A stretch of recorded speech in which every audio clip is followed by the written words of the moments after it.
Hi,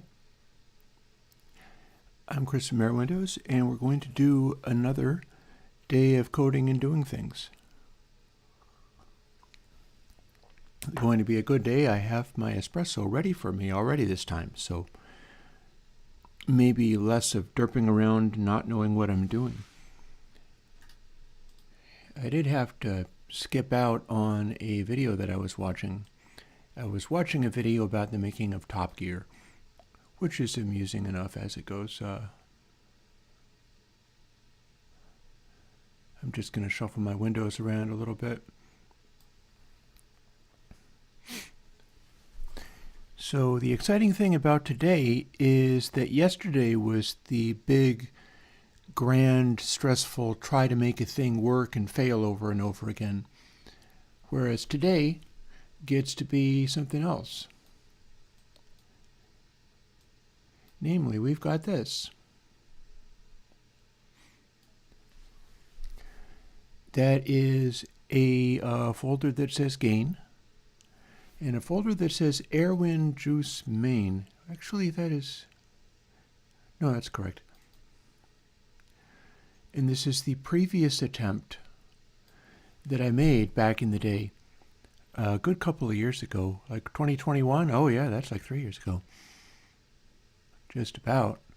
It's getting close to 3 years ago that I first tried to do this. So it's been 3 years in the making, I guess you could say.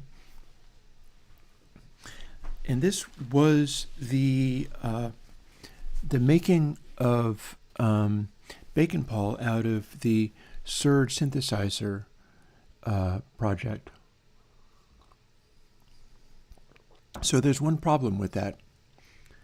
If somebody who's smarter than me makes me something that isn't for them, but it's for me, they will go and make the thing, but it doesn't actually play a role in their life. It's not really their thing. So maintenance isn't necessarily going to be the case. And I was able to make a meter using this technique and got like X far with it, and then the build stopped working, and it was never able to make audio units or stuff like that. And when it stopped working, I was just stopped. I could go and badger Paul in the Surge forums. Fix the thing that you made for me. It worked and then it stopped, and now it's not working anymore, and it never did do all the things that it was supposed to do, and I don't know why, and I don't know what went wrong. But I mean, he's not working for me. I'm not paying him. He just did that off the top of his head. It was a kindness, a gift. And it's not his fault it worked on his thing, presumably. It worked on his system. That's what happens to you sometimes in programming. Sometimes this stuff gets bulky and doesn't work. Hey, before. This time around, I got one of these. This is a project called Pamplejuce, and that's what I was doing all Tuesday. It was really quite stressful. It was so stressful that a funny thing happened. Here's some of the challenges from being a Chris from Airwindows. And I'm also in a mode at the moment where I'm somewhat susceptible to a thing that's called biorhythms, as near as I can work out. I don't believe that necessarily speaks for everybody. I just think that I line up more accurately with that. And what that means is my physical, mental, emotional well-being kind of roll in cycles, which is not that unusual for a human. Humans do many things in, like monthly cycles. And in my case, I have to keep an eye out for certain combinations of things. Like if I hit an intellectual high and an emotional low at the same time, I got to watch it. Because when I hit an intellectual high, it's not so much that those are the only times that I can be intelligent. It's that I will observe an increasing sort of fizzing of the brain ideas coming thick and fast. The connectivity of things like lights up more easily.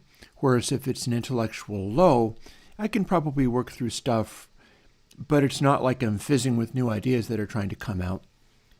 And the challenge there is, if you're a human with like a dark past or abusive childhood, stuff like that, and your brain's fizzing and running super, it's having extremely high connectivity and throwing out lots of new ideas. Well, if your background predisposes you to unpleasant thoughts and going into the darkness, it just facilitates that really hard. And that's why I have to keep an eye out. Like, my most effective times could also be the times that I find most discouraging, most frustrating, the times when, like, I will have some kind of romantic rebuff or whatever, which is something that's happened to the nearest of my, as near as I can tell, that's kind of happened fairly lately. There was somebody that I was talking to, and not the person that I was with for a couple of years back, but another person that's probably just not interested. And these are the times when my head goes to like writing all the lines for the other person as to what they're probably wanting to say to me, and taking it very emotionally seriously. And that's when I need distraction. And the coding stuff that I do serves to be a good distraction. But I have another example of funny and dreadful things that can go on, which is after the end of yesterday, namely Wednesday, where I didn't have all that much going on and I was just kind of trying to decompress a little bit, but I was still feeling the stress of Tuesday. Tuesday was very challenging because I intentionally flung myself into the meat grinder of getting a complicated juice-related thing to work. I got there at like the last 5 minutes of an 8-hour stream. I exhausted myself. And there's nothing so wrong with that, but I knew I was going to pay a price. And towards the end of Wednesday, all of a sudden, it's like, the hair on my back stood up and I arched and laid my ears back because a sound happened that told me, like right down my spine, a giant flying bug with wingspan of like 5 inches is loose in your room right now. And I'm weird. Hey, Apurava. I'm weird about stuff like that. Like, I am friendly with spiders. I don't mind them at all. I don't have a serious panic reaction about them. I'm not as adoring of snakes, but I don't freak out over them. A bunch of those things that typically freak people out don't really get to me very much. So I'm friends with spiders, and I see them as catching flying bugs that I dislike. But I have a hard time with like large flying insects for some reason. Might be childhood stuff, or I don't know exactly what. So if I get a particular sound, I basically have to stop and deal with it. I think the worst was, there was a time when my wood stove, wood stove's going again because it was cold this morning. It's probably going to be a lot warmer today, but we're still using it. We're still burning up the firewood that I've got laid in. The worst of it was when the chimney pot on the wood stove's chimney was a different one that tended to be attractive to birds. And so I would get like sparrows and things falling down inside the chimney when the stove was not in use, like summer. And then I would have a live bird inside my wood stove that I would need to get out. And I had to come up with a whole routine of how do I like open the front door, seal off as many other areas as I could in my house, darken everything and make the front door be a light area, and all of these things that one does if you are then going to release a sparrow into your house to fly around loose. I did not like that. That was, I paid a decent amount of money to have a guy replace the chimney cap the wood stove chimney cap with another one that blocked birds getting in, because it just took years off of my life every single time. I would lose my damn mind. And it was worse if, like, the bird did not actually go out, because then it was somewhere in the house. And if you startled it, it was going to fly up into your face. And that's a big thing, to fly up into your face. And I am somewhat similar with large flying insects. Well, long story short, turns out when the temperature outside is going at a like 60 or 70 degree swing between the coldest of night and the warmth of the day, I have blinds, and as you can kind of see from just the look of my place, I'm pretty well sealed up, and this is for thermal reasons.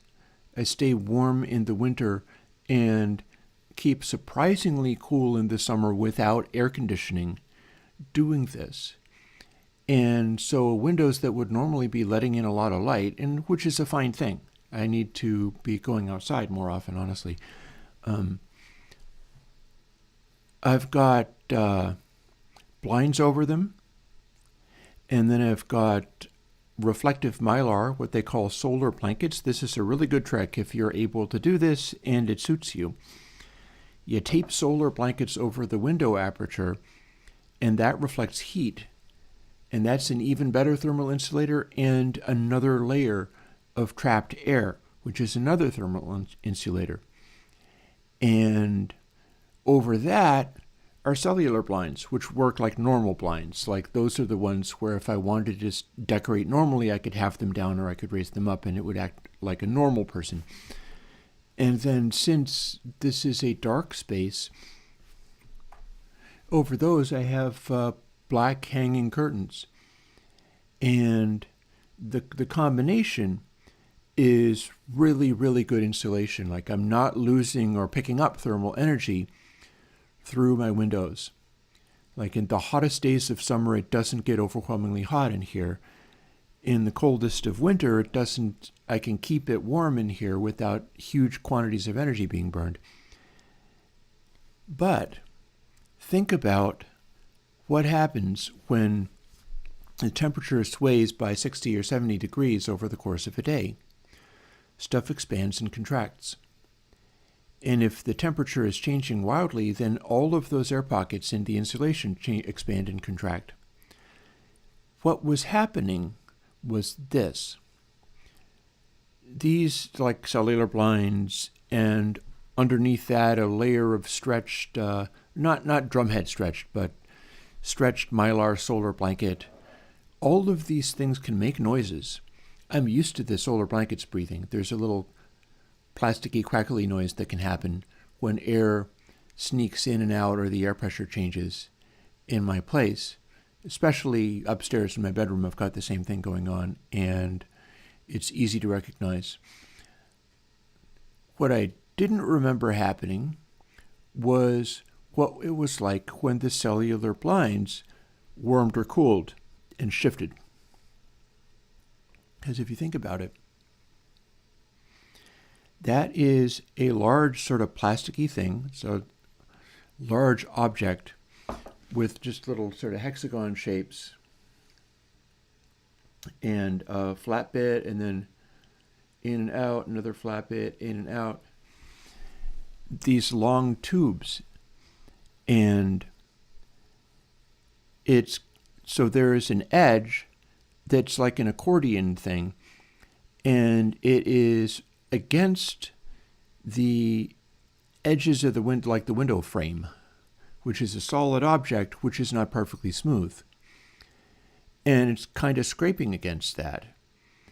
And the cellular thing is like a large spring.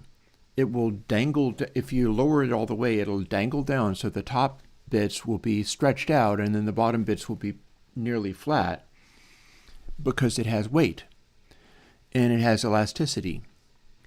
And what was happening, because I had been full of anxiety about the potential 5-inch wingspan flying bug in my place, and I was going to have to do a live stream anyhow and warn people like, yeah, if I freak out and jump out of my chair, it's because I heard the bug again.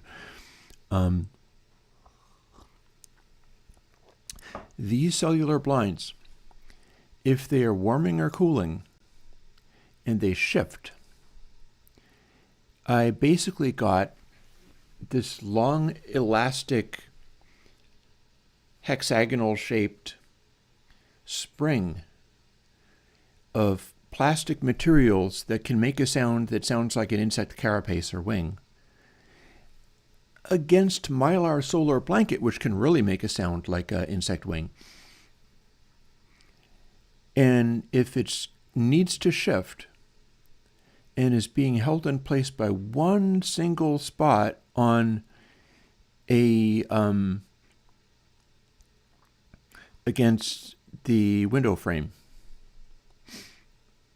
and that spot shifts in a place where a bunch of the edges of the cellular blind are pressed against the window frame and have friction, that one spot will shift, and then that will change the elasticity of the cell underneath it, and that will shift, and then the bit underneath it will shift in a fluttery kind of sound.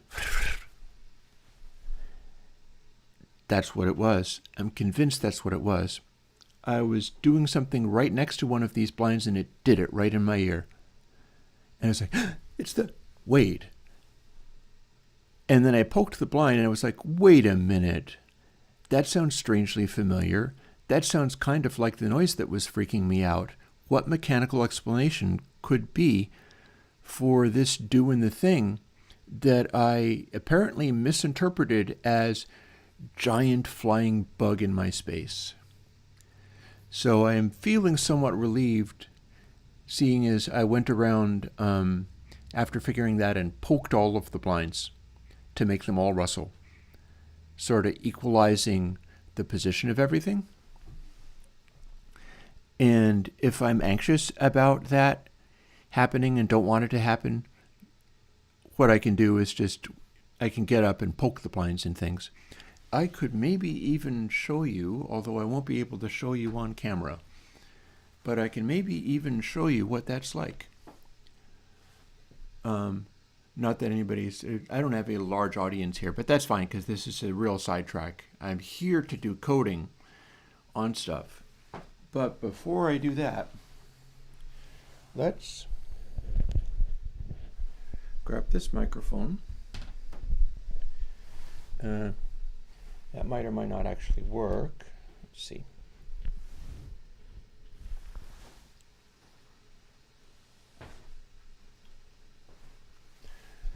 Tell you what.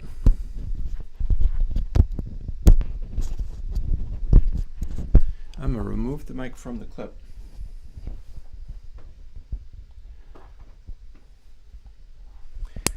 I'm going to pass it underneath my monitor so that I can hold it up to one of these blinds and you'll hear what I was talking about.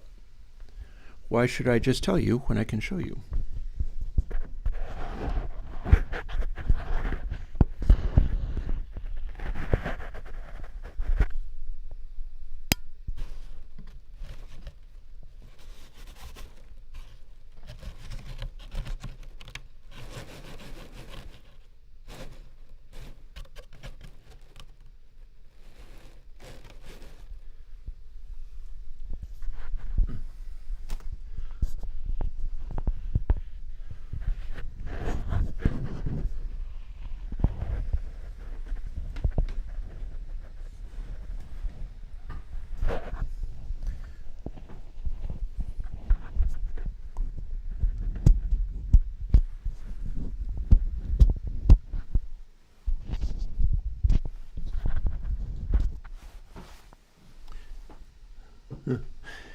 Alrighty, so that is the noise. That is a noise I don't get along with. In specifically, what I mean by that is that is the condition under which my cellular blinds are capable of making a noise that sounds like a 6-inch wingspan insect taking wing just for a moment. Just a flutter, flutter, flutter. It's not a loud sound, but you wouldn't expect it to be. But the way that it comes out, the way that it does its thing, is the part that I'm talking about. And yeah, so that has been entirely too much upon my attention over the last day, and sometimes that's just how it rolls. Like, you wind up having to do, humans got a human. You end up being like, I've just been distracted by this thing happening, and it's completely dominated my attention because I can't act otherwise. And so you just kind of go on and do what you can to handle this. Hey, Shani Cardinal, I may very well have a great day. We'll see.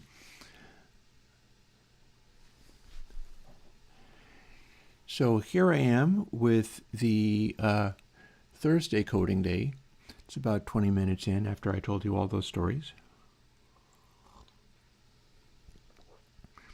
I'm going to go and make another cup of coffee, most likely. But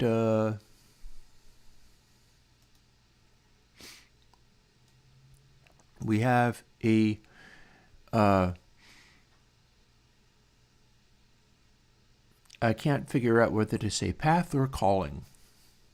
A mission. Mission is the best. It's like that Blues Brothers thing. We're on a mission from God.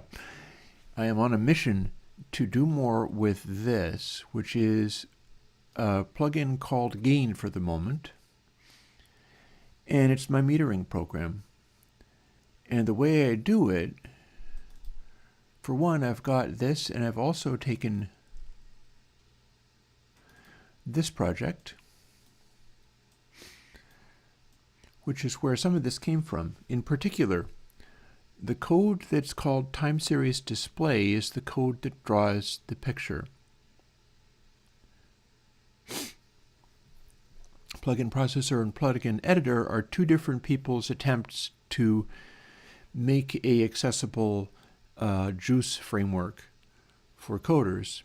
And lock-free queue is something I actually included in the other code, and that was Paul's way of doing something or other.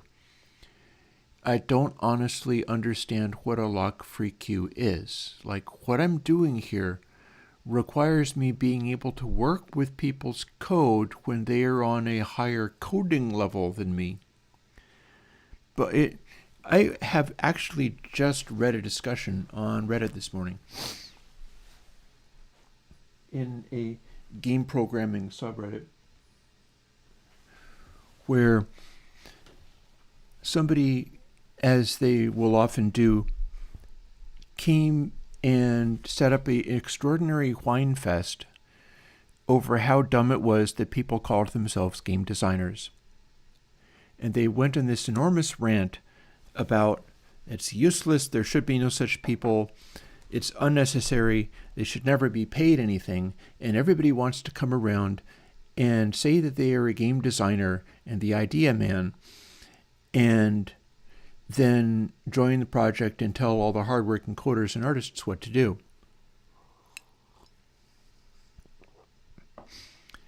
And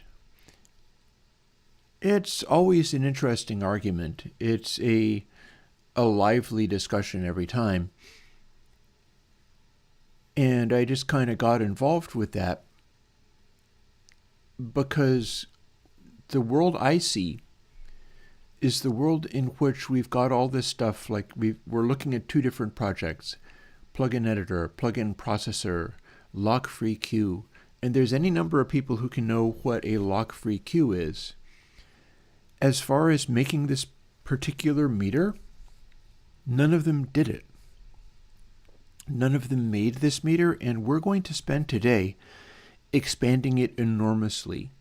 Now that I can make it work and it's actually functioning, and I should be even able to share it going forwards, and I don't know how long that is, it's possible Sudar will show up and just try to help me get it up and running on GitHub, because right now it's not building any downloadable things on GitHub. the concept for the Pamplejuce framework is a thing where it can build what you call dailies. And every time you make a change and commit your changes and push them to GitHub, GitHub builds a new set of downloads for everybody. That's what the Airwindows Rack, which Paul from the search thing built, that's what the Airwindows Rack stuff does. That's what I'm linking to, is a system that guy made where you can, you run a thing and then it automatically builds you a new daily. Well, Pamplejuce is designed to be every time you push a new change, it tries to build the new thing. That's very quick turnaround. If that was up and running, which it's not currently up and running, it would mean that as I code something, if I kept uploading everything to YouTube every time I had it working, you'd be able to download what I was experimenting with as I experimented. You'd be able to download it and use it. That's kind of amazing. That's really slick distribution right there. And so I'm quite excited about that part. And again, it's not working yet. That's the target purpose for what Pamplejuce is supposed to be and what Sudara is trying to make happen. And that's the big difference between that and Airwindows Toy, because Airwindows Toy was a one-off. He did not intend to make that like an ongoing work and devote lots of attention to supporting that side, even if it was something that he'd be able to do. Like Paul would be able to maintain Airwindows Toy, but it doesn't directly serve his purposes, whereas Pamplejuce is designed to be a framework that other people get to use where it will function in this way. That gives Sudara a motivation to maintain that side of it, and all I need is that side of it to be maintained to be able to use my side of it, because the framework is the part I can't do, and that some other people can do, or some other people can do very easily. Like, I think I actually remember Paul being excited about Pamplejuce and saying, yeah, Chris, maybe you should pay attention to this because this could be really good. And it's the guy is actively maintaining it, so he's interested in doing the work to stay up to speed with the side of it that you're interested in taking advantage of. And what I'm about is coming up with a new plugin every week using these frameworks so that that can do its thing. I can do my thing. And the combination becomes people being able to download new stuff that's hopefully amazing and use it. Indeed, being able to do it very rapidly. I should be able to, if everything goes super duper well, and all this comes into play, it should be possible for like some important big shot musician or producer, or somebody who I consider to be a big shot, like some of the drum and bass guys that I really enjoy, show up to a live stream while I'm coding on something and go, I need this thing to do this. This is an amazing idea. Can you make that happen? And me turn around and go, you're right. That's an amazing idea. I'd love to make that happen. I can't do the framework and you can't code the plugin, but you showed up with an idea that I can incorporate, and then we can turn it around, and maybe within, 15 minutes, a half an hour, that person would be able to download off of my GitHub a working plugin doing the thing that they needed. That would be so welcome to the future, right? That would be so cool. And it gets back to that conversation about idea guys. Because some of these folks on the game programming or whatever, they get so mean about people who want to be the idea guys, who want to imagine a thing and put their effort into having sort of the big picture, the vision of the eventual thing. And those people might not ever understand what a lock-free queue is. I don't understand what a lock-free queue is. But they might be able to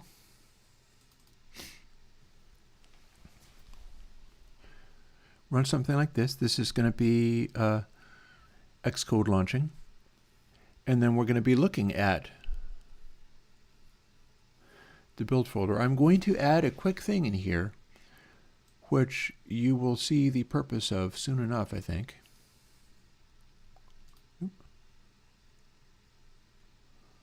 Let's drag this down so that it occupies all the screen. So I made a change between Tuesday and today.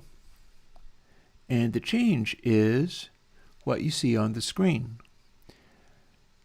What I had been given in Pamplejuce, and this is something that I'll be able to incorporate into like my notes. In fact, I am going to go into Airwindows, go into plugins, go into notes. This is actually going to go to my GitHub repository, but for now I'm just going to use it as personal notes. We can even scooch this up a little bit so that I can more easily see it. Stretch it out nicely. I never finished this thought. What we have here, it says, when it says build and run, what that means is, and then it doesn't say anything. So let's not complete that thought. Here is my current notes on what I was doing. And then I'm going to add some more notes saying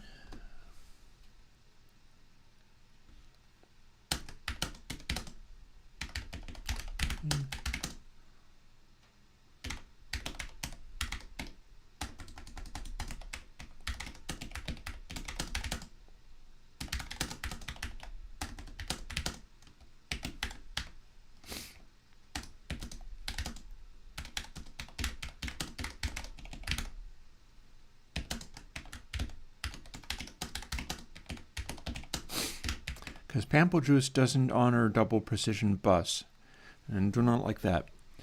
But I don't need to make them change. I just need to note down what I must do in order to make it work.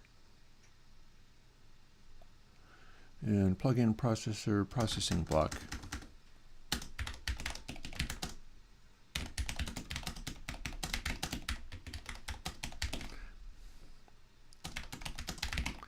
I mean, if I can persuade him to like double processing, that's fine, but I don't need him to. I can do that stuff myself. I can build it into my routine, just as the procedures that I follow in order to make Airwindowsize it.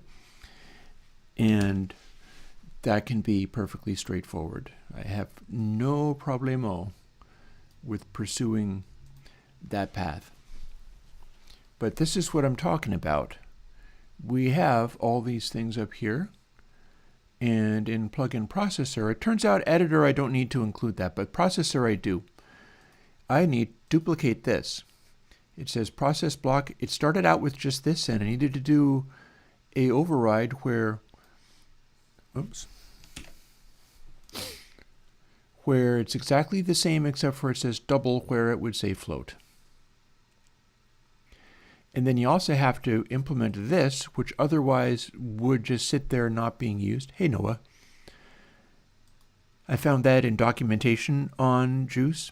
I'm also going to be looking into including these sliders that Paul's thing had built in, because I could see tuning some of this stuff with a conveniently available control.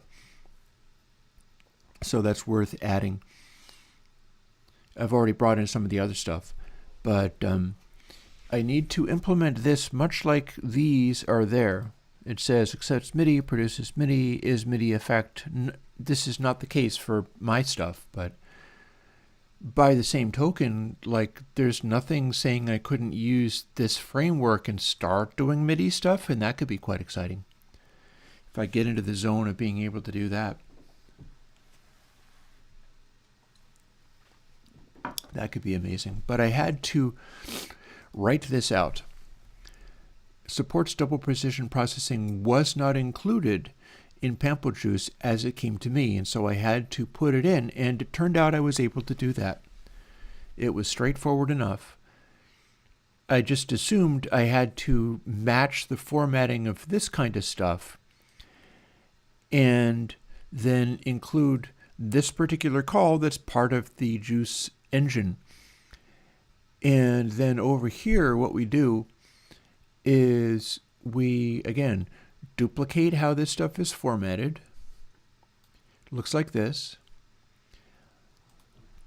And there's a bonus extra trick here, which is I don't know whether I am setting this flag. This is a flag. It's true or false.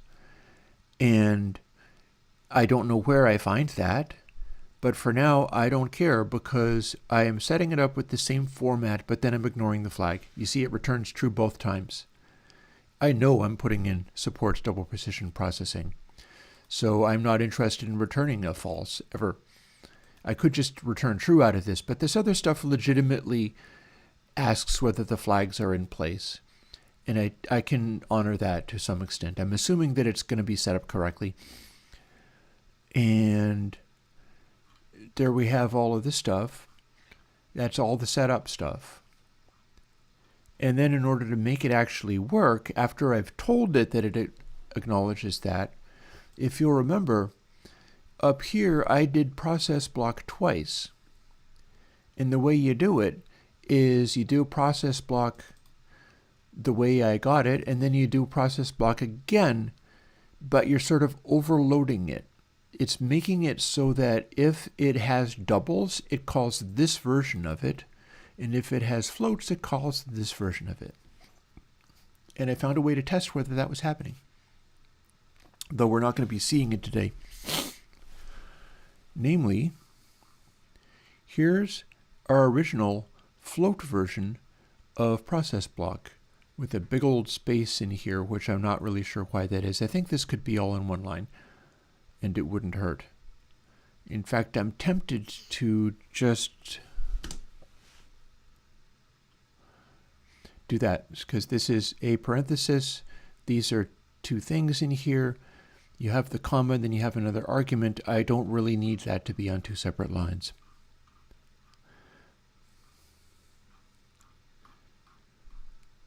And you'll see we've got this warning about implicit conversion, which is part of how this works. There's a way that I could make that warning go away, but right now what it's showing me is that there's our process block here, and then we go past there, and we have process block here, which is the same thing.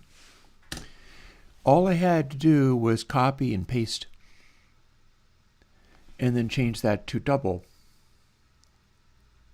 Raindog Red, I kind of am. That's kind of what I'm doing here. This is a project called Pamplejuce.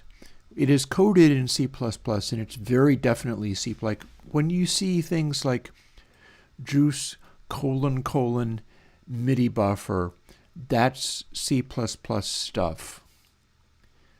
I don't believe C has this way of drawing things out.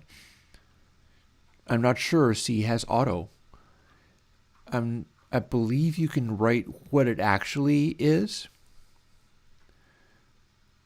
but I also believe that it's going to take what the, like, honestly, I'm warming to the idea of just casting this to, because when it's auto, if I'm not mistaken, is a C++ism, where if you're feeding it stuff and it's floats, it becomes a float. If you're feeding it stuff and it's doubles, it becomes a double. I would honestly rather just do that explicitly. I don't like the auto.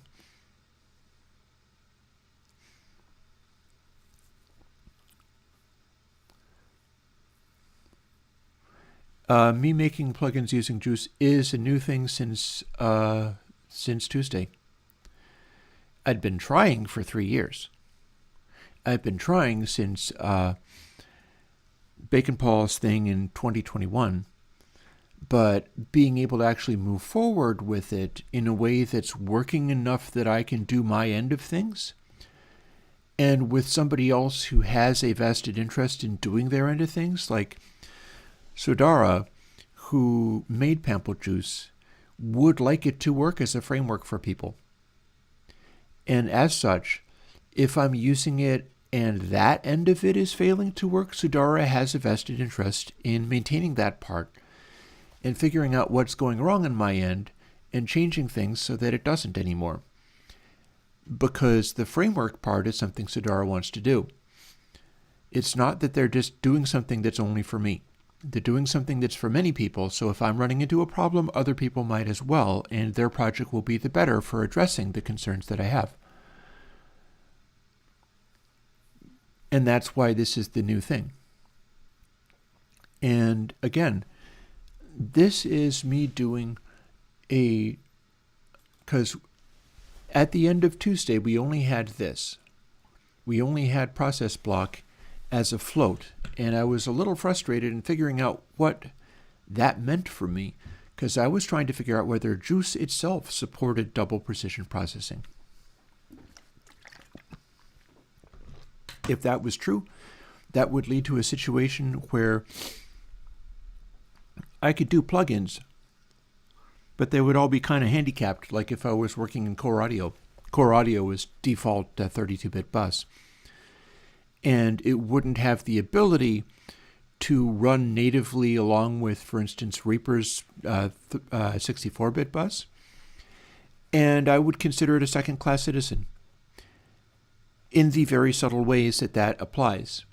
People get confused about this. I was reading all kinds of stuff about the double precision processing from back in 2008 when that started to show up in things like Reaper. And there was something else as well. I forget exactly what it was. But there was another DAW that was making that available. It may have also been Cubase making it available. Floats and doubles are variable sizes.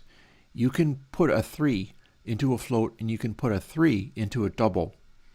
If you do that, the real value that you're going to have is most likely going to be something like 3.0000000000001, because floating point precision doesn't always record mathematical numbers exactly correct. It approximates. And what people tended to assume when they were talking about this is, since the floating point number can scale down to an infinitesimal size, you can make the floating point number scale down until it is recording a value that is roughly on the order of the, oscillation of half an atom in the air 2 miles away. You can make quiet noises as effectively as that. Almost everybody, including some very, very smart people, and by that I'm looking at, what's his name? The guy that does some really good filters. Let's not use his name because we're shaming him. Even this guy that does the incredibly brilliant filters fell prey to the same problem of assuming, Igor, Juice plugins can maybe only be, at this point, right now, only VS3 is building, and that only locally.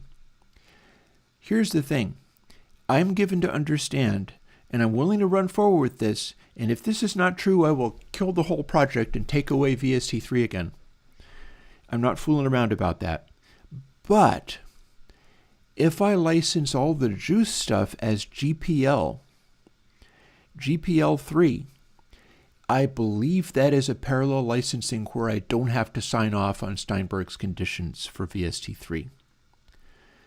The contract that you sign with Steinberg that you have to sign in order to be a legal VST3 maker only applies if you are working in closed source. It only applies if you are doing like commercial. If you're doing not just open source, not just like MIT or whatever, but GPL, viral open source licensing, I believe that there's a parallel licensing with VST3 where if you're willing to do the full GPL, you can go forth as much as you want. And I think Pamplejuce is, I can have a look, I suppose. Let's go and have a look, in fact. Here's a new window. And here's Pamplejuce's page. Okay, Pamplejuce is an MIT license, but that's the thing is MIT license means you can go and take what you've got from this and release your products as GPL3. GPL3 is more restrictive than the Pamplejuce project is. The Pamplejuce project will in fact run all of this. The plugin that I made has this button, and when you push this button, you get this. It is coming with the melatonin inspector, which is also Suodara's thing. I'm looking forward to playing that. I don't think it is a builder. It is a inspector and visually editor. So what it can do is let me look at all the stuff that I put on the screen, move it around, and note down to myself what the numbers are supposed to be, at which case I can go and edit them in the code, and then it'll start off in the place that I arrived at. So this is going to be real handy. I can show you very soon, I think, what is going on there, because this is going to be a very handy thing for these bits. And it apparently is letting me adjust. It's like an interface builder, but I don't believe you can save the changes that you've made. However, you can pick all manner of things, such as this. What you see on the side here is Suodara's synth. This is somebody that's doing this as a process of making a synthesizer which is additively constructing stuff out of a huge number of independent sign generators. It's not... There was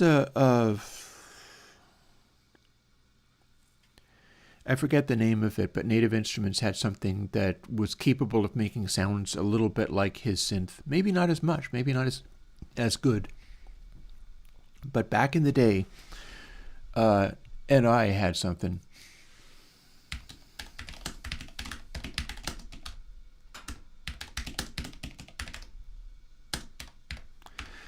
I had a copy of Massive, and I had a copy of FM8, and here we can get to those, but there was another. And here's Native Instruments Complete. So how many synths are they giving me? Because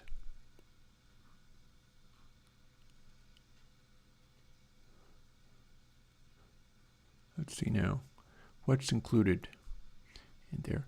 Like, I'm working on having you not need to use any of this stuff, mind you, but I'm trying to find the one. There was a particular synth that they had back in the day. Yes, see, all synths. Yes, show me all the things. There was a particular one that I used and enjoyed that was not unlike what my friend Suodara is building.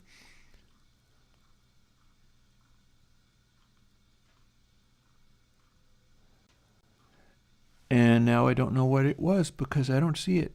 Weird. Monarch is a Moog attempt.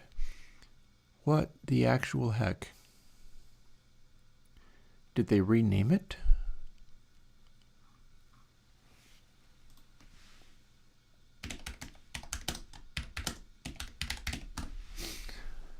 Legacy NI synths.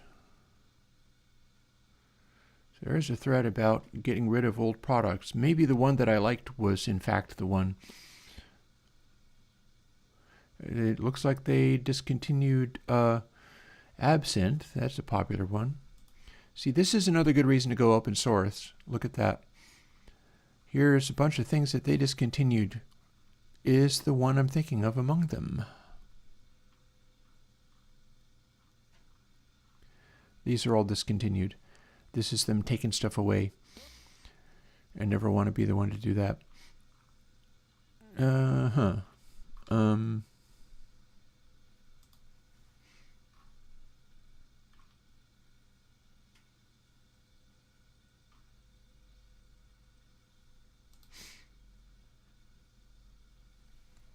This is a bit of a derail, but it's somewhat topical.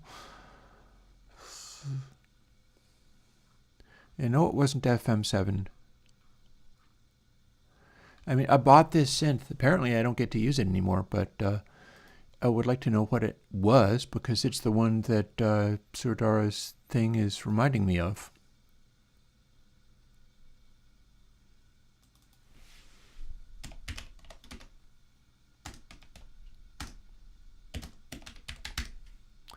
I can see NI Spectral synth.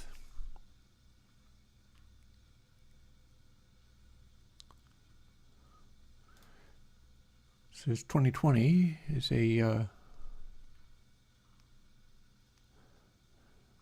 discontinued B4. People are swearing a lot, aren't they? I am not sure I see it here. Here's the list, all right, but I'm not sure if I see it.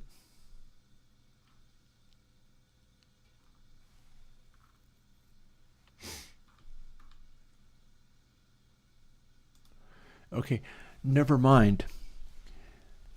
I was a big fan of a Native Instruments synth that I now have no idea what it even was, never mind what its name was or where it was. But it was a thing. It was not massive. It was not FM8, because I still have access to massive and FM8. I'm a licensed user of those things. I'm just not using them. I'd rather use Surge. But there was a third. There was a third that I now forget, and it was able to do some sounds not dissimilar to Suodara's synth. And so that's being shown here.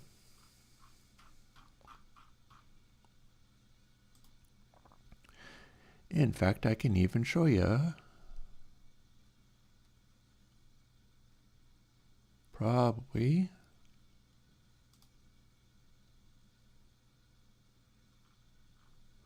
Or maybe not. This might actually not be getting developed. I do know one thing that I can show, which is if I go to Overview and I find his blog, which I should be able to do at some point.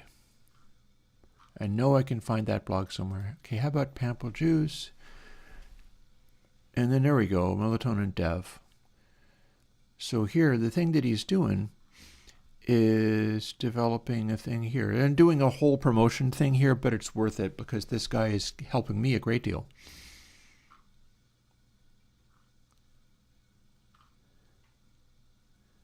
And with a bit of luck, I can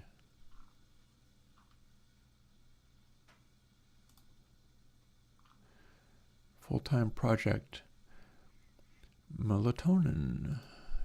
Yep, there we go. So this is a synth that Suodara is developing, Sign Machine.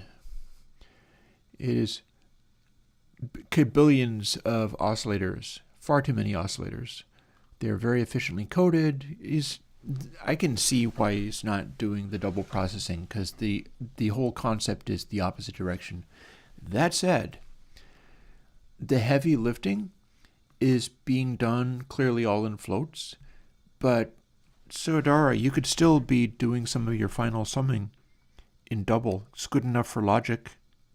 Logic's core audio is 32-bit, but they're still doing their summing in Logic Pro in double. Just a word to the wise. Some of your final processing bus could be in double precision, and it wouldn't eat all of the power out of all of your CPU is being done in the oscillators. I'm sure they're great oscillators. They might not be cleanest because you could implement some of this stuff as double, but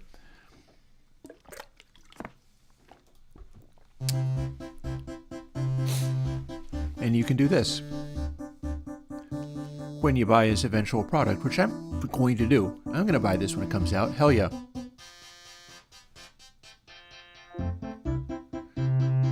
This bit of it acts kind of like a Hammond organ with drawbars. And check out all the wild stuff you can do with it. It's a little thing at the bottom that is showing the oscillators going on, kind of like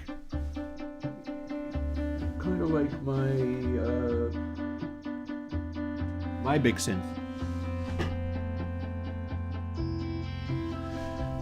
My brain's so fried. Give me a second. I'm going to go and look. Yeah, kind of like my Novation Summit, where you can see the blinking of the OS lights as they turn on. So this is going to be a big deal. This is going to be a very big deal. And this is the guy making the thing that I use, Pamplejuce. His thing is built in this template. And he's making it available for other people to use the same basic concept so that it can be a framework other people can use. And we've got all this stuff, including GitHub Actions. It will all become relevant for me up to and including the code signing, because I legitimately own the certificates and things for signing such a thing and putting out code signed binaries. All that is a little tricky too, but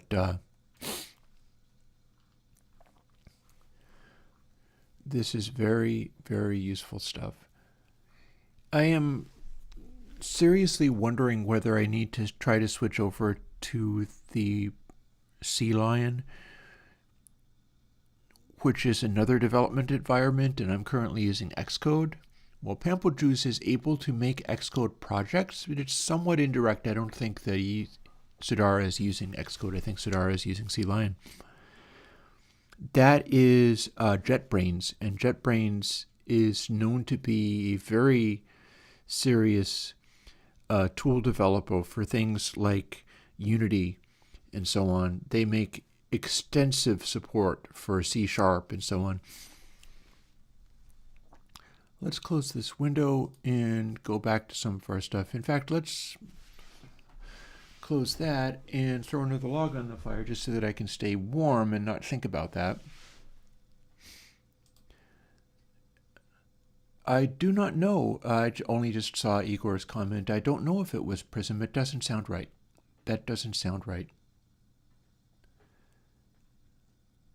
I'd really like to know. There was a, if I'm not mistaken, Native Instruments soft synth that was like a spectral thing, and you could do some wild stuff with it, and I used it on tracks. And I don't remember what it was now. I suppose I can dig through my old files and see whether that still exists anywhere. It would have existed in components, and it would have been one of the very oldest things available. Right now, this is my, well, I'm not showing it. Right now, I don't have any antique stuff on components.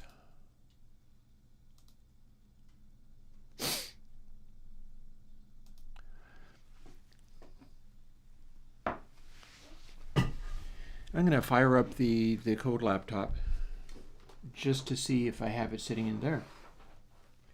It's old enough that maybe I do.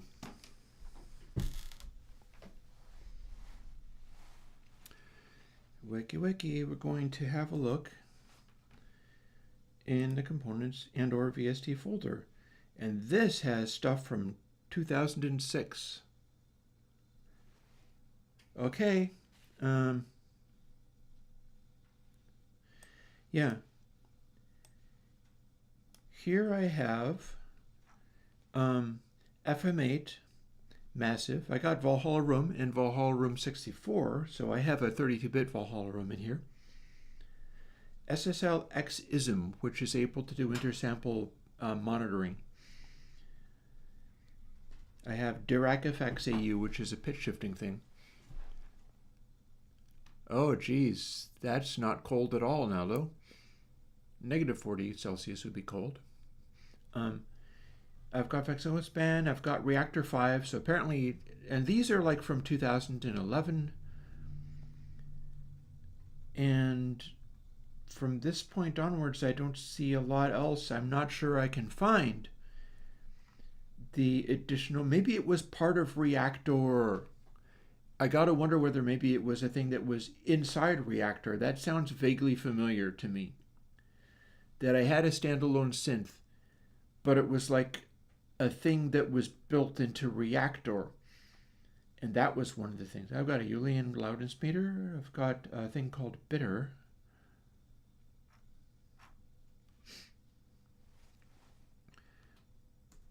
Let's close that window and then let's go and look again. I'm interested in finding that out now. I have gotten thoroughly derailed. Kind of got to roll with that. What I'll do is I'll pursue this derail, and then I'll go and make another cup of coffee because my cup of coffee is empty now, and then we'll get back into the work. But for now, I want to look into reactor-based synths.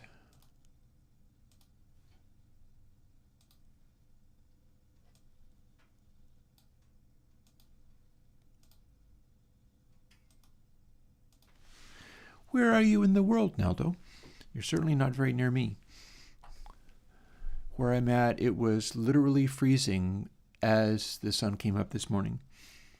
Not colder then, mind you, but it was literally freezing.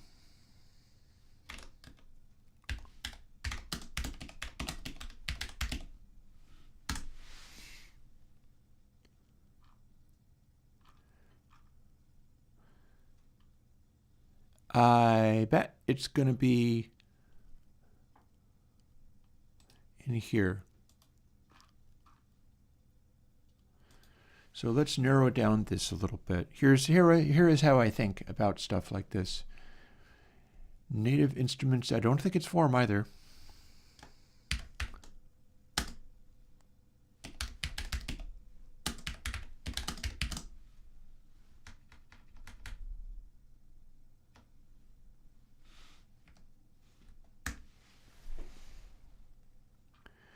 Because it's going to be one of the ones that were included. I do not believe it was a third party. It's one of the ones that, oh, bingo. Bingo. I spotted it. This would have been it. That sounds really familiar to me. I have also fooled with Monarch, although I wasn't that impressed.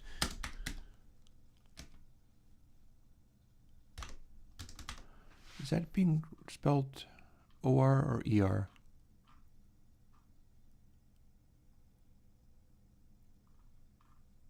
Raise OR. Alrighty. Review raise OR. Yup. That's the one. New dubstep synth. I didn't know about that. You could call that a classic. Oh, you're in Botswana? Cool.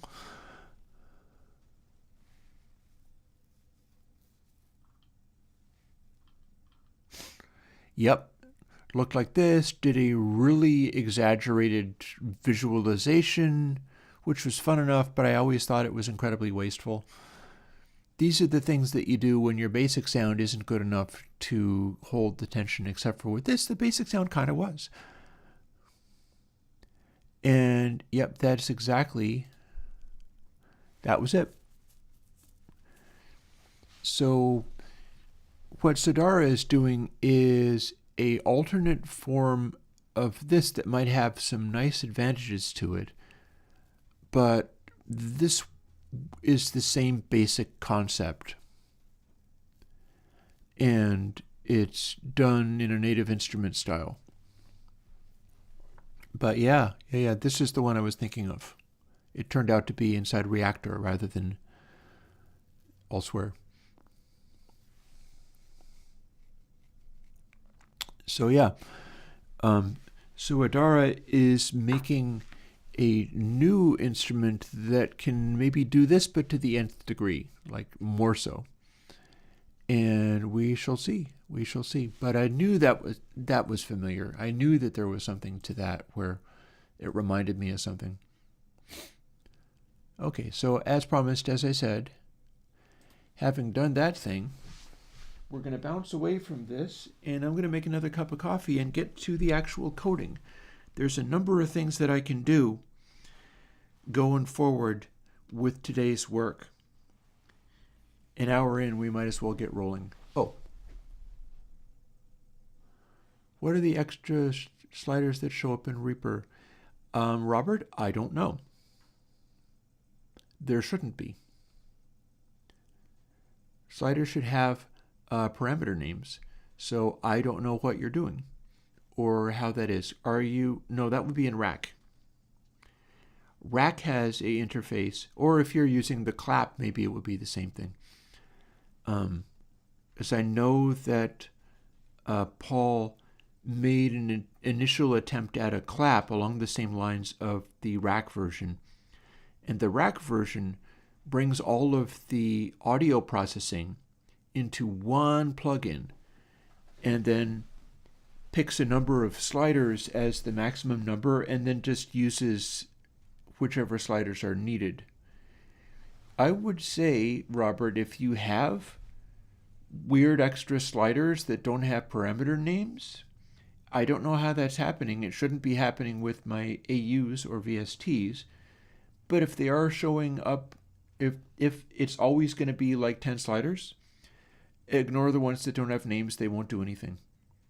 Also, some of the stuff that I develop has sliders that are unused. And I'm about to add sliders that are unused to this very meter, just so that I can tweak some stuff as it goes.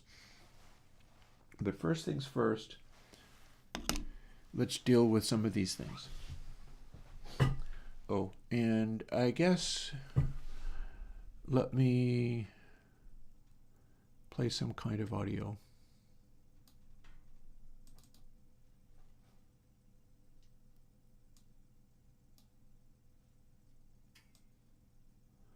We'll set this up here.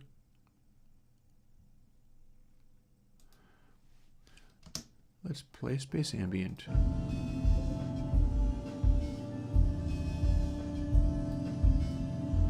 It's not really Space Ambient, but it's close.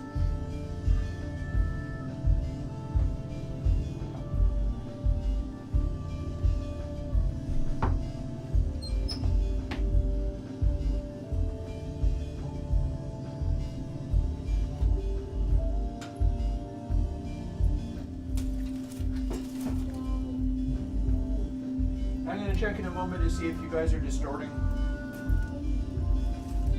I'll be right back.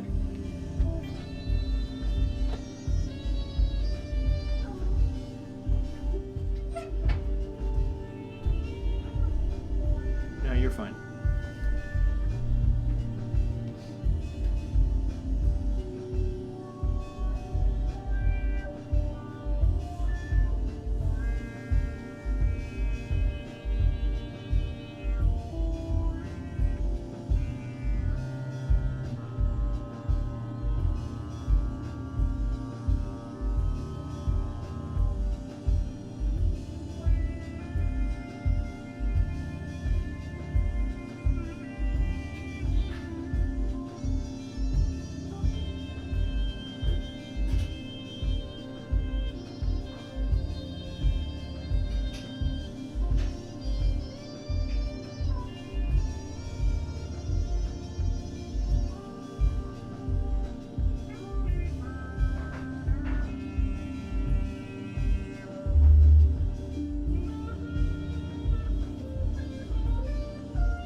hearing 45 parsecs from home, which is something I could put out at some point if people wanted it. For now, it's our stream audio.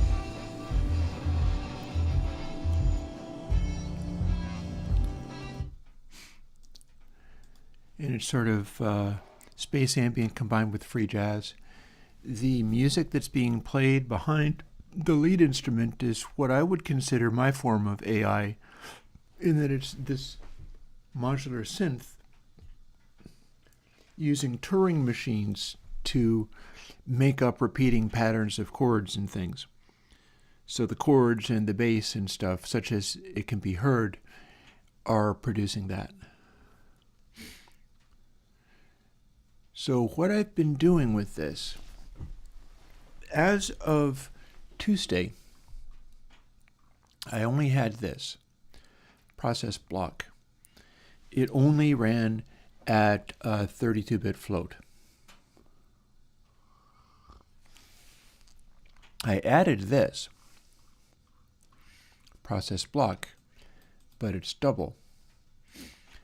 And I tested stuff out in Twisted Wave, which is a 2-track editor that I like using. It's less heavyweight than Reaper. I can run Reaper, mind you, but the way I've got it set up, it's set up to work with my multi-channel interface and the full studio, and I don't always want to turn the full studio on. And you may notice a difference here. Here we have the output being times 0.5. Here we have the output being times 0.125.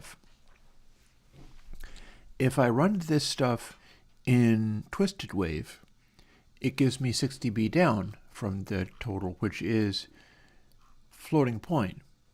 If I run the same thing in Reaper, I get additional attenuation. Rather than just the 6 dB down, it's times this, and that's how I know that the double precision processing is actually working.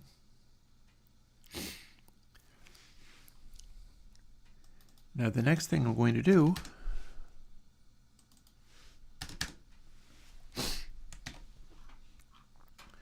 is set it up so that somehow, maybe not yet, but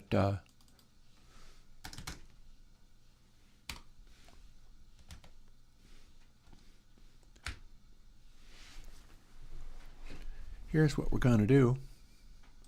We're going to do a little head start on some of the things I mean to be doing.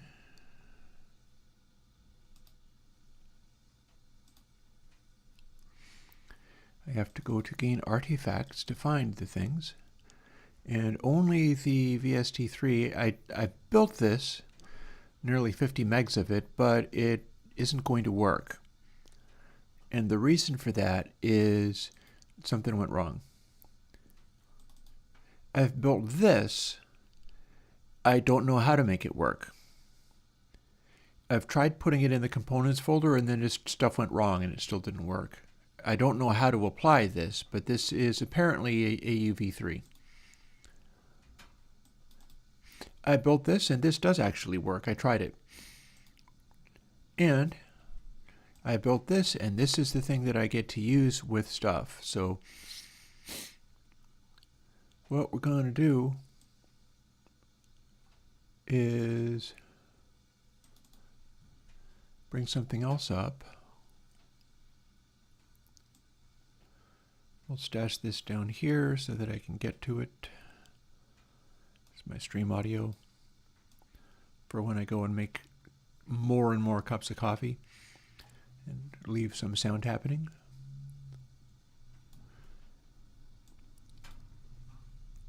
And what we've got here is music.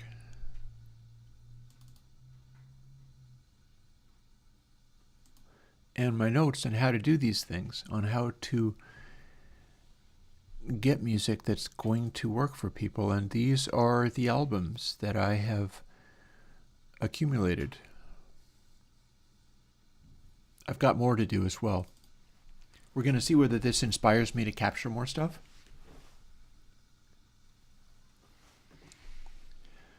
But for today, we've got like this.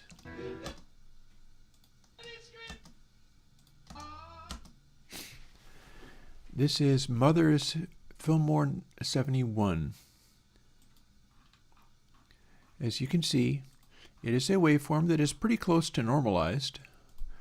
Like, our hottest peaks do go pretty close to the extreme. We can measure it and all that, and one of the things that I made a point of doing was stripping out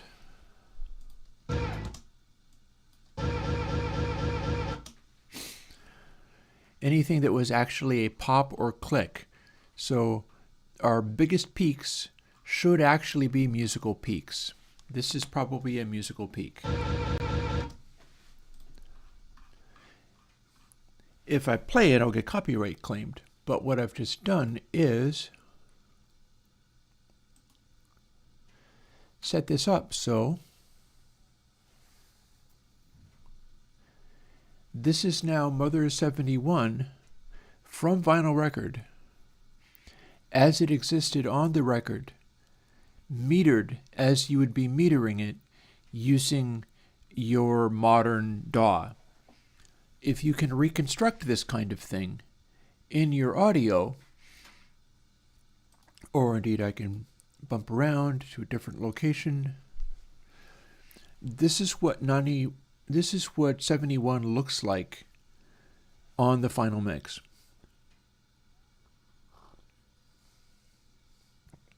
You will notice something of a lack of loudination, shall we say. Like, get a load of that. That is really quite extreme lack of loudination, although so is this. Here's probably some of the intersong talk. A certain amount of music going on. But the music that's being played here, whatever is happening, because we can't hear it, I could just as easily be playing Beatles albums, and Content ID would never know the difference. In fact, I intend to do something like this. And once I've done some of these where you can listen as it goes and see what the sounds you're hearing translate to in metering, I'm also going to do videos where I do the same thing on stuff that will I have an example, in fact.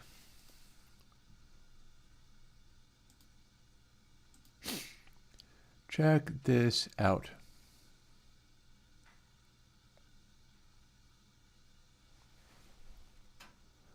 They did? Who did? The people back here? Yeah, absolutely correct. Let's pick something that is absolutely inaccessible on YouTube's. And I'm thinking I'm going to go for MCI here because I'm looking for Eagles. Hotel California. I think also AC/DC is that way. I don't think AC/DC likes being played. But this is a beautiful example of a great, great album that was done on an MCI console. It is normalized. And I can't play a second of this without getting content struck.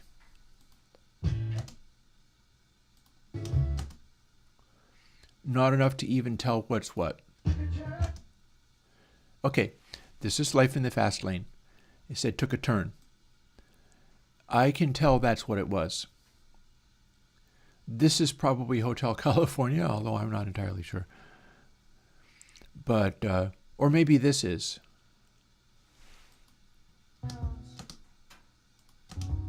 Nope, New Kid in Town.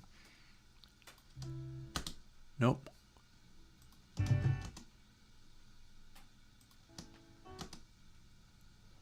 Where is Hotel California on the album? Is it the first track? That's the one. That is it. So check this out.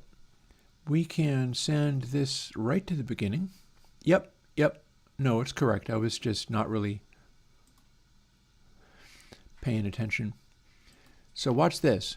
We don't get to hear this YouTube would blow me right the heck off of the internets for that, and the Eagles will never let you hear this.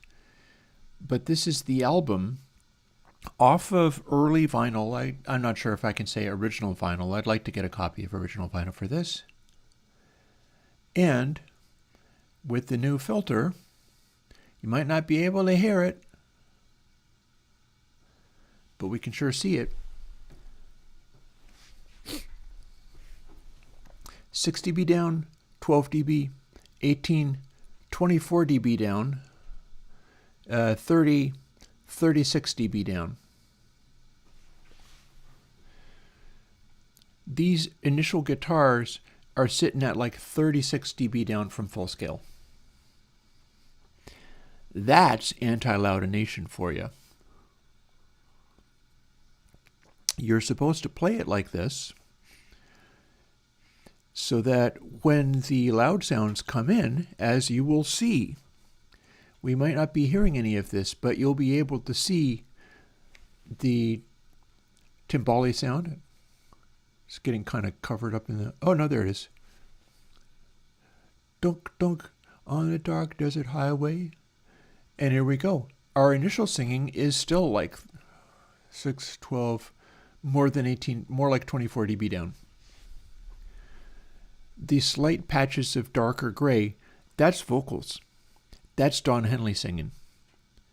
He starts up right away. You're also seeing the drums. It's 1970s drums, so those little spikes, those are tiny little spikes. But notice something else?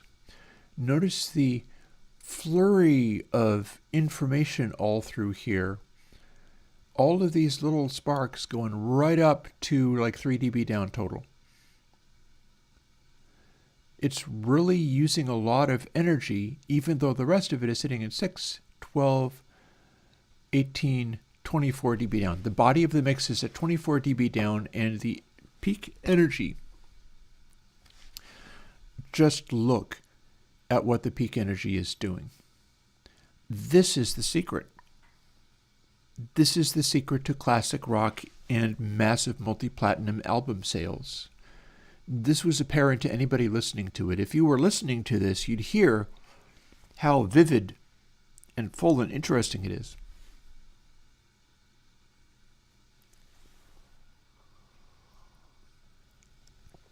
And the whole main section of the song is going to play out like this. You can kind of see how much space it's taking up on the waveform down there. We can see some bursts of loudness here, plainly shown. The full band is playing here. This is the body of the song in Hotel California. It's like up and going.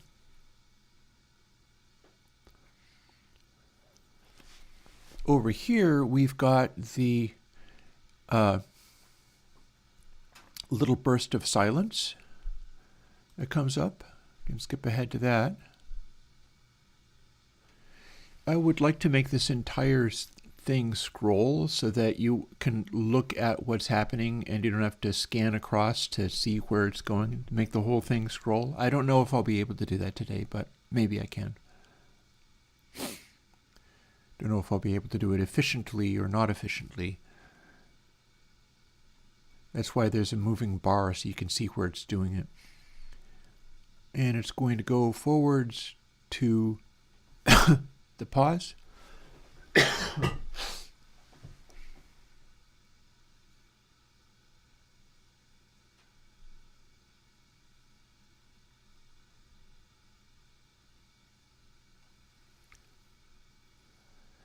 I'm not actually, that feels like,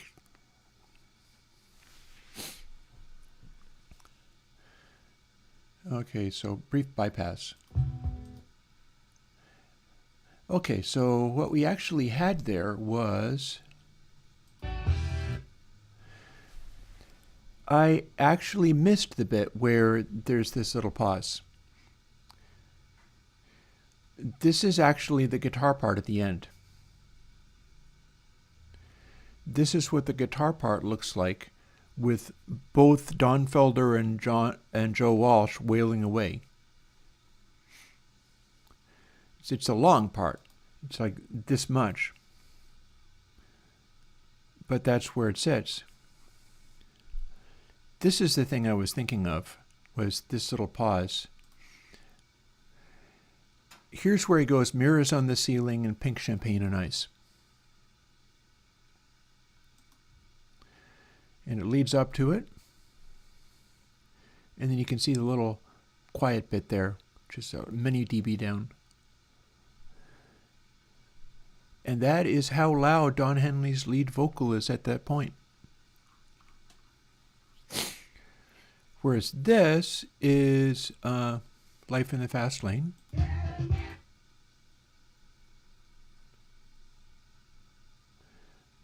I know this well enough that it doesn't really matter all that terribly much. The gist of it is coming across. And here we go. So this is Life in the Fast Lane being played. And again, same deal. This is the hit record sound. See how quiet everything is and see how densely filled. Part of this is the fact that the highest peaks are way above everything else is why it sounds like Eagles' 1970s overly clean. This is not the only way that you can do this. For instance, we can bounce over to something like, let's see, Dark Side. Some of this other stuff I also think was done on a TG3. And we do actually have Abbey Road, so I can throw that in there as well in our current state of you can't hear anything. But this is Dark Side of the Moon. And here is the Eclipse, the final end bit.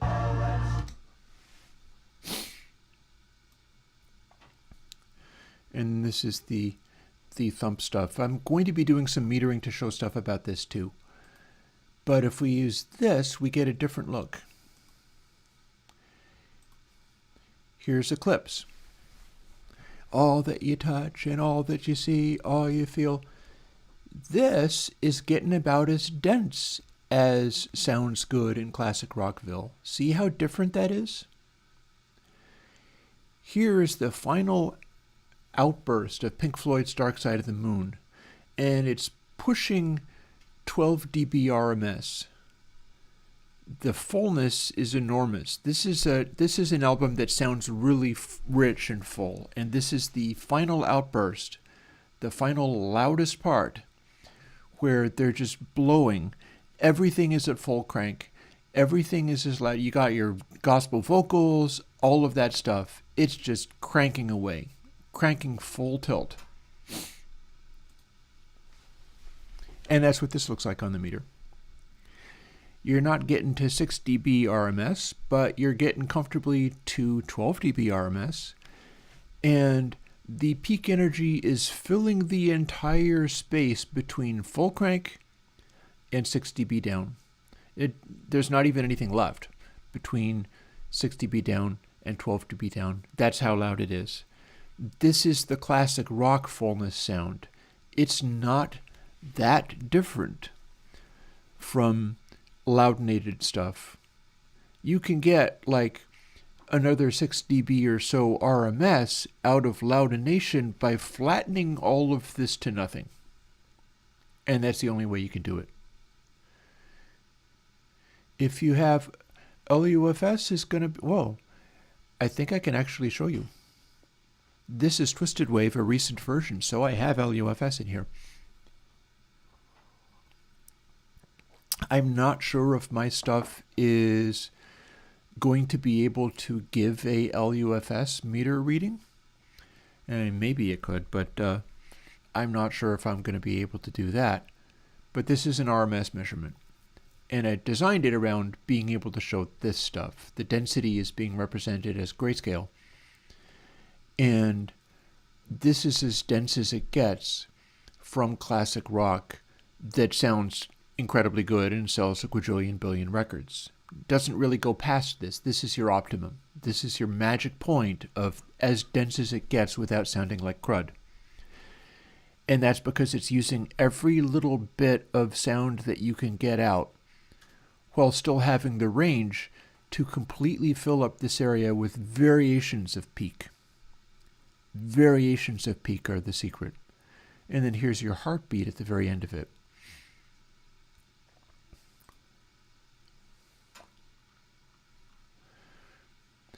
Let's select just this bit and do a quick measurement in Twisted Wave because I know it shows me LUFS.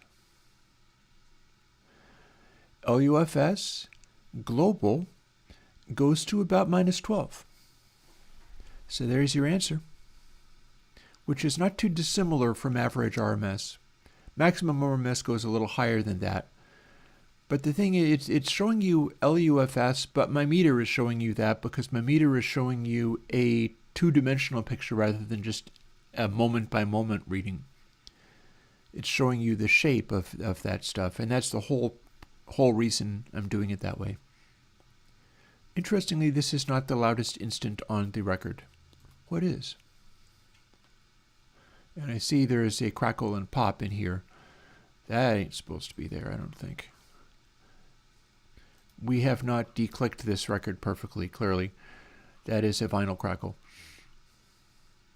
But this is the shape of the heartbeat, which of course is not really a heart. It's some kind of floor tom being pushed with a padded beater. The more you know. So let's see. Find peak. What is the loudest part? Oh, no, I guess it isn't here after all. I have apparently not normalized it to full clip. Maybe this bit. Maybe I simply didn't select that part. Here's another loud section. Oh, okay, loud section of Great Gig in the Sky. Let's see what we have on our meter from that. There's going to be more meters coming. This is the whole purpose of today, is doing that. Great Gig in the Sky, when it's blasting away as hard as it can, is very similar to the final outburst of Eclipse.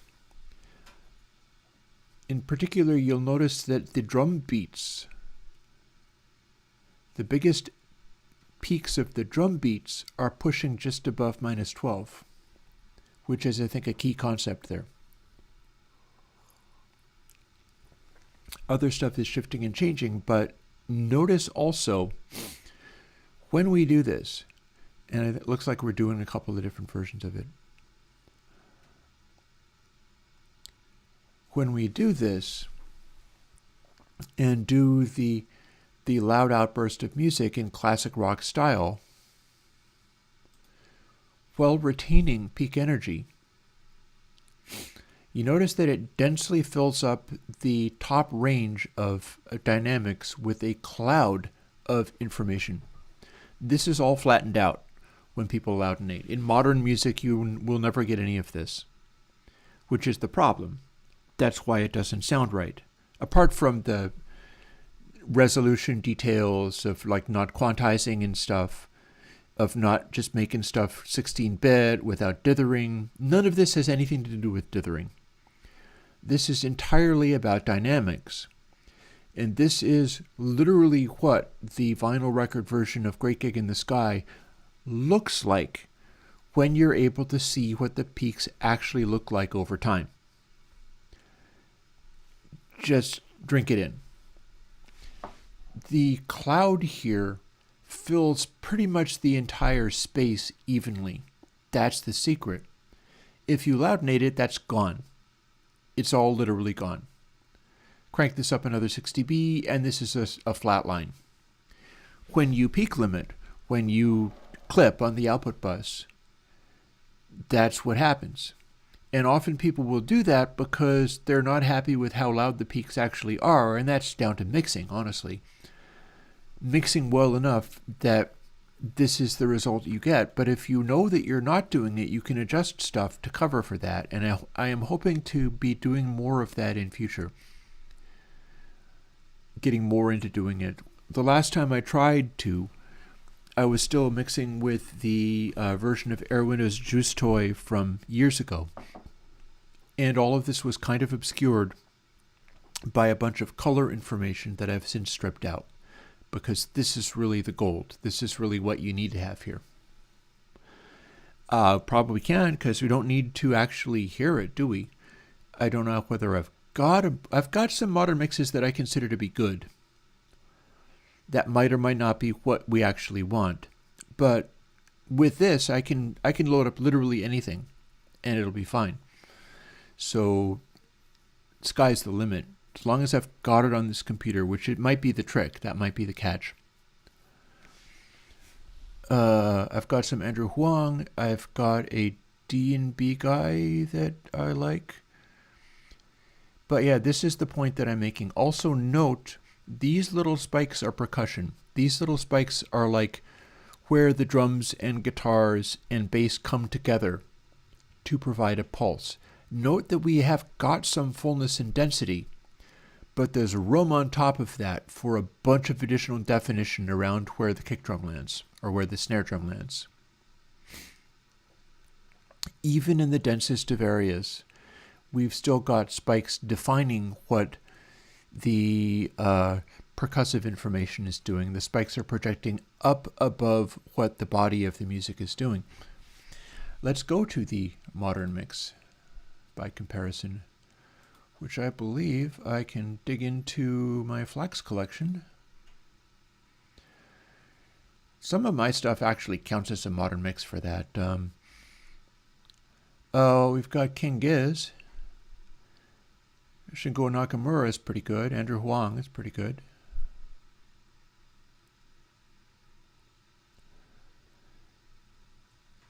Let's check out some of Andrew's stuff. Oh, yeah, okay. Look at that. I'm not entirely sure what this is. Oh, God, yeah. So here's Andrew, and here's a section that clearly has some loud stuff in it. So does this. Here's an output. Let's check this out on the meter. I'm pretty sure we're going to see differences here. We're not hearing it now. So here's Andrew's jam going on.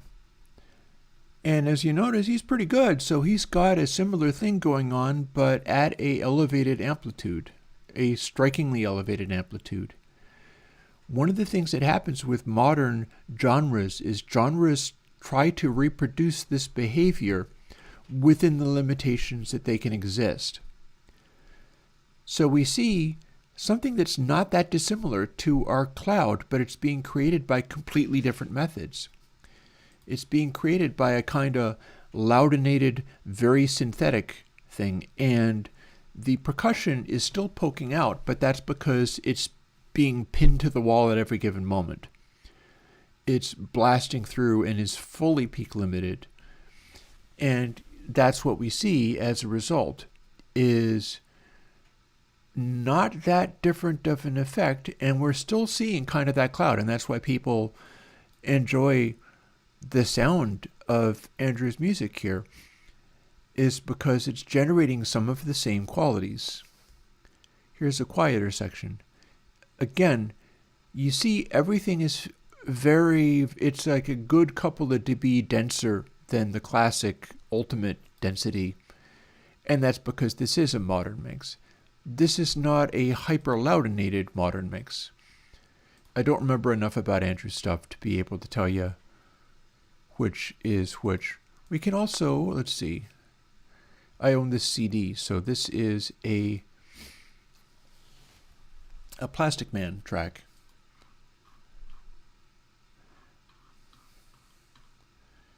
And it's a Plastic Man CD.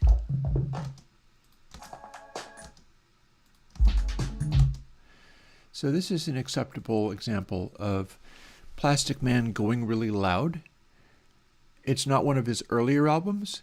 You'll also notice that there's a lot of space in here, and a long pause before an end bit. If we take Plastic Man and measure what looks like a solid block, and just check this out, look at the difference. It looks like it's a wall, but this is a Plastic Man album. This is minimal techno. it's being constructed out of percussive beats. The percussive beats are blasting up about as loud as they possibly can. But Plastic Man's bass loudness is hovering at lower than 30 dB down. That's a striking observation to make. That's really quite something.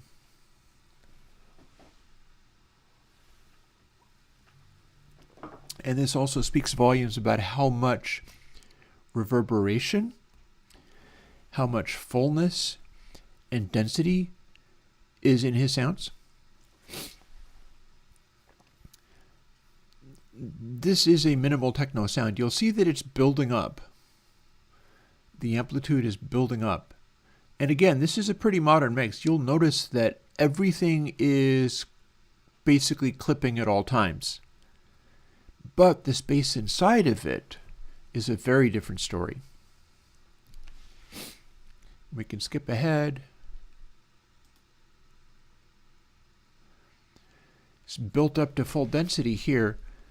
And with this, we see that Plastic Man at full density, I don't know what this track is, but it's one of his denser, busier tracks. Plastic Man at full density has the same tone shape as Pink Floyd, Dark Side of the Moon at full density. I don't think this is an accident. It's just being constructed differently. It's being constructed so all of the little high frequency details are blasting as loud as they possibly can. There's always something at this top edge. But it's never a stripe. It's never a solid mass up here. And again, we have about the same amount of additional amplitude for percussive sounds. We can go over to a thing like this, which sounds like this.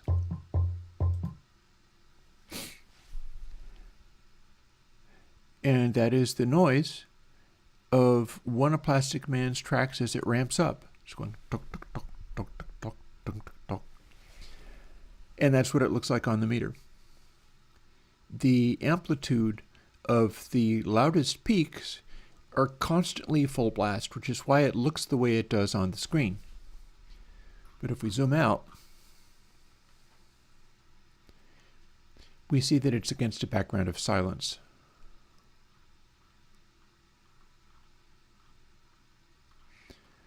And then you scroll back in, and it's a sausage. Or we could take this one here, which sounds like this.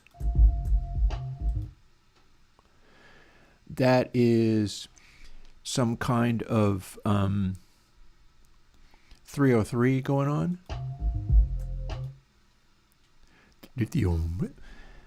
With our synthetic percussion and stuff. So it's taken up some space. But if you look on the big meter, you can see that our kick drum thump is like 12 dB over everything else. That's a big kick drum. It's going all the way up to 6 dB every single time, because it's essentially a sine, full blast sine. And then everything else is making a lot of space.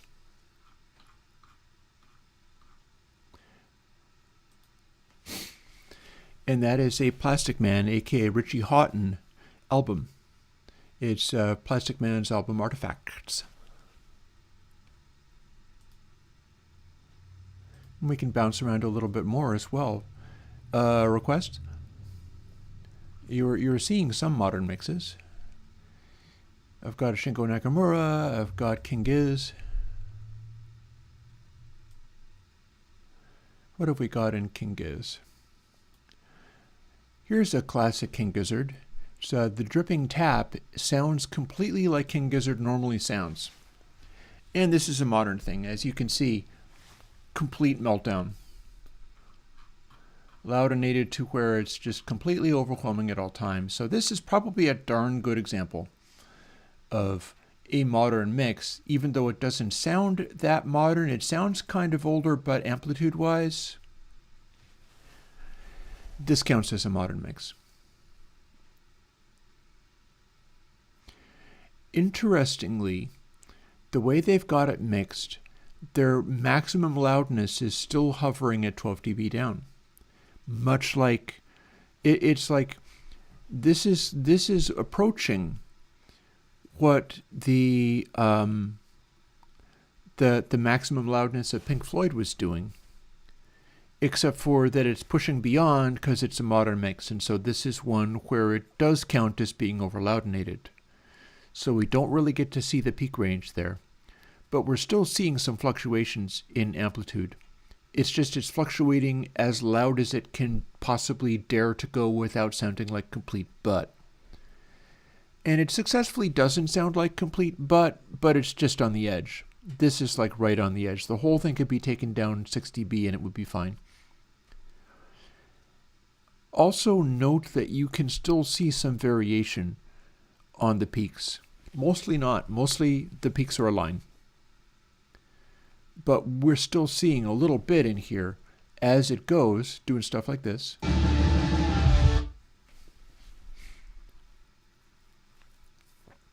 But we see fluctuations in the RMS amplitude constantly, and that's part of how this becomes listenable. It sounds okay because we're still hearing dynamic contrasts between percussion that stop it from being just limp and flat. And it's anything but. It's far from limp and flat. It's like this. And the thumping that you hear there is represented by these dynamic lines poking up over the body of the sound here. I designed the scale of everything and how it's represented to accurately show that. We can also pick a section in the beginning where you can kind of hear them going in a normal sense.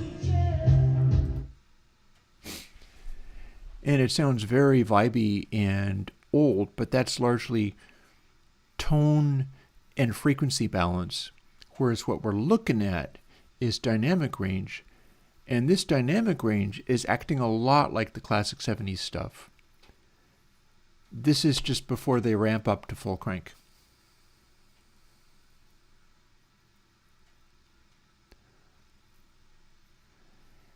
And yeah, this is King Gizzard and the Lizard Wizard, Omnium Gatherum. And it's one of their big, it's the Dripping Tap, which launched the record. It's their first track. I've got other stuff as well. For instance,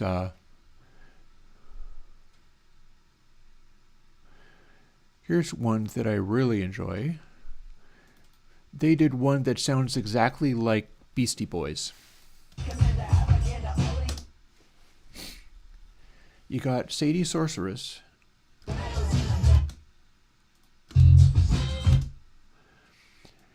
And Sadie Sorceress sounds exactly like an old Beasties track. It's extraordinary, and they have really good rapping on it. And it sounds like it's off of some SB1200. And the frequency range is like that, but also, here's what you get out of that really old rap-like stuff. There's bursts of intense loudness, but the background is sitting at like 18 dB down. That's important. And we've got these little bursts of, that's probably a bass line or something. Something is happening here that just blasts. But it's not happening all the time. It's happening periodically. There it is again.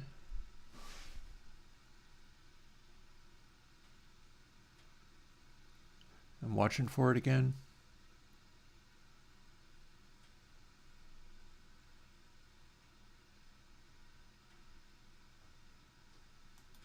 There it is again. So the sound that they made which did that is this sound. Oh, wait. Got to bypass. So that's a bass note. It is what sounds like an electric bass into an amp, and it's just a very loud noise indeed. And then when we see it in action, this is how they push the bass note as loud as it can possibly go, which is pretty darn close to 6 dB down. It's just full crank. Whereas if they've got other stuff going on, that's a rap section.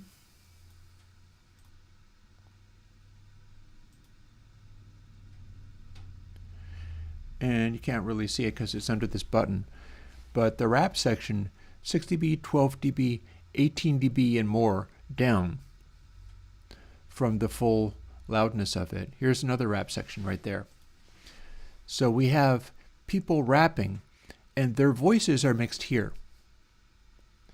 And that bass note is mixed here. And that's how that kind of stuff is done. The reason you can still hear the voices, even though the bass is that much louder than them, is that they are projecting like crazy. They are being loud little guys. Like this. Oh no, wait, that was actually a sound effect of some kind. Let's find a place where they are. So here's our voices.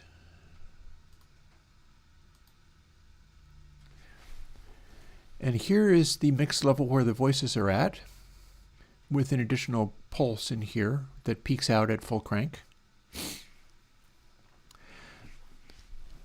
So this is King Gizzard rapping and projecting good and loud with a additional drum hit at the end, which is coming in at full crank. And what you just saw on the meter, which is mixing really nicely among all this stuff. Notice how the peaks are filling in that area again, where the amplitude of the RMS is 6 dB, 12 dB, 18 dB down.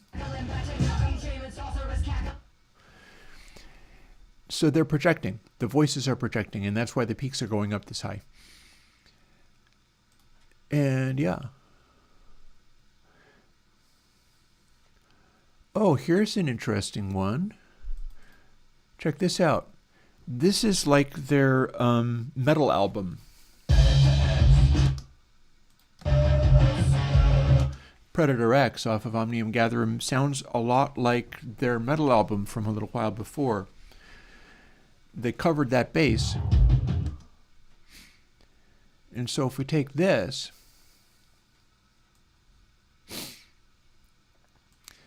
and look at what that's doing,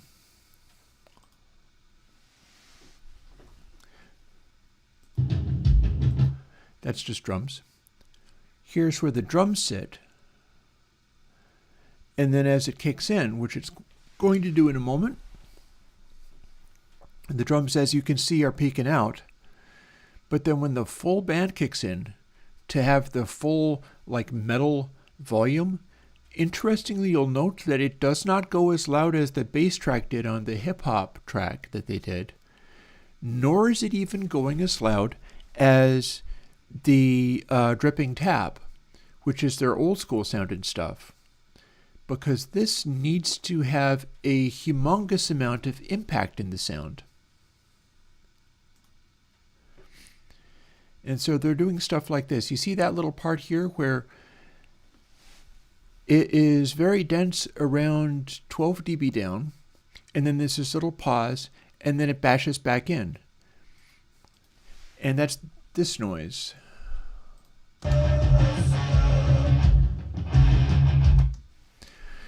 We see the big thump here, and then that's how dense the rest of the sound is. It's hovering around this dense. And you'll notice in the peaks, we're constantly peaking out, but it is still showing our cloud of peak energy in here. It is still showing that cloud of peak energy, even though almost all of it is just blast. Almost all of it is just clipped to completely unable to do anything. Like here is, we have a section that is just the guitar. Check that out. So this whole section is just guitar going dun dun dun dun dun dun, and then guitar snares come in. So let us have a look at what that looks like on the meter without actually hearing it. That's how loud you mix the guitar. 6, 12, 18 dB down almost exactly. And there's where its peak energy sits. Weirdly, notice that the peak energy is not flat-topped because this is the output of a speaker cabinet. This is a mic'd cab rather than just hard clipping in the DAW. So you do your heavy distortion guitar. The heavy distortion guitar makes a sound picture pretty much like this, and then its peak energy, because it's going through a speaker cabinet, ends up taking up this cloud of space. It's part of the sound. And then as the snare drum comes in, we see peaks that are a good 6 dB over, probably more than that, over where the rest of the sound is. And those two things blend until the final part kicks in, and then the full band comes, hiding underneath the button there, which I have. I'll move that pretty soon. When we start doing it, it's the first thing I'm going to do is get that button out of the way. And then there's our full band, sounding like this.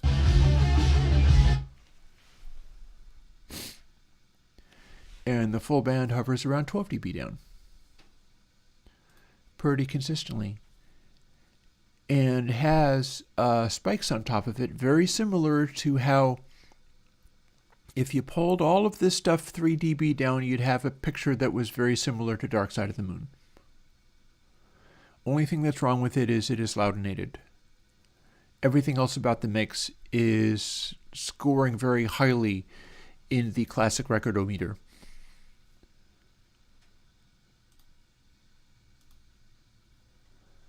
So there you are. We've got a bunch of cool stuff to play with. Just for fun, let's have a look at a Dom and Roland album. And I'm not going to play much of this. This is a drum and bass track. Dom and Roland is a very well-respected drum and bass maker. And what this stuff looks like on a meter might surprise you.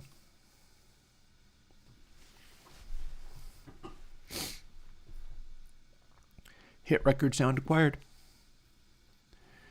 This has that 70s jam going on as far as the fullness is concerned, because it's designed to hit really loud peaks and be very aggressively percussive, while having a floating background space that is spacious, deep, big, encompassing. It's not supposed to be a blast like some Iggy Pop and the Stooges album. It's not supposed to be a blast like a King Gizzard album that sounds really retro.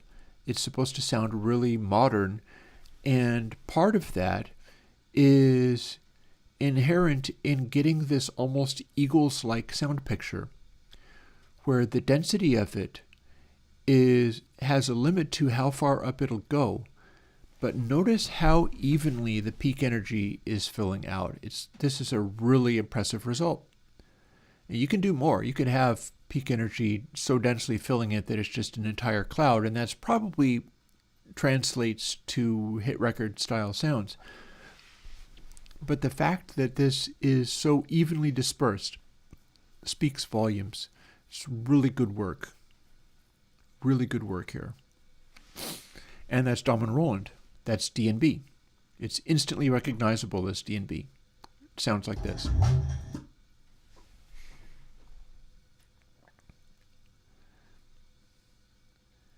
There you have it. So this is the stuff I am working on today. I'm going to put this aside somewhere so that I don't have to deal with it. Not entirely sure where. Oh, I know what I can do. I can make the window be much tinier and then stash it away so that I can find it later.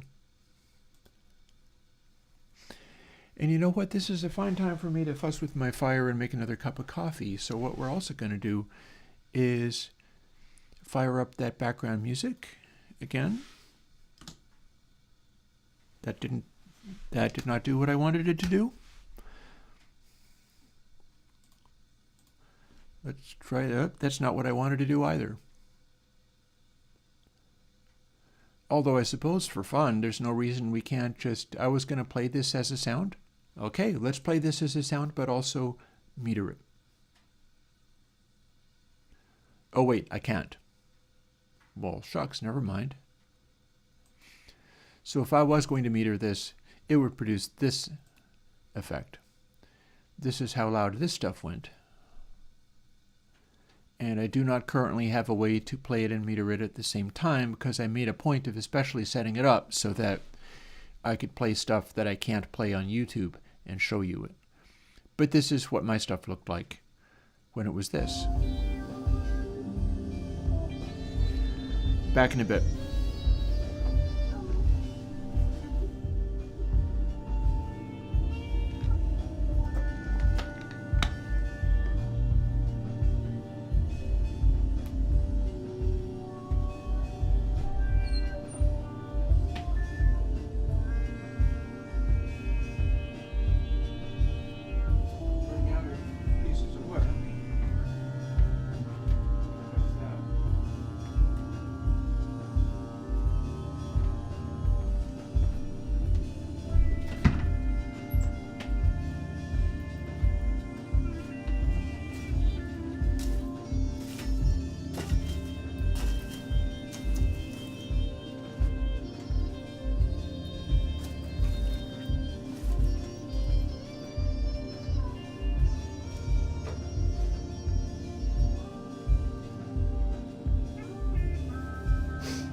Back in a moment with another cup of coffee, and we're going to actually do the coding stuff I was talking about, because I will, if I do it right, I'll immediately be able to show you new metering things.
ready.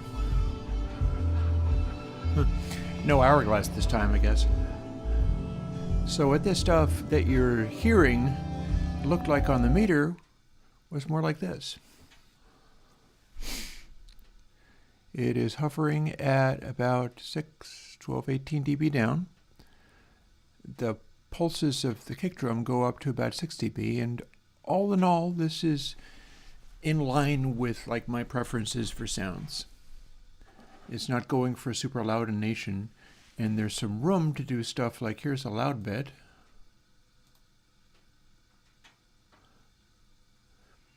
And the loud bit is throwing some peaks. Apparently that's a loud kick or something.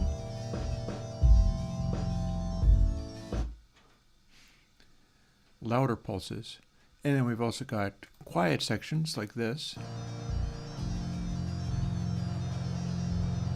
The drum went away, although I still have a bass in there.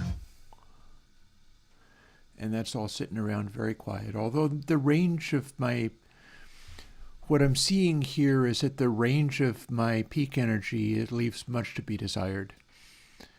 This is boring compared to something like the Dom and Roland, which is fine.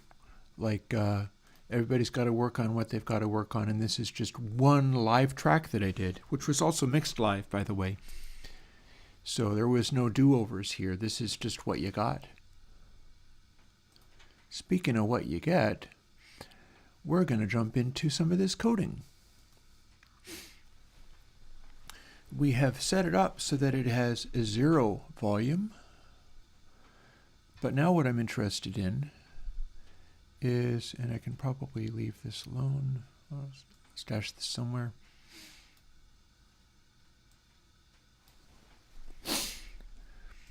I'm interested in how the Bacon Paul version of this made sliders, because I should be able to throw some sliders in here. And I don't mean mini hamburgers. What I mean is these things.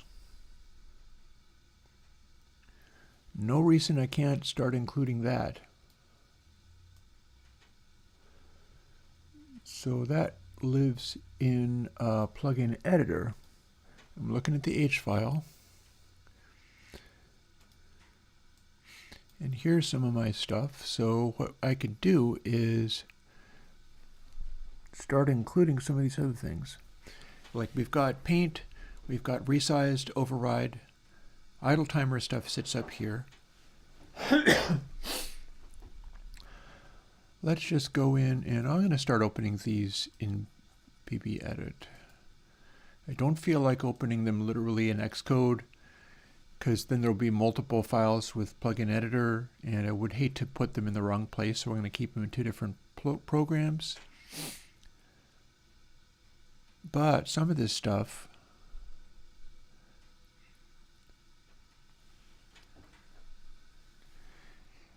let's make them match a little better.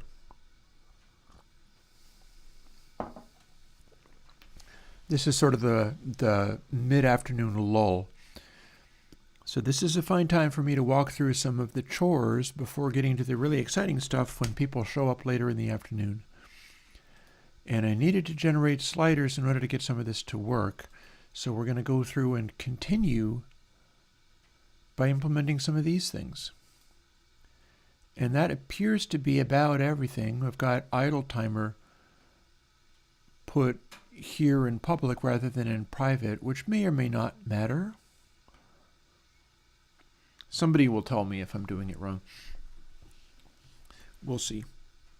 But for time being, I'll ask somebody. Maybe I'll ask Paul to have a look at the Pamplejuce version and go, tell me what you know about what is being done. And then he can tell me that, and I'll have a clue. But, oh, wait.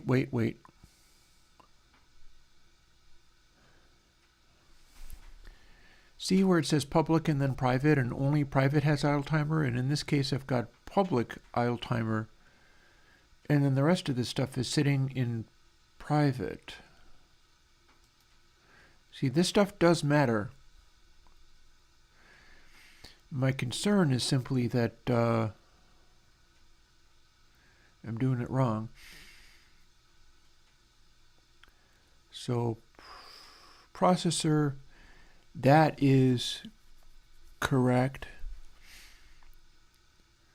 That is correct. Notice how we've got text button, inspect button, and that's private. Let's see how this works with more of this in private. Public is, oh, hang on. I see a couple issues. One of them is that this needs to be renamed, so I can do that.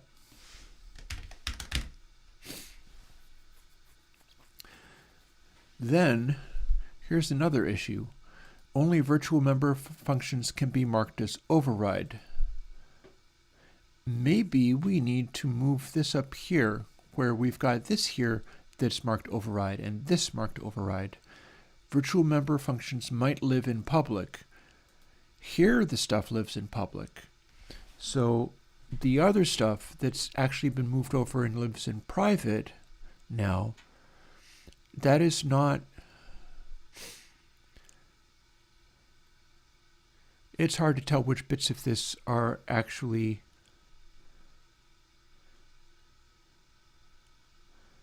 like private idle timer. Okay, same here. Processor, very good.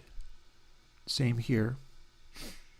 Inspector, fine. Private, very good. So maybe what we'll do is we're going to do a couple of quick changes and see whether it still lives or whether it screams and dies.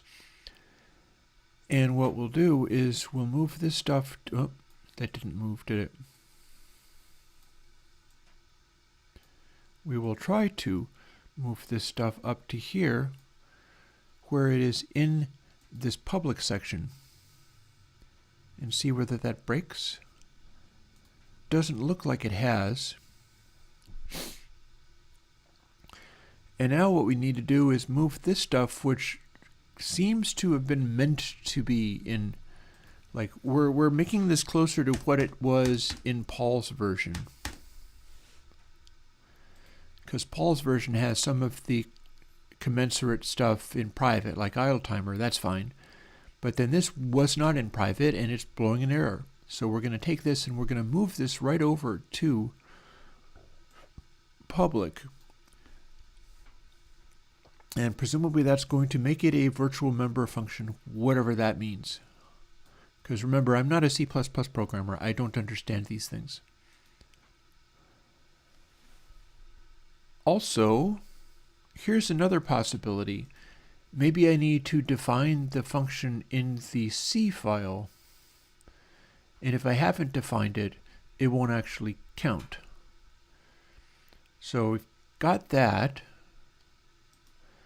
This stuff is set up much the same way that it was before.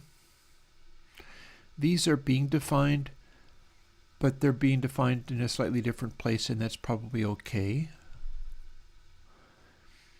In fact, we could even move this one. Well, I don't like that though, because these things are being declared. This is where Sadara has the inspector being declared. It is a object, it is a thing, and then the display is being declared here in private and was working that way. And I don't know whether maybe I would like to, we got the array declared in public, and indeed we have an array declared in public.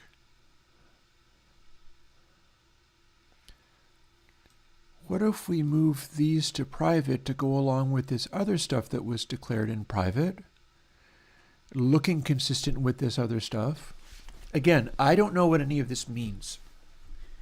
Somebody will come along later and be able to see what I've done and tell me whether it makes sense. I think this bug might be, and I'm not going to remove override just yet, this might be me needing to implement these in the code, because if I go to where the code is, some of this stuff is defined and some of this is not.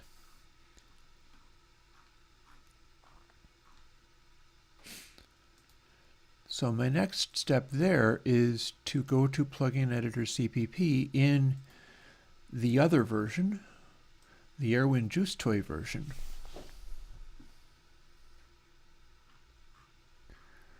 Where we don't actually have the audio processor stuff, because that lives in the other file this time. It lives in plugin processor. But the stuff that we do have is these things. Here's where they start, just after resized. Let's bounce back to here.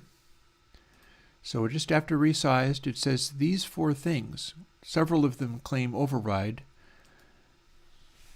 And then here we go after resized and define these 4 things. 1, 2, 3, and 4.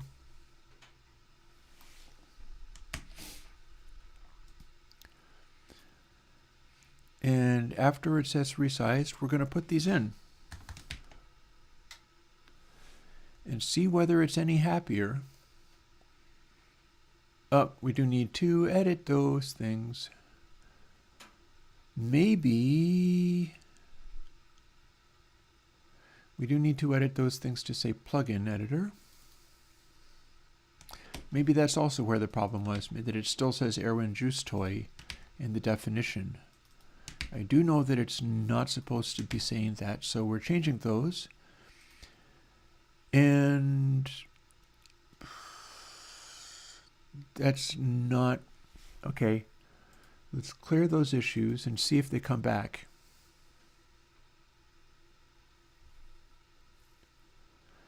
Alrighty, I may have just put in these things. We'll find out.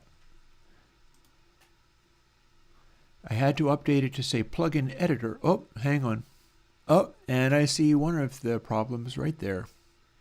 Some of this stuff needs to be rewritten.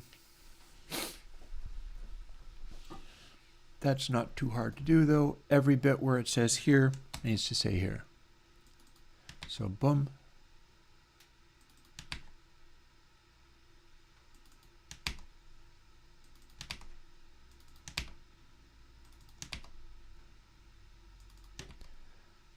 Oh, hang on. I just did that wrong, didn't I? Roll it right back. That ain't necessarily what we're trying to do.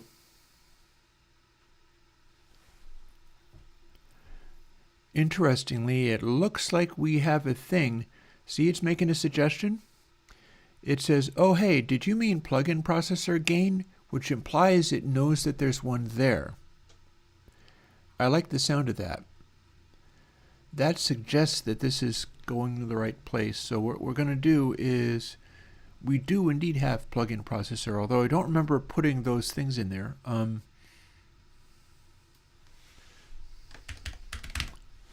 But anywhere it says Airwindows toy audio processor, I do definitely want to call it plugin processor.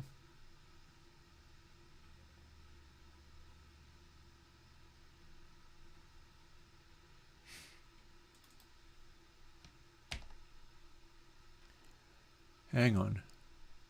Hang on. We have to copy that, see whether it's any happier with that. Okay. Okay, this is a start. Now we got all, hang on, all of these. Anywhere it says the audio processor, we're actually looking at plugin processor.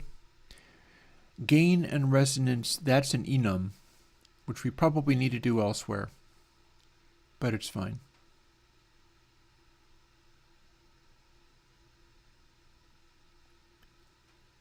And that also needs help. But one thing at a time. Let's first step through these. Because I tell you, this business about no member named UI to audio, this is not called the same thing in both places.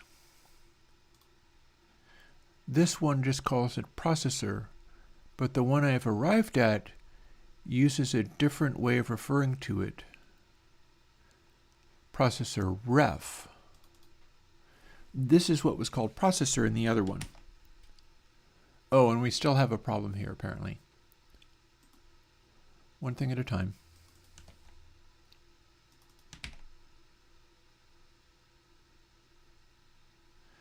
That fixed that bit.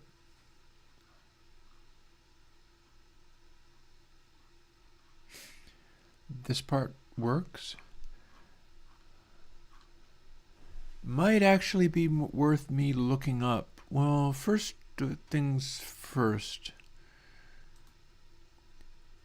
I've just put the bit in that it needs in order to be able to do sliders from this section, but that's not all. Not by a long shot. Can't see all of this on the screen, sorry.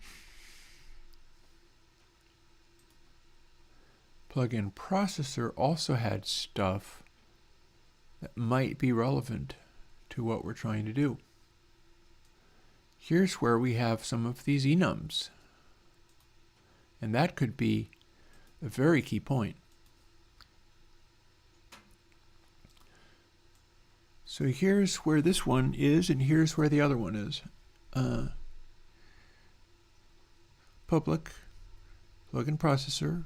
That one says override, and this one does not. But here's where we're setting up some of these parameters for the sliders.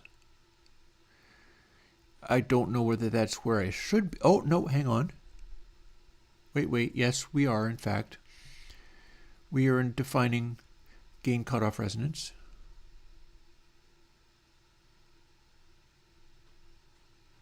Weirdly, it's done differently in each play. I don't know why this says n params, whereas the other one does not. I would have gotten it from here, so that makes no sense at all. Oh, wait, no. It's done in two different ways. This must come from two slightly different formulations of how Paul did it. He must have tweaked it.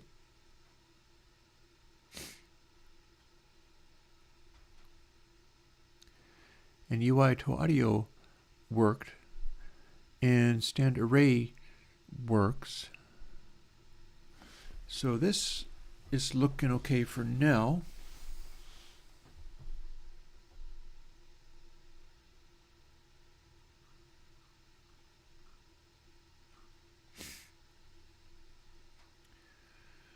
Plugin processor has some of this stuff. I'm looking in a place you can't see, but we got some stuff going on in here. This is a place where it's doing a lot of const override. Maybe that's where this stuff needs to be defined in this class. I'm not sure. But this void slider value changed is acting like this is not the right place to do this.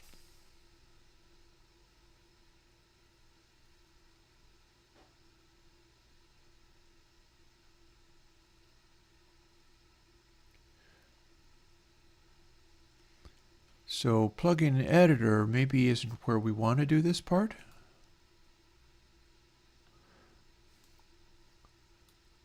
Let's find out.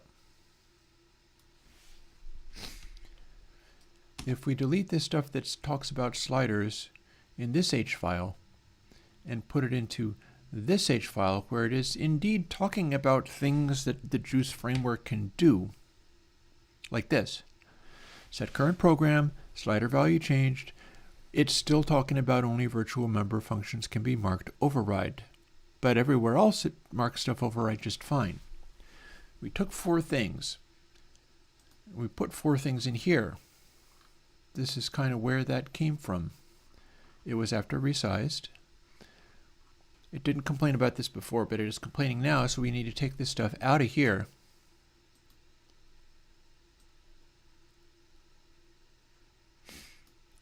And there's our 4 functions. They've been updated to the names things are supposed to be. We'll delete them out of here.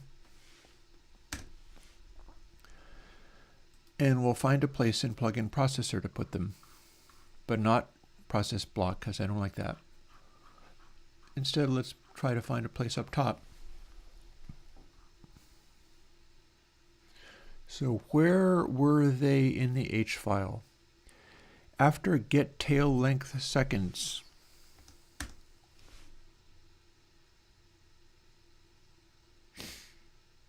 but before get num programs.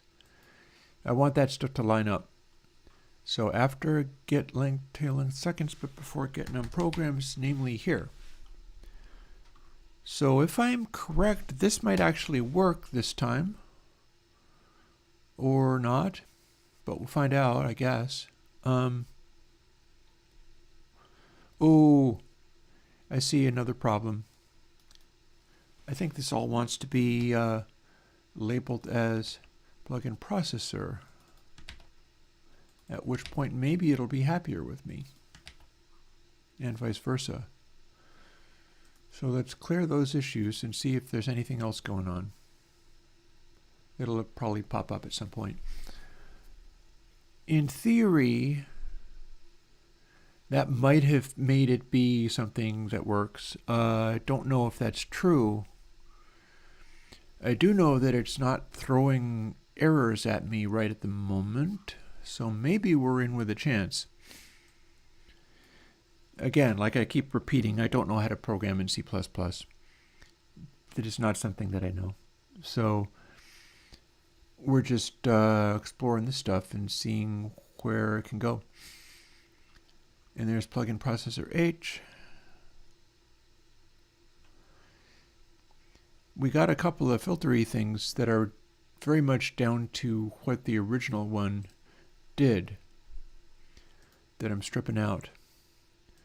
The original one has this going on.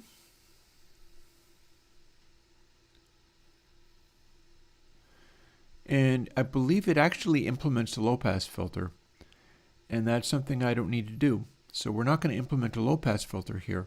But what we are going to do is implement the controls. So we're over in plugin processor. And in fact, we're over in plugin processor here as well. Oh, no, we're not happy. It became unhappy. Undeclared identifier. And why are we not able to find processor ref?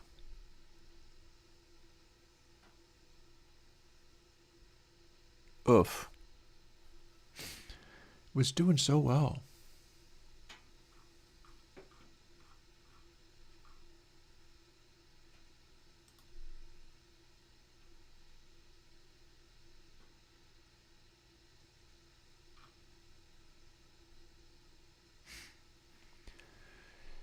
So if processor ref is meant to be something from this code instead, which is why we're using that to refer to it, maybe we don't need to refer to it so indirectly. So for starters, if we were doing something kind of like this and it needed to call UI to audio, which I believe we do here somewhere, like here, how are we referring to it? Audio to UI or UI to audio? Maybe we don't need to actually put processor ref in there at all.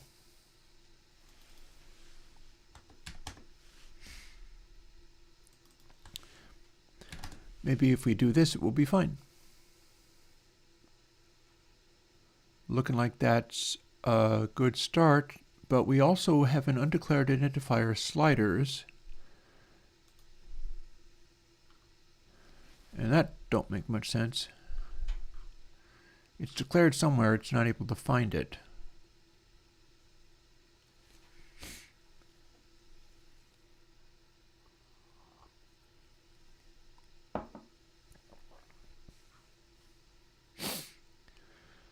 So if we can't find, oh, and are we still having issues with this? Clear those issues and let's go in and see what else we can make happen. I think that fixed that, but we're still having a problem with the sliders, and that's because they're presumably in the wrong place. Maybe that's because they're down here and need to be in public. If they were, what would that do?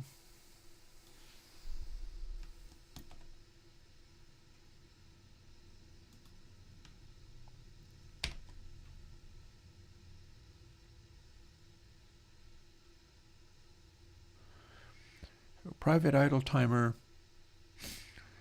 resized is now in public, which may or may not mean that it can find it now. Let's clear the issues rather than literally trying to build it.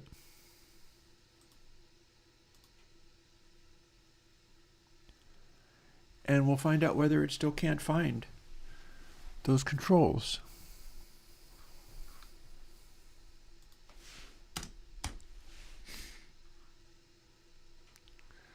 Nope, it still can't find those controls. That may mean that we need to be putting them here instead. Like there is a, and we're still having virtual member function problems, and that's a concern.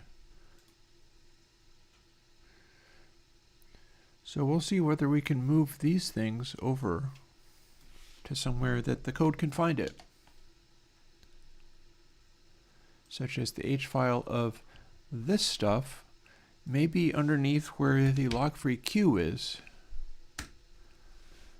Thing is, that's part of processor now, not part of editor. And that doesn't seem right at all. Our slider drag stuff, like I moved this over from editor because it was complaining about the virtual member functions, but it's still complaining about the virtual member functions, and I don't like the sound of that. I think maybe everything that I've done here is a mistake. It doesn't help that I have no idea what a virtual member function is. Like, that's deeply unhelpful. But we can be pretty sure that since this is a kind of thing that's part of an editor, I would imagine that it should live in editor space, and we'll figure out the other stuff later. It's going to still complain about that until I'm able to solve the problem. But until I've solved that problem, we can at least put it to where the editor lives. And that'll clean some of this up. And it's going to go just under resized.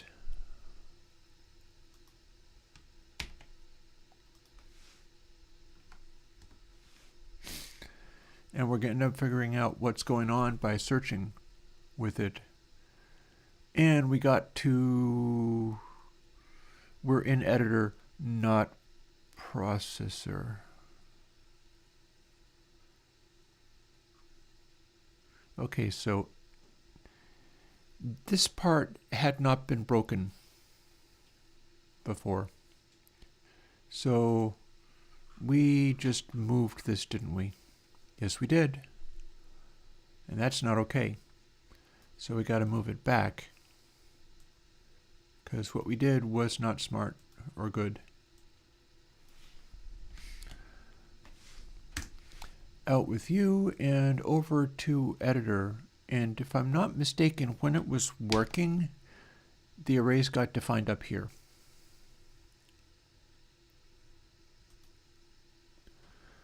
Let's put this source stuff out of the way for the moment, because that's just, we want to get it back to a state where it can even build. Otherwise, we're going to spend hours getting it to a point where it dies, and that's no good. That's no good at all. So here's what we do to try to get back to, so there we go again. We've got a declaration in plugin editor. Everything, we're in plugin editor, so these things need to also be called plugin editor. That's where we defined these things, and that's the only place that it's going to work. Where those need to match.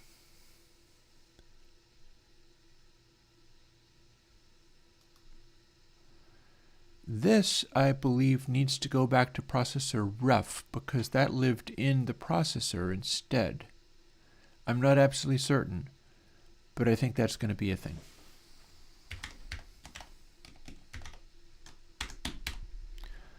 And did we have a dot? Did we have a colon? What did we have? I think that format spoke to it in a way that it understood. I wonder if I have another example of it around here somewhere. I do. Yeah, so that is the way it's supposed to be. It exists here and is correct.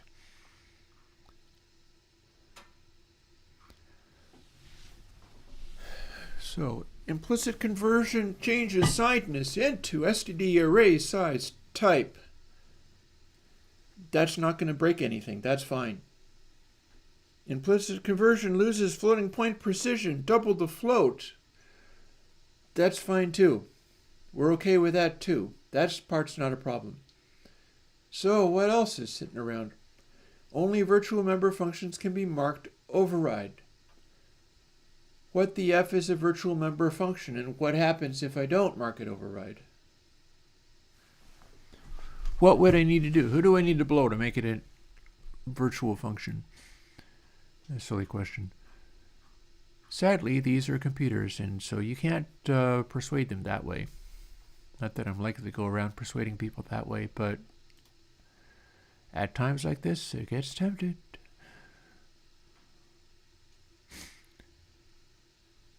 Where can we bring in more of this slider stuff? Do we have any of this defined around here somewhere? There's the queue. Well, let's take a moment and see if it builds. I bet it won't, but we can find out. Nope.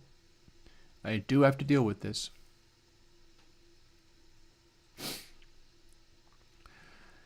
Before actually doing that, I'm going to open up a little window and go and find out.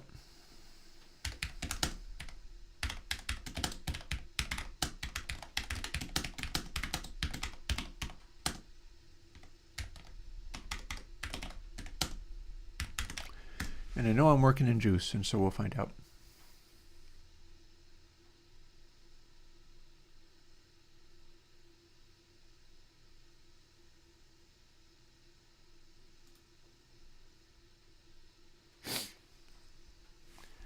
Yep, that happened to me.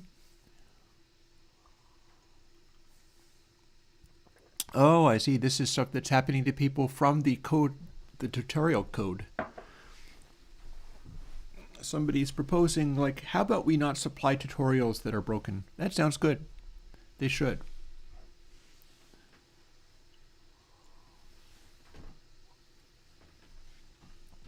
They should provide stuff that's not broken as shipped. However, I'm trying to adapt a thing from Paul to the thing from Pamplejuce, and so Pamplejuce is not at fault here.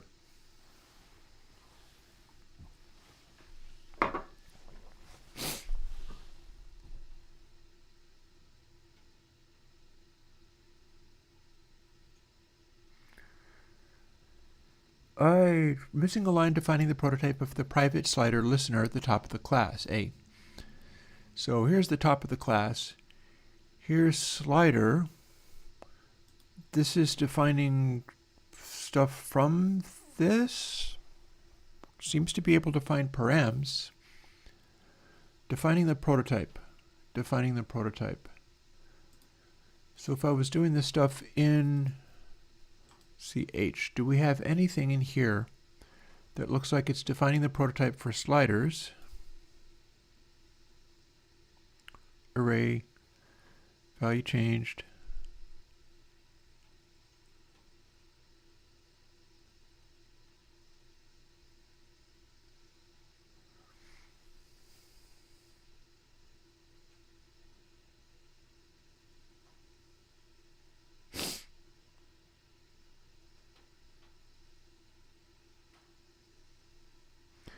It weirds me out so much that sometimes it goes like, okay, Airwindows processor, ampersand processor, whereas this one is plug-in processor, ampersand, and then the thing that you refer to. It's like, shouldn't those be different? I really find that baffling. Why would you have it in such a way that you have to have an ampersand on one or the other of the things, but it doesn't matter which? How can that even be a thing? And yet, it works as if that is a thing. It works as if you can just arbitrarily take the ampersand and put it to the other thing, and that just makes it that much harder to understand. Honestly, these programmers sometimes, I swear, designers are designers all the way, man, because this stuff is nonsense. Here's an observation. In this case, we have the STD array, so it's sexually transmitted data for sliders and labels, and they are before it says anything about void, slider, change, override, and so on. In this case, I'm doing those first, and only then am I putting in the arrays. Could it possibly be that I just need to move these over the... Well, that didn't do it. Clicked on a blank space. First of all, we're going to try to learn how to click, and then we're going to fail to click, and then we're going to try to click again. And instead, let's just use X and V rather than trying to do a drag and drop operation because it didn't want to work. And so now this matches what it says in the other code, but I think we're still going to get the same problem because that's just how this nonsense is sometimes. And sure enough, now this is arranged in the same way as the other one is arranged, and yet it is still having a problem. Did I move these functions over to plugin editor?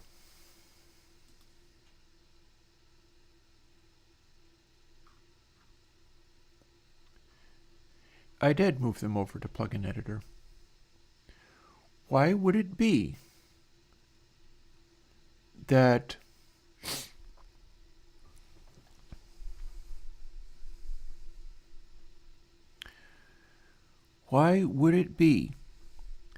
this one that says resized and has an override is fine, and these ones that are also void, that are also plugin editor, that all have other things going on in them, they have more arguments, but then this one has an argument and it's not throwing the problem. How can it be that this, with this and this, which is the same as this, and is void, meaning it returns nothing, is having a problem with override, and this is not? Why? Why is this difference being here? I will note that the slider drag internal doesn't have override marked on it.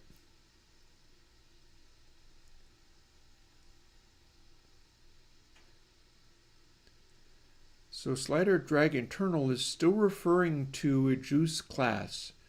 Class being juice juice : slider. I don't know whether you're supposed to call it something other than : I feel like I am spelunking in the colon of juice, dealing with all the crap. But what is up with this that I can call override in this one here, but not those three?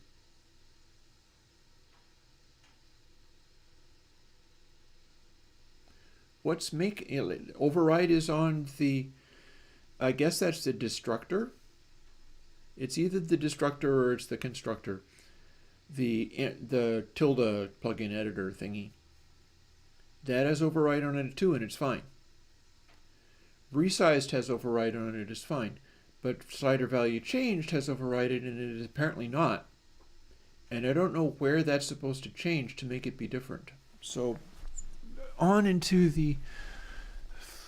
This was all about me doing... I was getting all excited about doing some code changes that were going to help. And all of a sudden I am totally derailed into this, which is a world of hurt. That makes me sad. But nothing to it but to grovel through it, I guess.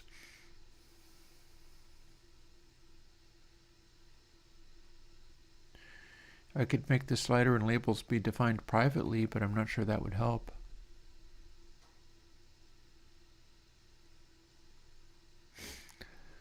Let's put this away for a moment and get back into this. I do not know what the line defining the prototype of the private slider listener would mean.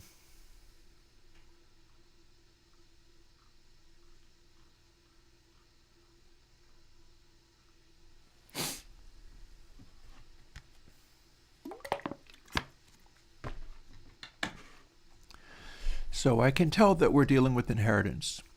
That is known to be a C++ gotcha.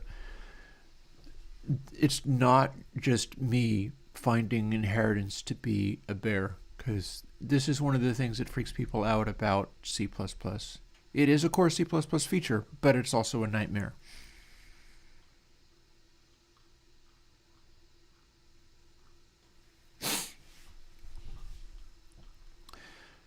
This is sort of people just talking about stuff.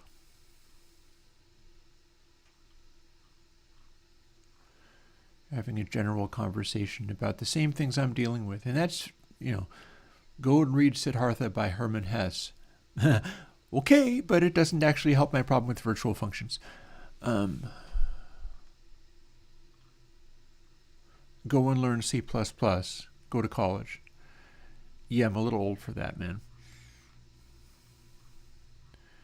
And here's a bunch of people being like, this should be simple if you're smart. Okay, well, for starters, I'm not smart, apparently, so that's fine. Let's find somebody that's actually answering the question, because we're really not answering this question here.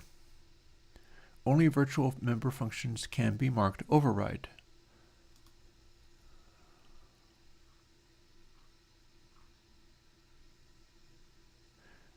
Are you new to C++ as well as Juice? Well, yeah. Do you know what a virtual function is? No. Do you know what override means? No. The code works in one place and it doesn't elsewhere. So, and this is again somebody who is not answering the question. They're just saying, oh, you're dumb. Okay, I knew that. Now what? Maybe Juice is not the right place to answer this. Maybe Juice people simply are unwilling to answer this.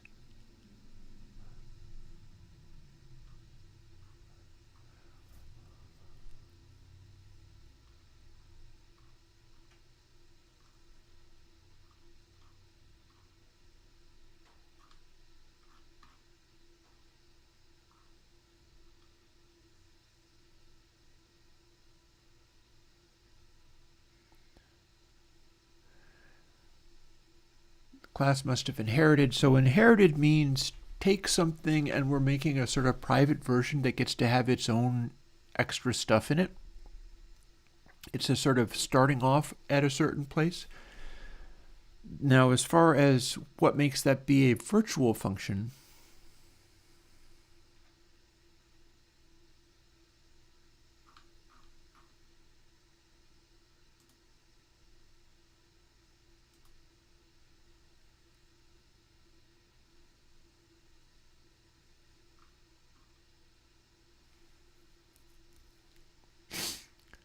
functions are overloadable by being marked const. Okay. As usual, this is C++. Warnings are useless. You're expected to sort of know all of these things. That's fair enough. So, overriding a function. The compiler does support C++ 11. Use the override keyword. Okay. Here's a bit of information. It can't find a parent virtual function with the same function signature.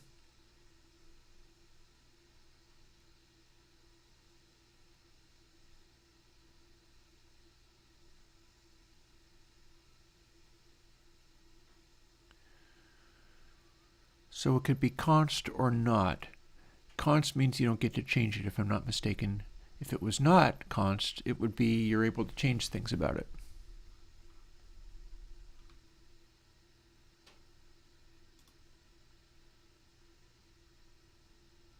Oh, here's an actual definition of the stuff. Guarantees the function caller that no member data variables will be altered. Okay. So there you go. Both of these are legit. May not. Well, maybe not. Apparently, it's like bad engineering, but that's fine.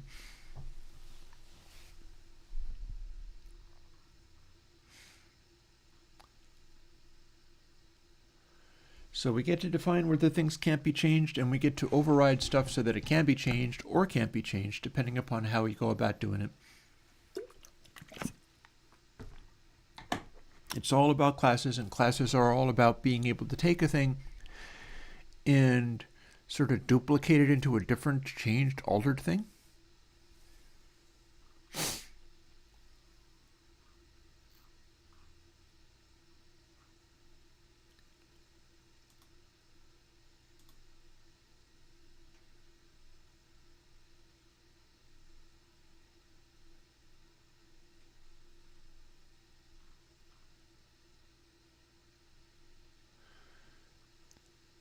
This is interesting. How old is this? We're on an Xcode. We've been doing this, but then all of a sudden, we're getting the exact error that I got with exactly the same place.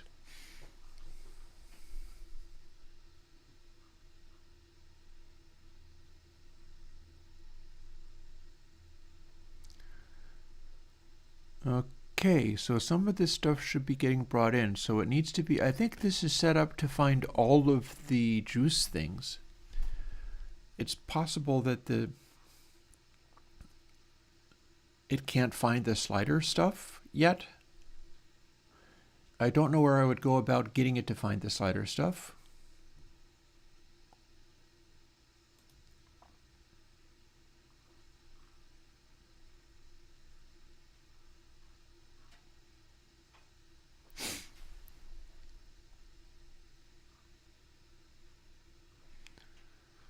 Adding functions, changing a function, which is not necessarily that I'm changing any of this.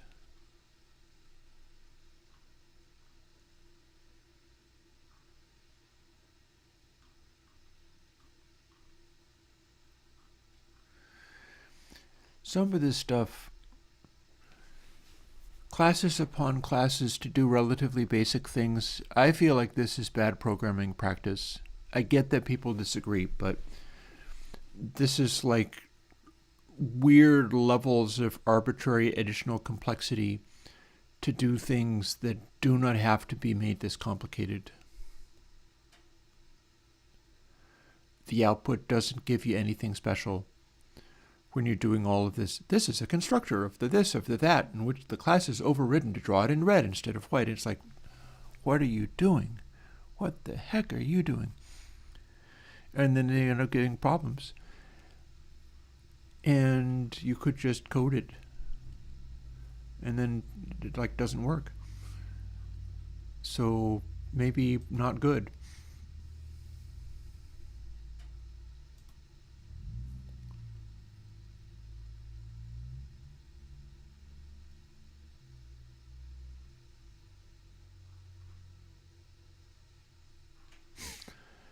Let's just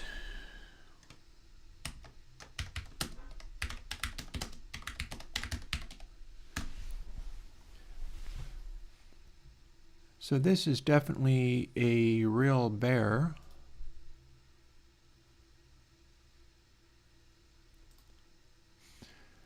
Okay, I see why they would call it virtual then. Because it's a thing that's declared, but then we are overriding it. And so rather than using the one that's built in, we're kind of doing it over. So the virtual function means including the changes that you've got. Or runtime polymorphism is like the thing that I'm doing where I can call it in float or I can call it in double.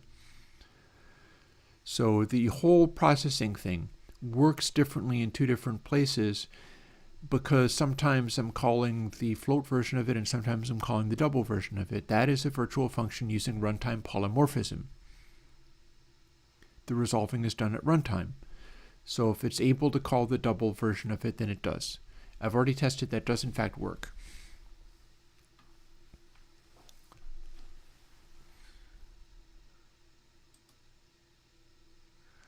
They're always defined in a base class.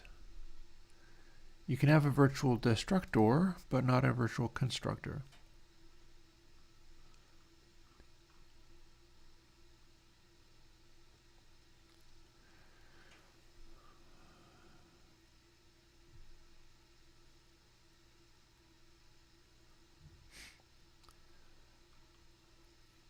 So derived, you don't get to, you can't have a virtual constructor, but you can have the destructor.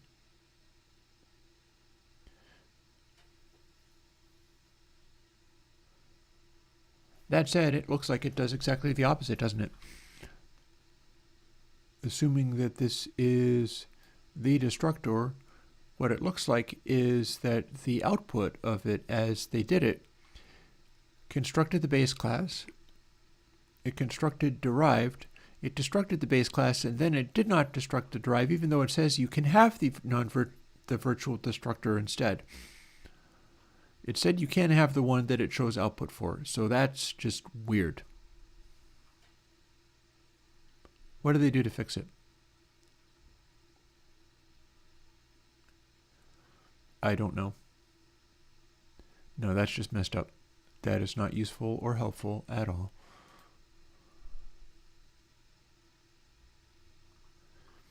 Same deal. Virtual functions, member functions whose behavior can be overridden. This suggests, and this is gibberish and white noise to me, so it's got very few characters in it. There's very few letters here, but they're not helpful. However,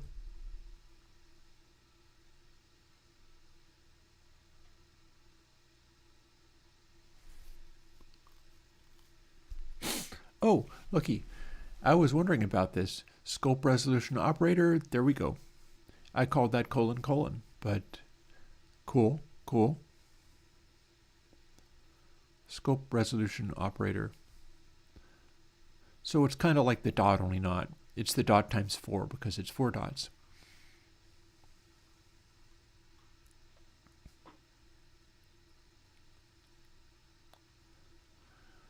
This is pretty horrifying.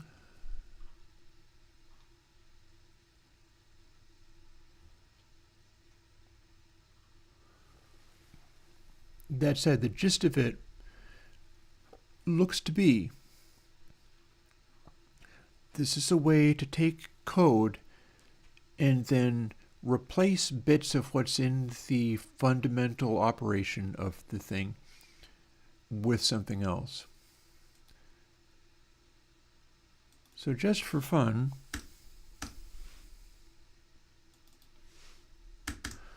we're going to see what we get if we take away some of these issues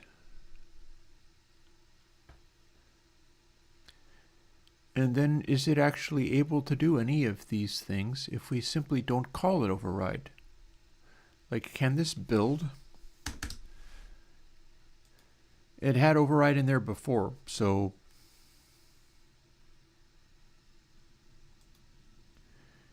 we can at least find out whether or not our thing can even build. We've got some of this stuff made. Where's our time series delay? And do I have slider stuff inside it? That's going to be a nope, not there. And plug-in processor, where's my slider stuff in here? Here's some of it. So plug-in processor, C++, and then here's some of our other stuff. There's our input and output. Here's our tilde plug-in processor, whatever that's supposed to mean. Similarly to what it is like right here. It's another blank. Our stuff here sits above that. It sits inside this. So this stuff sits here where previously there wasn't anything in here. Now we do not have these arrays. This is part of that.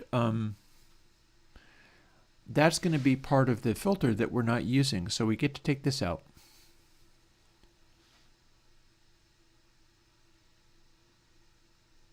Other thing, we'll find out later how to fix that.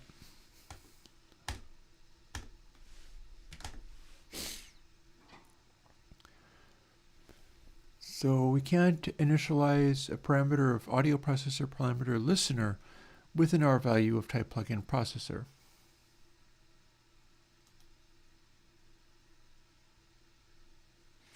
Well, it was apparently supposed to work here. It does not work elsewhere. But this bit actually looks like it worked. Or maybe this worked and maybe it didn't.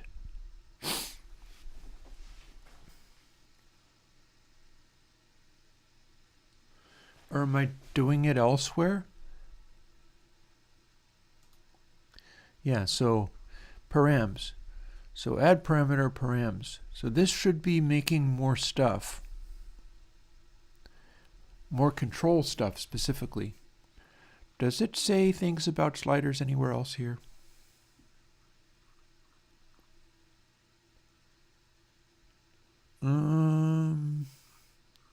No, but in process block I can do some things.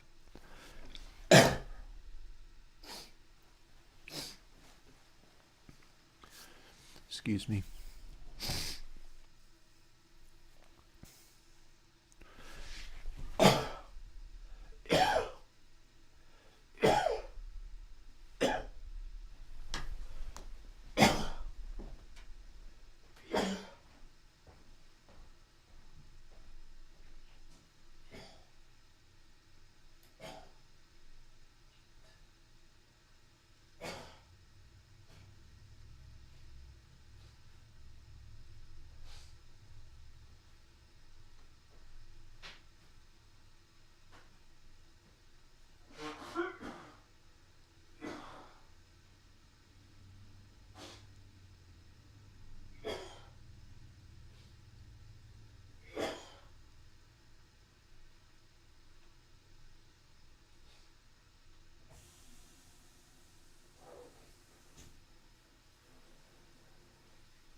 Hey kids, remember, virtual functions are bad for living things. So let's see now what we can do with pretending that we have parameters. So process block, float, input channels. Where shall we put these things?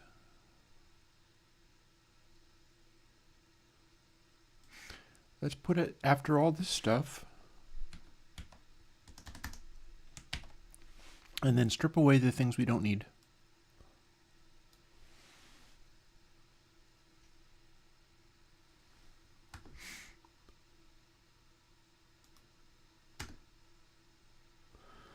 Oh, look, it doesn't recognize this param at all, does it? Oh.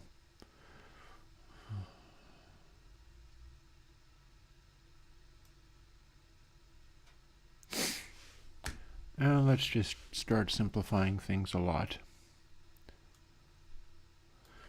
Because we're not using this stuff. Let's just make this be a lot simpler.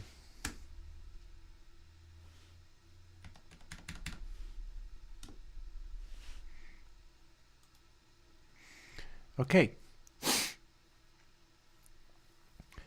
It looks like it knows what the params are. What else is going on?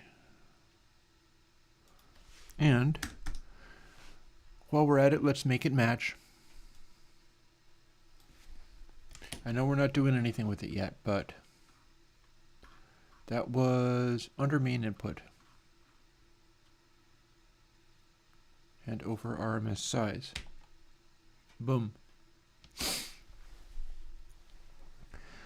Let's see if we can make these things match.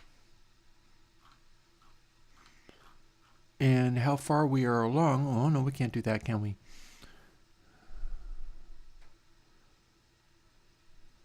It's trying to add listeners.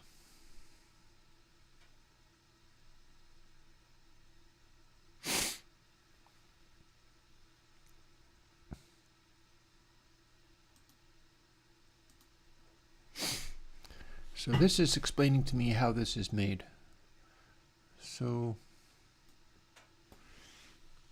we're going to just kind of update this for the moment.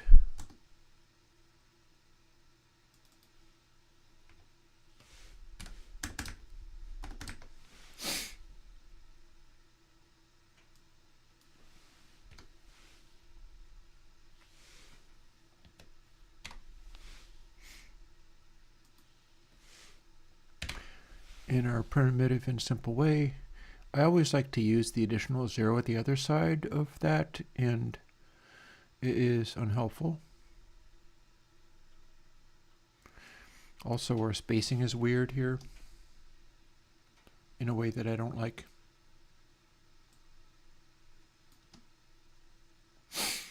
I know it takes more horizontal space, but I'm just more comfortable being able to make sense of how it looks.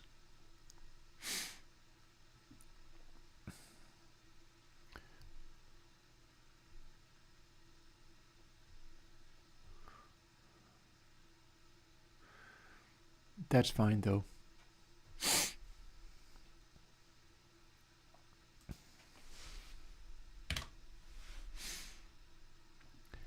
We're still getting this.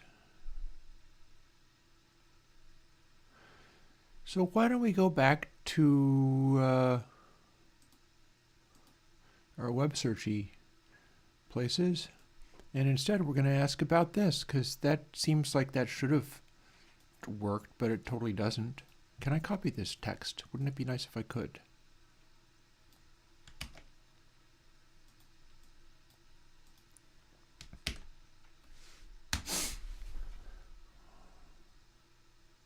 A couple of days ago, the code was working. Yep, this is always my fear with these things. My fear with these things is always you're making it work, and then through some C++ism or whatever, it goes crazy and dies, and then you can't fix it. Which is why I kind of depend upon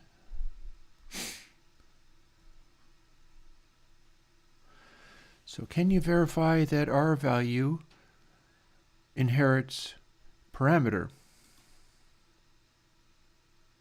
R value, so plugin processor would be at listener.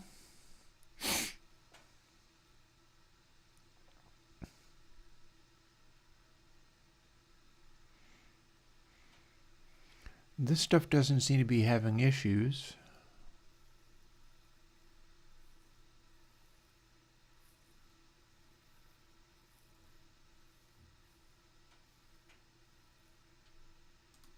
Well, hang on.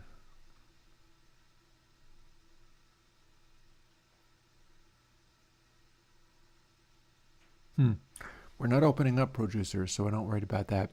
Is rewriting the header file and removing everything in the parent classes. Wow, spectacularly unhelpful. Poor guy. And then what is it doing at this time?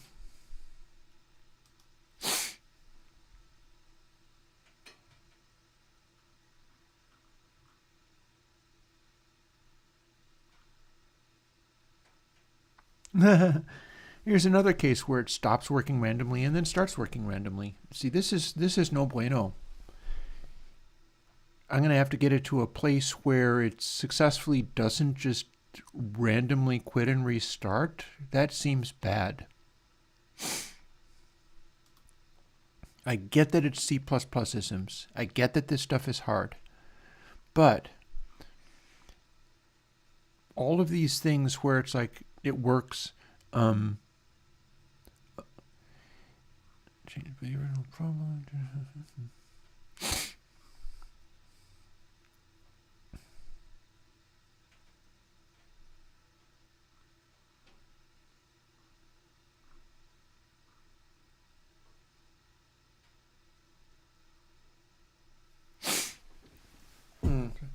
It is lovely that they have these things where it has to not only be C++, but also state-of-the-art or it screams and dies. That's worrying. This is why I depend upon Sudara to be able to get the stuff up and working and deliver a functioning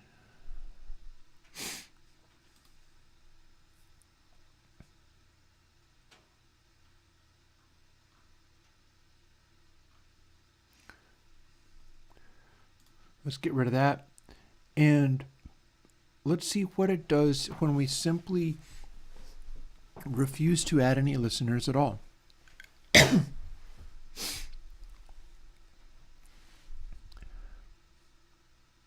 Also, where did this come from?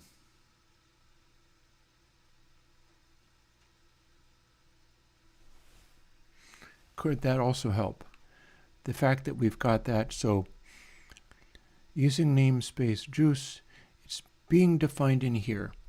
It's being defined as inside this place for plugin processor or toy audio processor. That bit's the same. This bit's the same. But it doesn't like having params add listener for this. This is what's making it become upset. The word this, which presumably should be the creator of the class or referring to the class. This is always like refers to itself.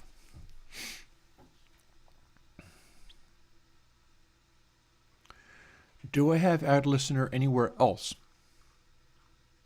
in this? Is it being done correctly anywhere else?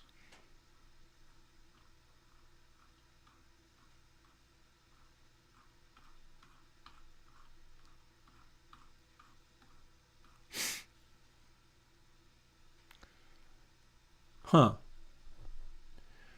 Well, we've got a create editor, and when we say return new plugin editor, we have to do asterisk is.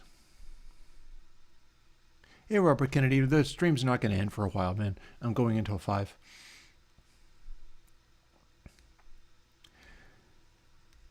And again, like, dude, if it's making extra plugins and they don't do anything, live with it. It's the VST versions of the Airwindows plugins. There's no reason they should be making extra sliders, much less extra sliders that are blank.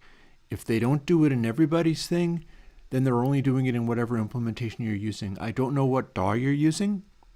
It's possible that whatever DAW you're using is just doing weird stuff. If it says consistently all the plugins, then that means something. Figure out whether it actually breaks anything.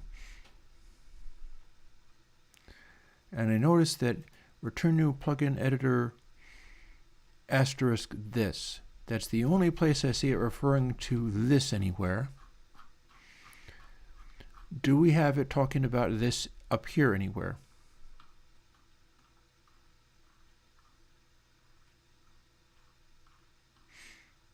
No. So in that case, if it needs to use that to refer to things, it's going to be no viable conversion from plugin processor to audio processor parameter listener. So we're no better off that way. So what we're going to do at the moment is we'll idle through that, but it does nothing. And then we have a created thing, which is gain. And then we're going to find out whether or not it made a control that the code understands.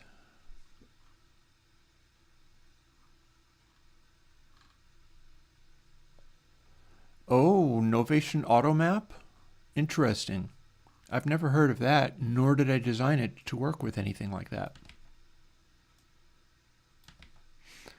nor do I think that Novation Automap should be putting in extra stuff. What's a Novation Automap, man? Try that. Try that. And for now, let's see if this builds anything. It looks very much like it did build the thing, but we don't know whether that helped.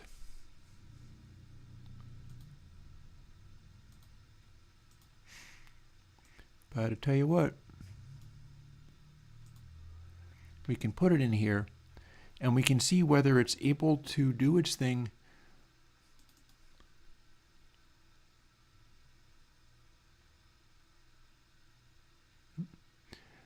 Yeah, by all means. Like, if it did that, then that's a Novation Automap thing. I'm telling you. Chorus. Also, we're not going to have our... If we have sliders, we can't see them now. But we have an inspector, which shows up underneath this.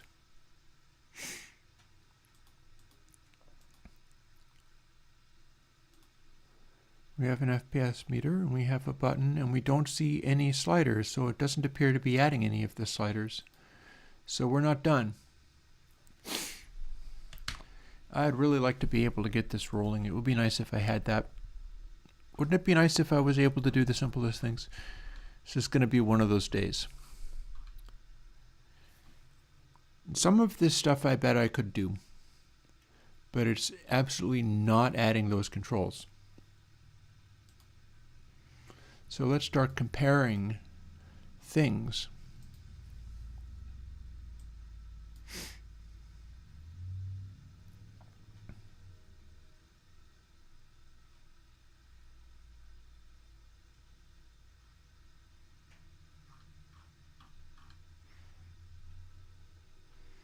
Here's plugin editor. Here's a bunch of stuff. This is defining the size of my stuff. So what we could do is, let's make that be 300, just all of a sudden. Ooh, wait, no. Hang on. That's literally not the thing I want to do. Instead, let's make the editor set size be 300 here.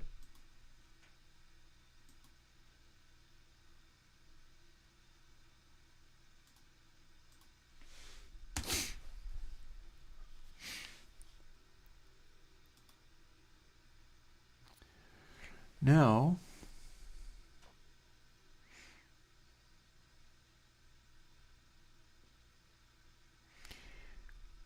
here is something else I have not added. Or have I? No, I haven't. There's our slider drag internal function. It appears to be alive. This idle stuff is the timer. That's also alive. But in plugin editor, we do not have this part, which defines more things.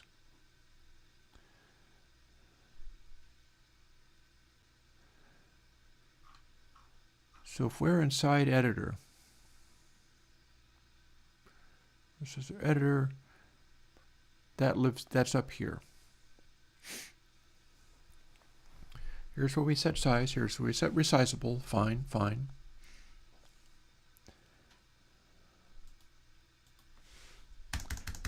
And then here we've got some more stuff. Much like this is making the inspector be a thing. And I'm going to want to put that elsewhere, but that's fine.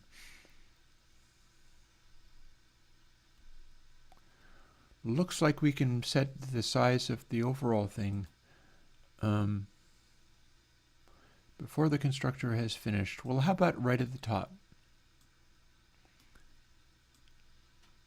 How about we do this right at the top? And apparently we cannot do drag and drop in... Oh, no. I lie. We can do drag and drop, we just can't select things in such a way that it makes any sense, that's all.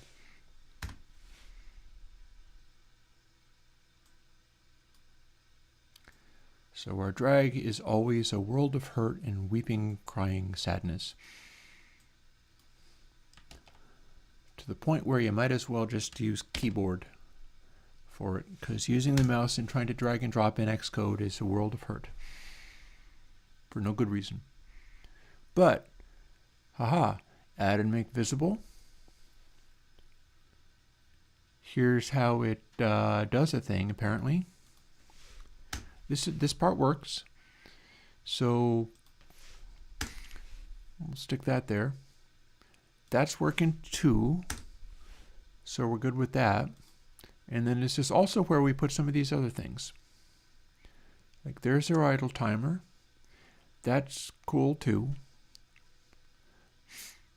And now, between these two, we put this. And see whether everything explodes. It'll even be in the same place if it doesn't explode. How we doing? Oh, we have to do a little updating. So,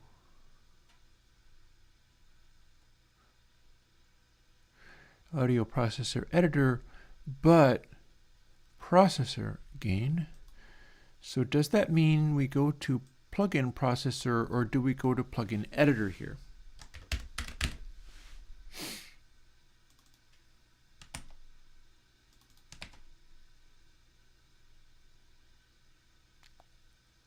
Shadow's a local variable. I wonder whether that's correct or not. I'm a little worried about that. Shadow's a local variable doesn't sound good. That sounds like we're looking at a problem. Also, this is processor ref.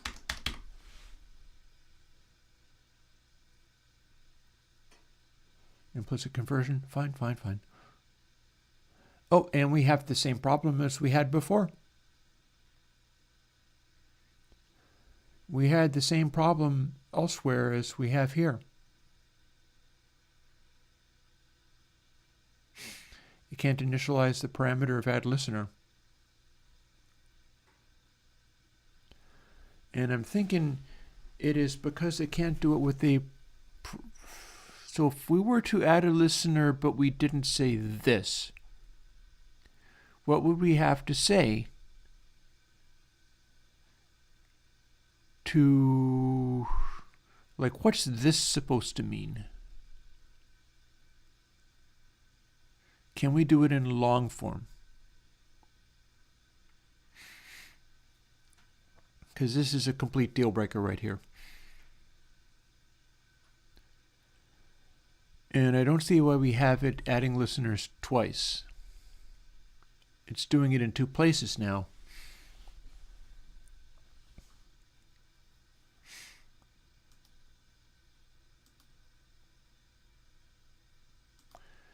We may be able to make it appear even if it is not as a listener.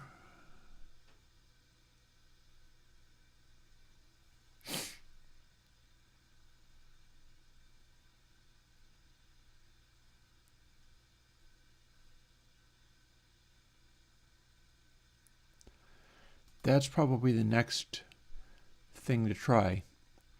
Now that I've put that there, do we have other stuff that's not covered that has to do with... No, that's UI to audio message. Yeah, I don't see anything anywhere else that's talking about sliders. This is the place where the sliders would appear. Now, what about in plugin editor? How is that supposed to go? Oh, we've just opened the CPP file again, didn't we?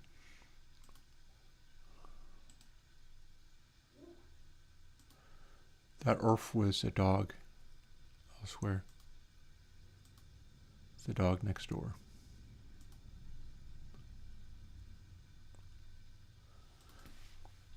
Now that I've done that, can I add override?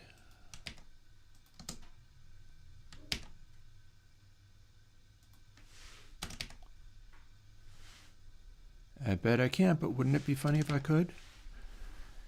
Just doing that thing would be enough to make it be happy? Nope, nope, we're not right. We're not okay. We are back in a world of hurt. So, that bit is supposed to be... Oh, and...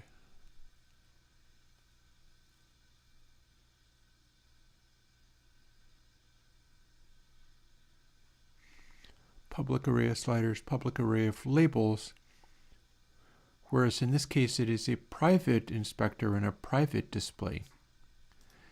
I'm definitely wondering whether it's time to move this down to where because TS display had previously been up there. And in the new form, it's moved down. So I'm wondering whether these are also supposed to be private. That said, we are still looking at a mess with this. I'd love to get a slider working. I wonder if I can use the technique involved for making the button to go and dig up how I'm supposed to make a slider. Like, can I simply make a slider in the way that the inspect button is made and skip all of this nonsense? If I did, what would it look like?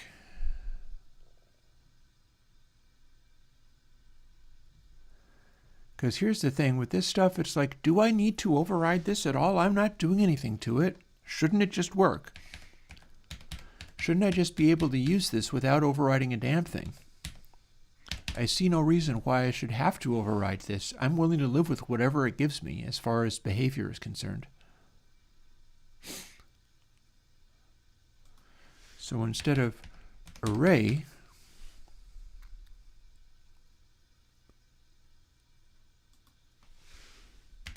let's duplicate what the button was done with.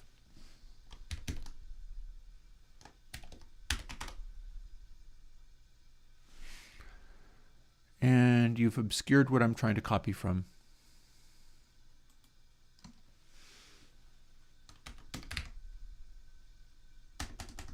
Let's duplicate everything.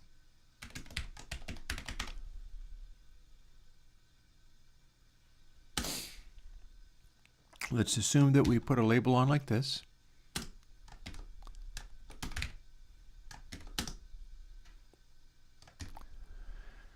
And let's do it very much the same way that the button is done and see where we can get with that. So do we have references to the button up here? No, we don't. Do we need to define entirely separate ways for sliders to work? No, I don't think we do. Where else have we got buttons going on that can be made into sliders? So first of all, this now gets to be removed. I'm very inclined to delete the whole thing, but for now we're not going to worry about that. Also, no, let's literally, rather than commenting it out, I already know that that is a headache. Let's actually take it away. I want to do things the Sidara way. I want to do things the Pamplejuce way.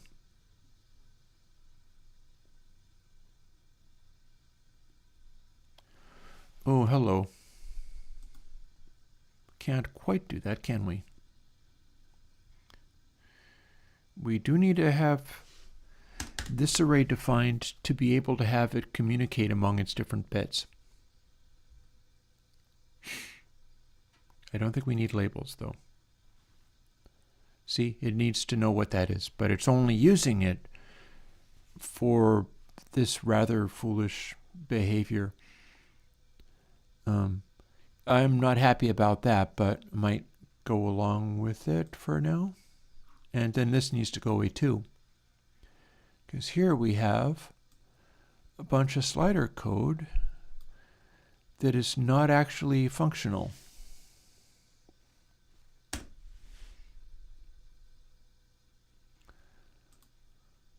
having done that, let's clear the issues and see if it still gets upset about anything. And if it doesn't, we're going to try to make a slider in the same way that the button gets. Well, no, that's a little worrying.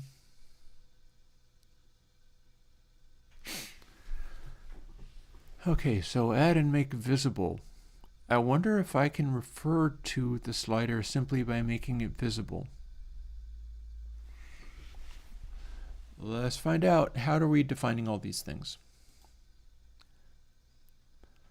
So just gain slider. Okay, so we've made this. This is still fine. Let's literally take this stuff away. I don't approve of overriding stuff without being for darn good reason. Just disagreeing with however it's implemented is not good enough for me. So we made a button, the button functions. We got to make a slider and have that function. So it might, and we're making the timer, we're making the inspector, we're making the TS display. Those are unique pointers, but text button is not a unique pointer.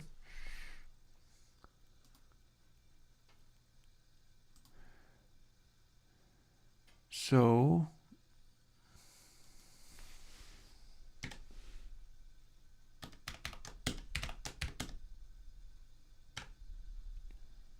visible space %.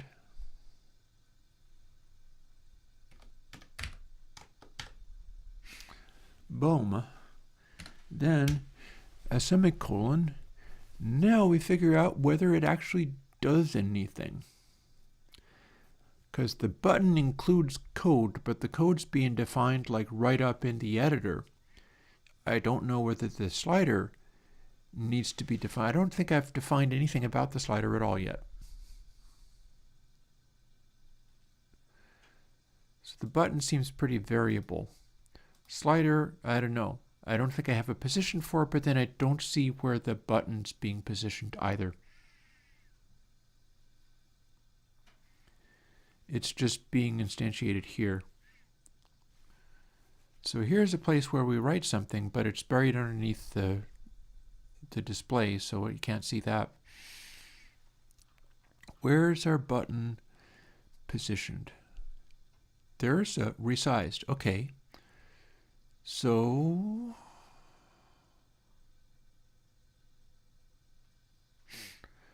area, get local bounds, remove from bottom, width size, keeping center. So that's a bunch of fancy stuff for auto positioning on a resizable window area.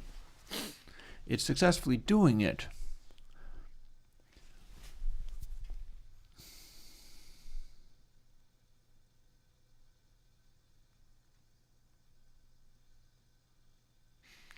And I could probably hard code it because this is just making it function better with a resizable. And we can do plenty of that. But what I'm wondering is whether we can do it in a more primitive way.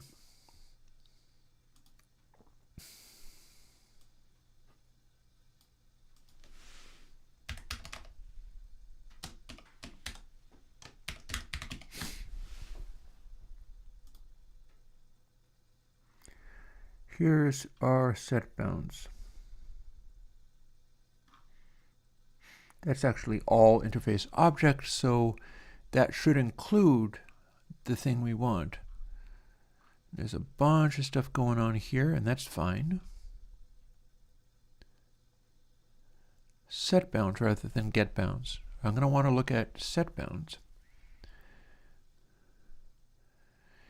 And we can do it with a rectangle, and we can do it with ints.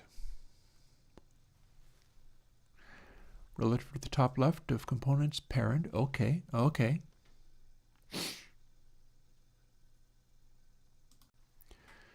So if instead of doing these things,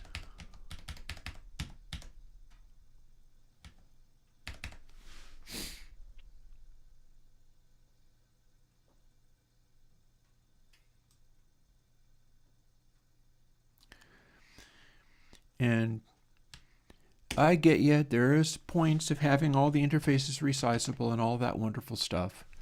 That said, we can actually make this work, or if we can make this work, that'll be nice.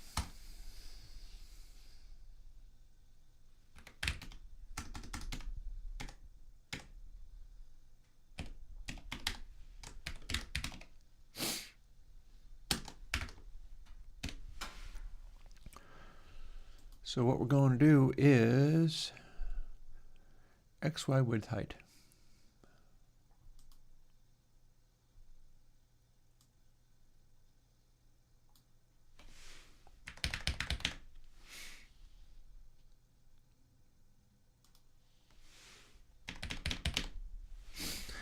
No, obviously that's not going to work, but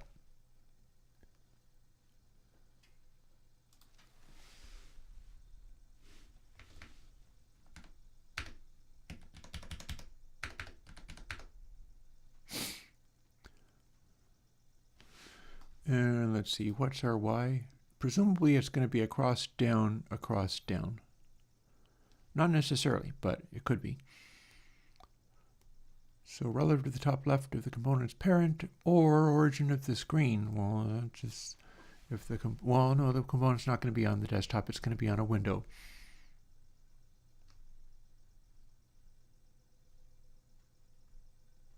We have no transform. It's nice that you've got the capacity to do that, but that's fine.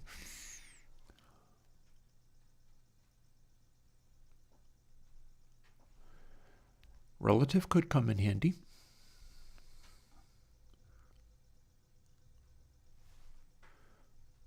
So that's cool. It's nice that you can do that.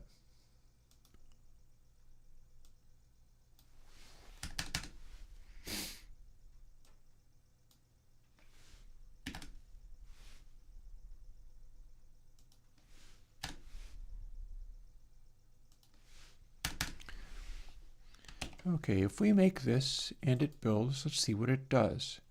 In theory, we may have moved the button around to somewhere else. And in theory, we may have placed a slider. I think we may have an additional problem, although it does seem willing to build. And the additional problem is that some of this stuff doesn't relate anymore. To the point where I'm not necessarily willing to try to run what I just made. After all, the parameter objects, well, okay, maybe it was able to do the parameter objects, but they don't relate to anything. There's the thing. So add params, but that doesn't seem to specify which param means what. But then maybe they're counting here. Params, okay, yeah, see? Params gain. Whoop, that was a complete mess. So we're counting this, but then we're also adding additional parameters. And we've got gain, cutoff, and resonance established, but technically, we're not actually using cutoff and resonance for anything. No, let's undo that again, because what's all that's happening is we're making parameters, we're not connecting into a control, so it'll still work, and we can technically have that as a thing. Suggesting that we could actually run this, and although it may not connect the things together, it might actually function. So let's see what we got. Again, I apologize earnestly for the fact that this is all just C++ hell rather than the thing that I was trying to do. I'm hours away from doing what I was looking to do, but look at that. We made some things.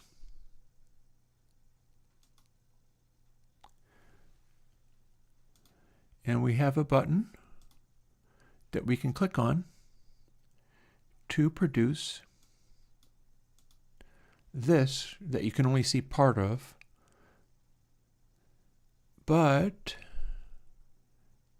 we can also resize it by dragging this stuff around. And our location is all cool. And then if I do that, we have a label. The label is apparently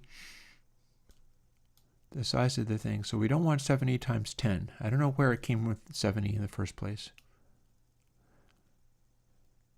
And it comes with a label that was automatically started. And we've got a bunch of information going on in here too. But the actual slider doesn't appear to be doing anything. I see it though. It's just not being redrawn.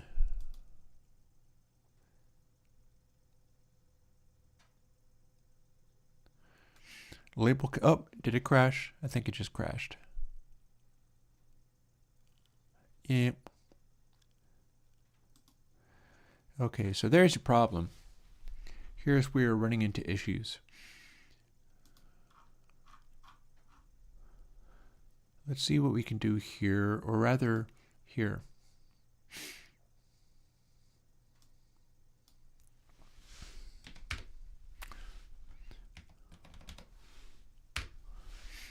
So if the sliders are more like 100, and the width of the things is more like 400, and I believe that we can have it be across and down X much. And then the slider can be, and let's make them be considerably farther down. I'm assuming that's going to place them at 1200 down, and I think that my overall size of everything is bigger than it had been.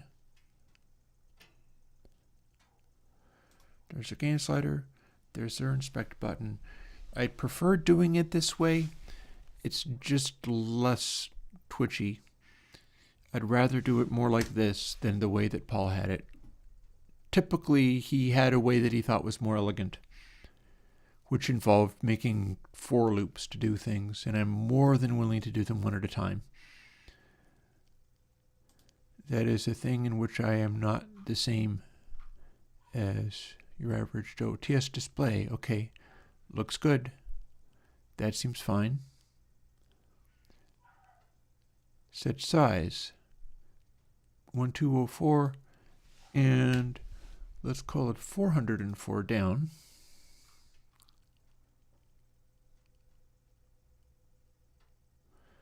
And our gain slider set bounds, that's going to be our position. That's super not okay, so let's make it be 200 down, which may end up sitting sort of on the bottom edge. Let's make it be 220. That may put things along the bottom edge of our display where it's accessible and can be reached and manipulated. If we can do that, then we can start setting up the listener. And there might be a more direct way of doing that. The listener is the way that it talks between the thing and the code. I've set up variables, and they're not here, but I did set them up somewhere.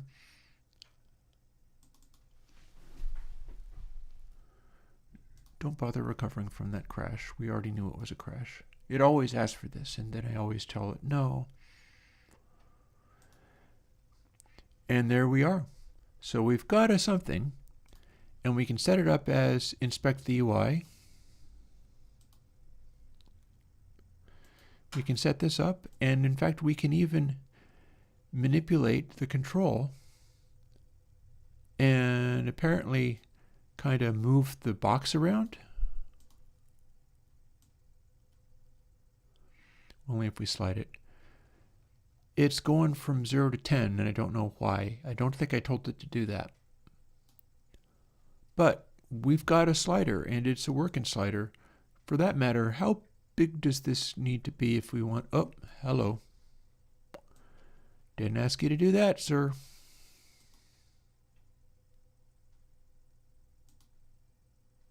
This is what I had in mind. How tall should that be? Looks like a size of 20 will cover the size of the default slider. So we can do that. And if we set play, we're successfully doing what happened before, so that part's fine. I don't think I can make the UI go away here, but I clicked on the button and it spawned the thing. That's fine. Not worried about that part.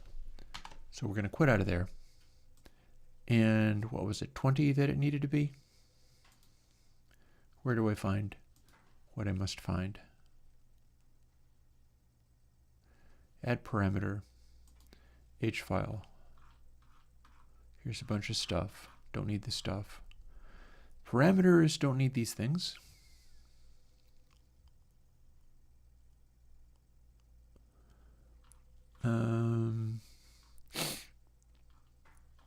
Don't need those things. But where did I have that before? Was it in plugin processor? Was it? Where did we spawn these controls?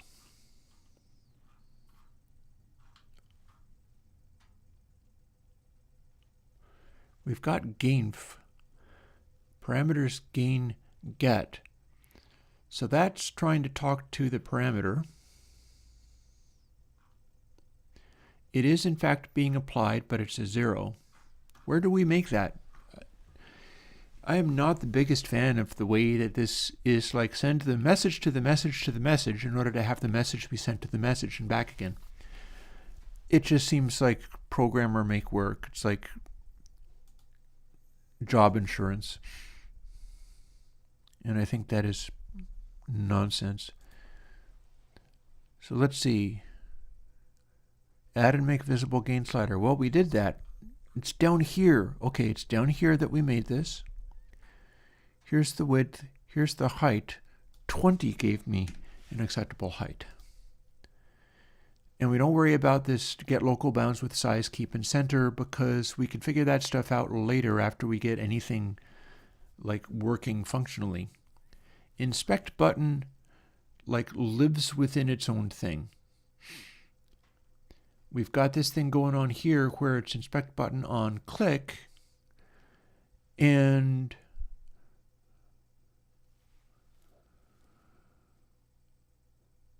fair enough.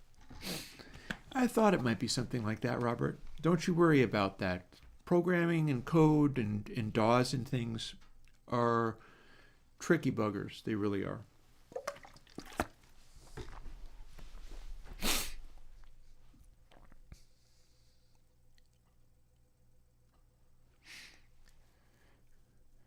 So remove from top.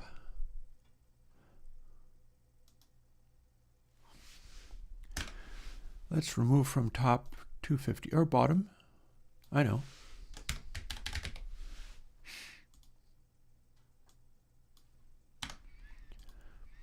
So we're going to draw text in the paint thing. And honestly, we don't need to do that all that much, but that's fine. Get local bounds area. So that's going to be whatever we're in. Get local bounds means we have a window, this is how big it is.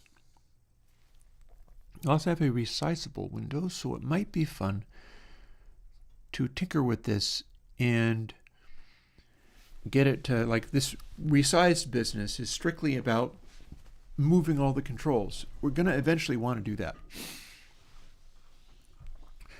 Right now, I'm super not worried about it because I just want to feed the value of this slider into the parameter which I have defined elsewhere. Here is a parameter that has been defined elsewhere. In fact, we can even skip these two things and then strip them out of the other bit.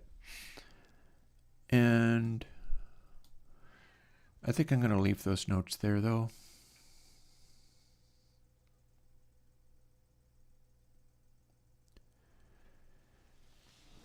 And there's your problem. If we add listener, it's not able to figure out what that's supposed to mean.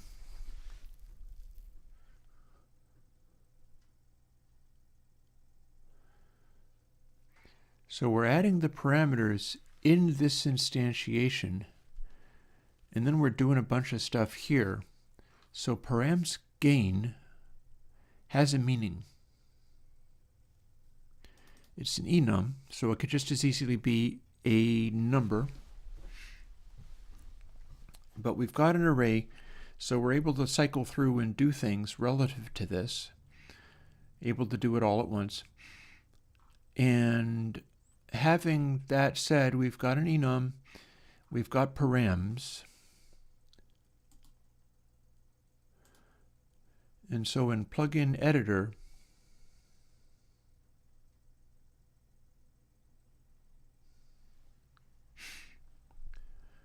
inspect button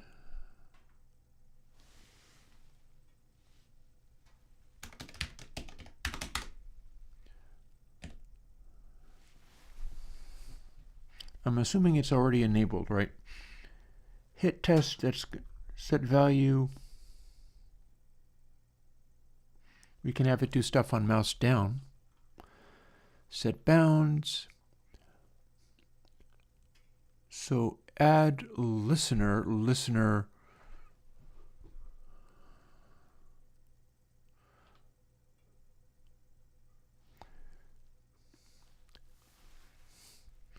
So here we're setting stuff up, right? So we're not going to be dealing with mouse events so much. Don't have to worry about paint. Remove listener. We want to make the listener thing work in the most simple and minimal fashion. And we want it to listen to this one parameter, param gain. There's a bunch of extra stuff that we don't need. Also, we don't want get value because we're only checking it once. We want to connect it to a listener, which is the parameter.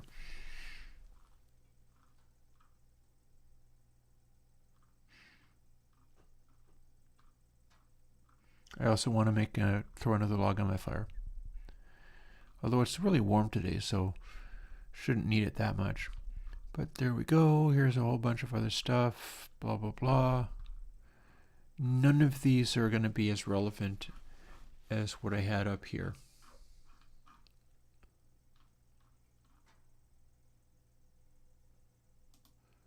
Which is add listener to be called when the slider's value changes.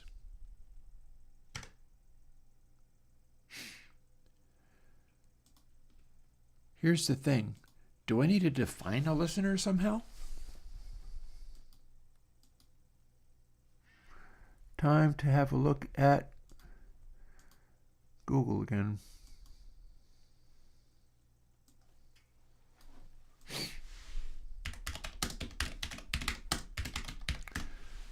There should be some kind of, boom, somebody asking the exact thing.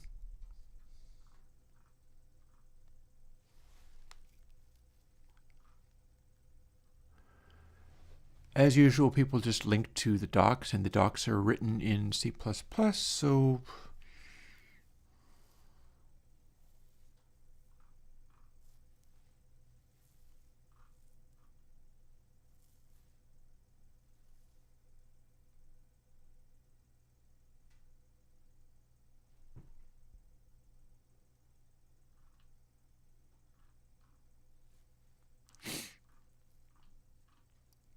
a little hard to read this. The window is not big enough. Let's fix that. Didn't help at all.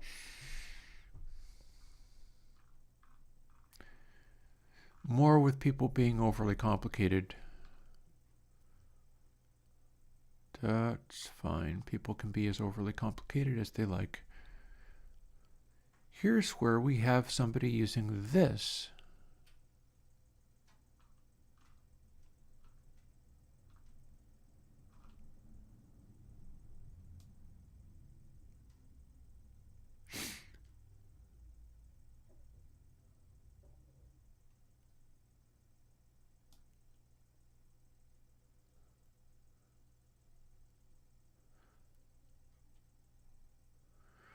Well, what is this supposed to mean in this context, though? That's a bit of a puzzle, because this is setting up a parameter, sure. That's fine. I see that.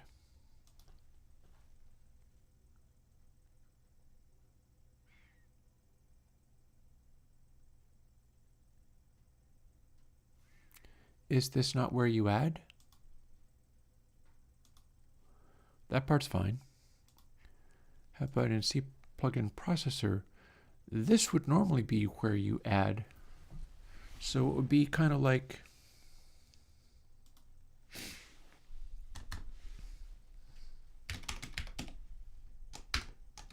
oh.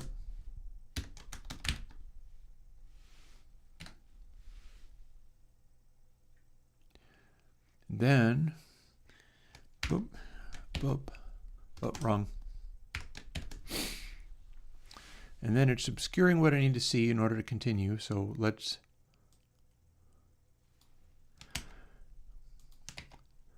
and this is the bit that it can't actually do. So we have to make it refer to the correct thing. And we're trying to make it refer to not plugin processor, but okay, so if I go back over to this,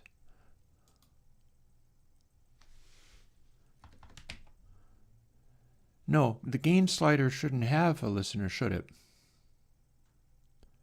Gain slider is what's listened to.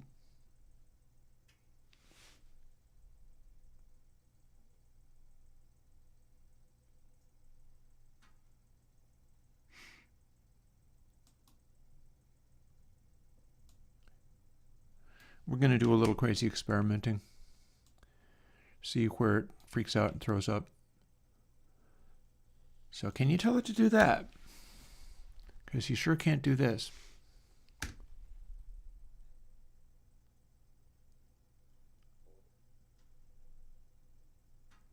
Huh.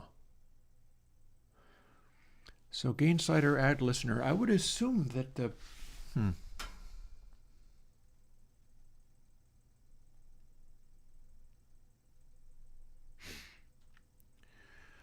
well, we have a param. Can we take that and just apply that by, yes, do that. Are we still, nope, it's still not happy. This is not how to do that.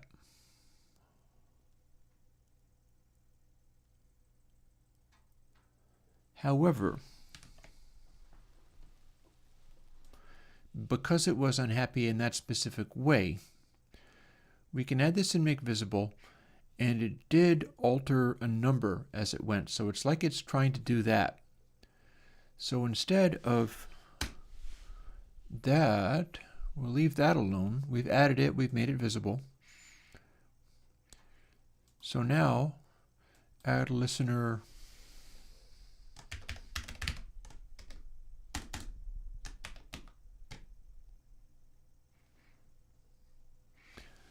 and then what?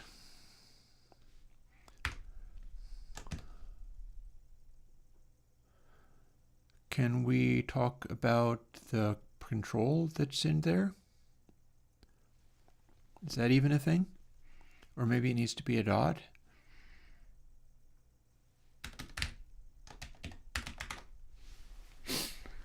So if we try to do that, then what would it do? Plugin editor does not refer to a value. Well, what kinds of things do we do when we talk about listeners?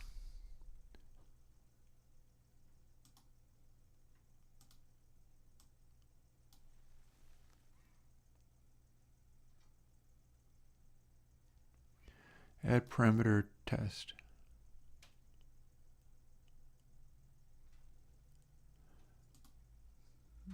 Test add listener this. What the F is this? Like, what is this? There's your problem, is we keep saying this.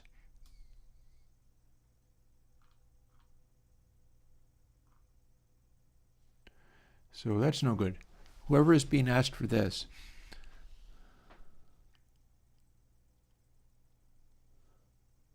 here's a class reference. Maybe it'll say something. So virtual listener destructor, so that is overriding something that already exists. Parameter attachment, so that's supposed to be something that's attached somehow to something. Inheritance diagram, cool, fine, fine. So what do you even do?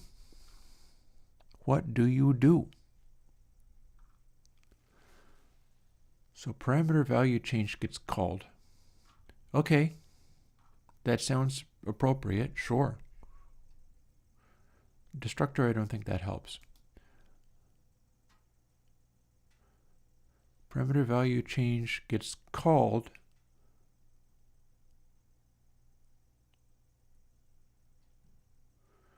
So your handler code has to be thread safe and it's got to be fast and not block. No calls to random or anything like that.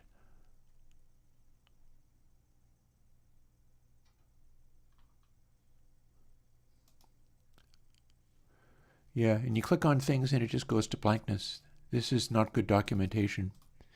I get that it might be very normal, but it's not good.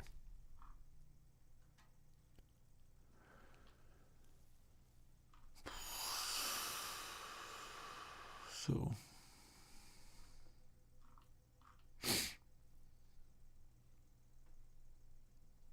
Stanford, maybe Stanford's good at education. Maybe it's better than the Juice people themselves. Wouldn't be hard. Public types. Okay, so, we're making an enum and we're making a base class. I believe we are updating the parameter appropriately, and I believe that's working because it's showing in the interface. When we actually run this, we do get a control, and the control is showing not only a label, which is included automatically with it, but also a number that seems to go from 0 to 10 for no good reason, because I don't remember telling it needed to go to 10. Give me a second, I'm going to fuss with my fire. Like, where does that 10 even come from? What's that even about? If I can get this one thing to work, I can start making interesting new forms of metering, and I just really have my heart set on doing that. The doing new forms of metering was absolutely what today was supposed to be about.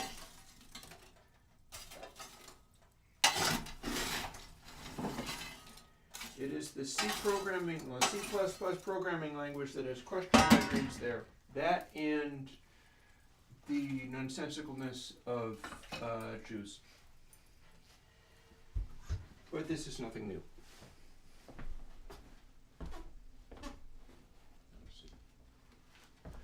Let's keep the warmth happening. Don't need that much of it, but... You know, my house gets cold, and then even though it's warm outside, it takes a long time for the thermal mass to register. It takes a while for it to warm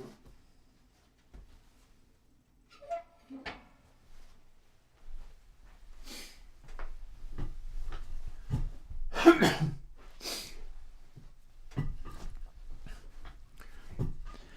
Okay, back we come. Let's try to do a thing. Let's find out whether there's a way that we can actually make... Because some of this stuff could be like living inside parts of Juice where you don't want to touch. I don't want to dig into the guts of some of these things where you're not supposed to. I want to do it the correct way. It's just awful. This is just awful, and it's made bad. So plugin editor doesn't refer to a value.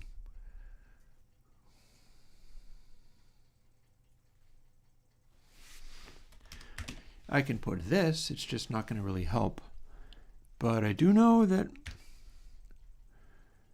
that's what it wants to do, but our value is not right.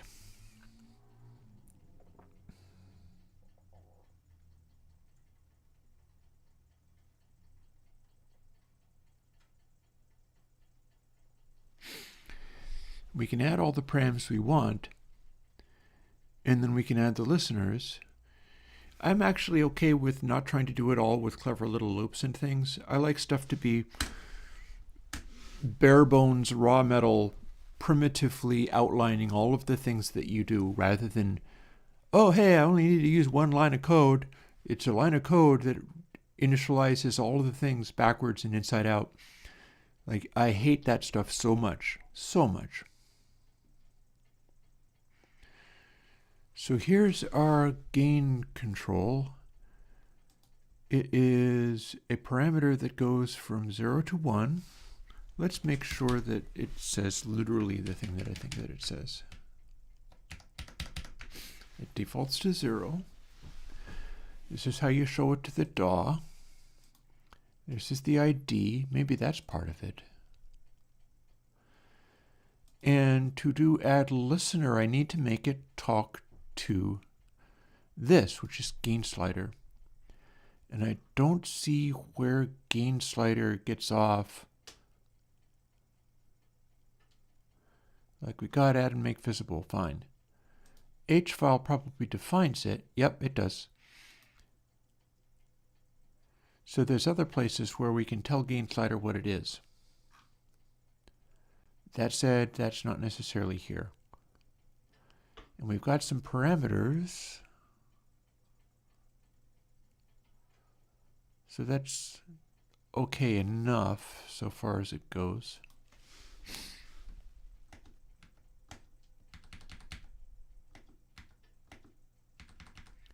I'm going to squish this all together just to make it a solid block. That's what I'm going to do. It's going to kind of get out of my way, and it's going to be a solid lump. Ha ha ha. I mock you people in your spacing. So, if I do this, it works. Enum parameters, all that's doing is making an array that contains numbers in which I can refer to it by these names. That's all that's doing. And then stand array audio parameter float and params. And so now I have params, and that refers to stuff that, like, we don't want to short circuit too much of this because it does need to be able to pass information around from the interface into the audio parts in the way that Juice expects me to do. So that's non-negotiable. I do need to leave some of that there. We can't override it.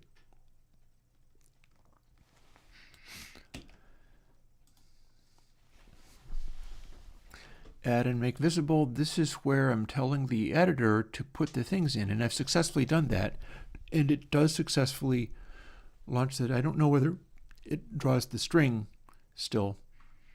You know, Paint does this stuff. Resized, we are not actually making it be resizable, although maybe I should find where it says resizable and update that. Why is set resizable got 2 parameters in it?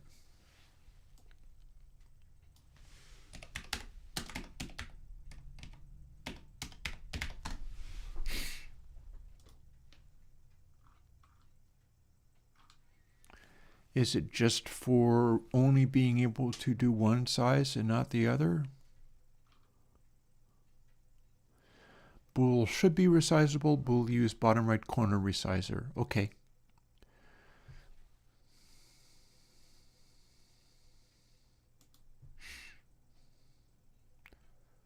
Wow, it went to a place that makes no sense at all. That doesn't have any relation to what I was looking at. Wow, spectacularly unhelpful, Juice. That's ridiculous. So, resizable window.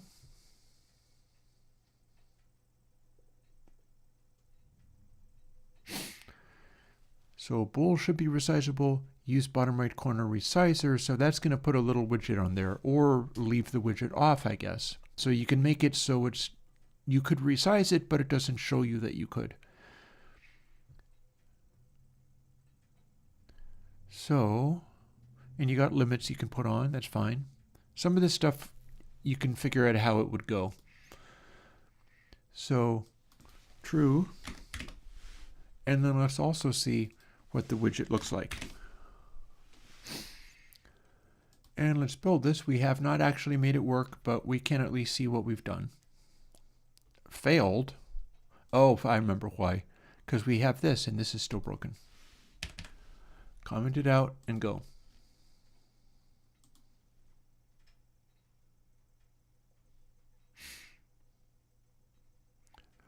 There we go. Now maybe we can see what the resize looks like.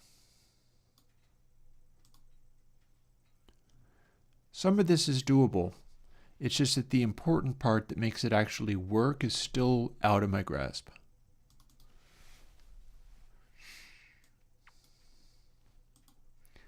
That said, I'm real interested in finding out what it does with this resize. See, there's the resizey thing. And we can remove these, and none of these things are actually shifting except for this one text. The text is operating the way one would expect. So this is all cool. If we hit this, we get an inspector thingy because that's part of how this works. And this defaults to a number between 0 and 10 that I cannot communicate to the audio code yet. It needs a listener that knows to listen to this. Can we also set this? 1 and then tab. Okay. If we make that work, it can actually type in values. That's something people always want, so it's nice that defaults to it. We can have a better than typical generic Airwindows thing out of juice that's still sliders. That would be fun. We can have all of it still be horizontal sliders, just like the other ones, except for in this case, even though you're not using a host that can do it, we can actually have it type in values. So that's cool. And I don't know where it's coming up with the 10. Does it sanity check? Yes. Okay. So that's cool. We can live with that. That is a default control. And we just need to make it communicate with the program. I wonder if I look for literally this, assuming that somebody has done a program somehow.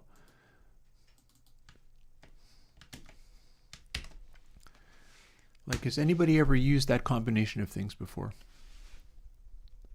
How to pass parameter to function. Add event listener. Yeah, see, this is not juice.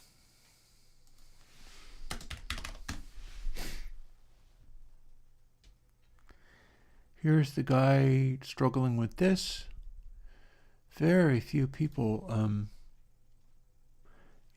people can't spell and they still seem to manage this somehow. I do not see anything about no. Get state and set state, no. I don't see anything having to do with the parameter. Like, we're trying to make a listener.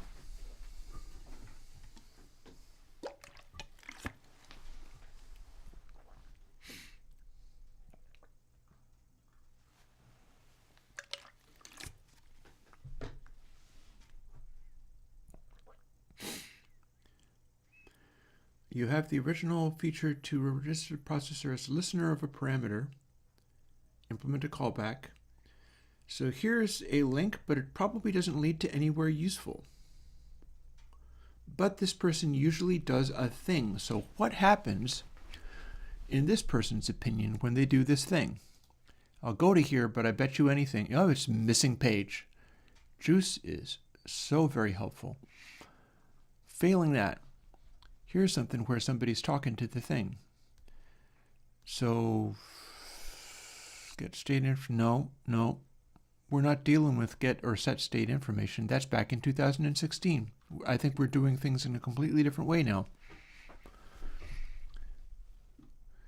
I don't want to update a UI element inside audio processor. We're doing that a different way.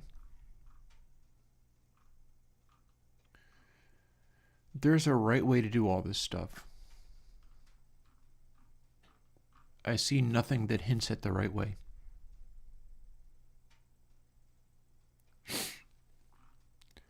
And cast in stuff to, oh, best practice, you say? Well, this is old, though.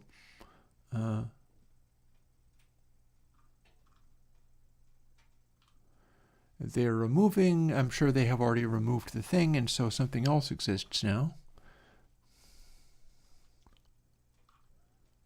So yeah, this is no bueno. This is all about earlier versions of Juice that have been deprecated and are not in play in the current state. I almost need to have Sudara making example versions of it, but I swear to God, I'm going to try to make this listener stuff work.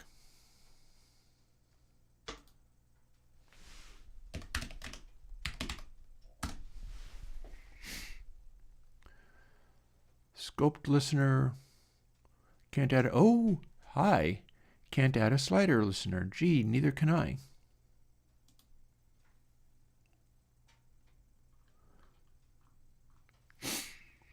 So we're trying to do some of this stuff.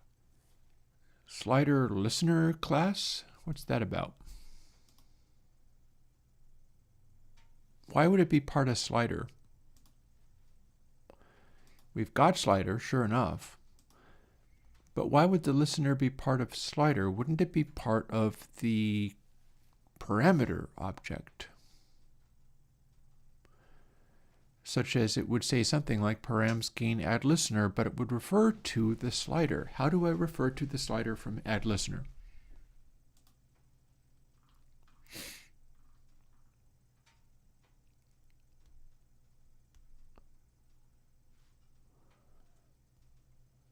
So slider asterisk and then the name of the thing.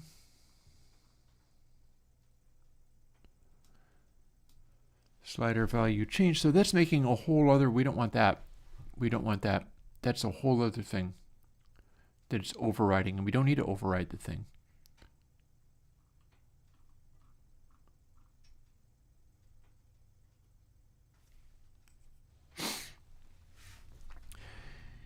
I think what's happening is you're supposed to know all of Juice and have it memorized, and know what bits in the header files of the Juice actual code refer to what. We don't necessarily, we're not trying to override anything.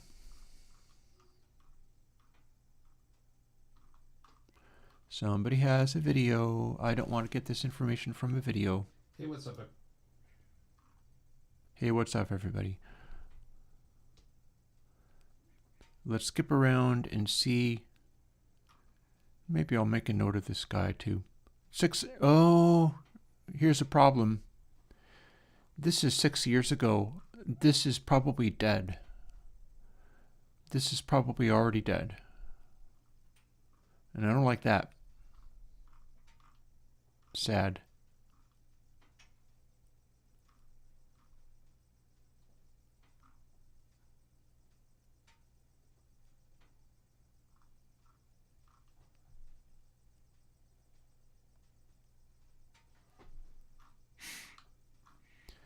So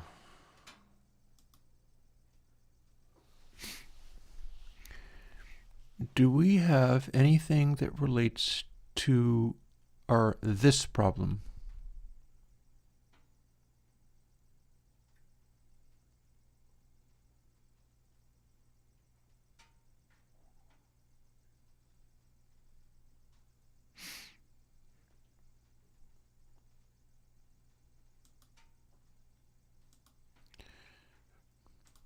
All right, so virtual void.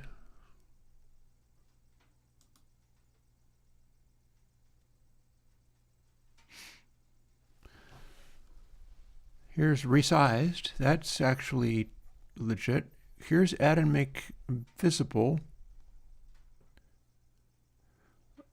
Interesting. Okay, so add and make visible. This is probably no longer the correct way of doing this. However, here's we can set range, and that's where the 10 is coming from. I bet that's still going to work.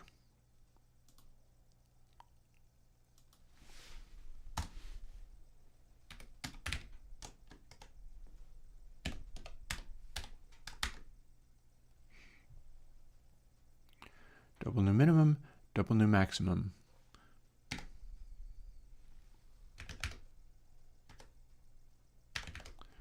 Boom.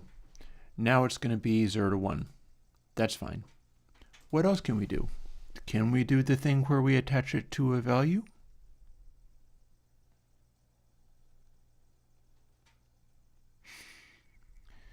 We can do a couple of things here. That's fine. Add and make visible duration label. Okay, it's not the label I want to attach to things. So that's fine, but we are not yet getting, like, we can set the bounds and stuff, but we're not attaching it to a object.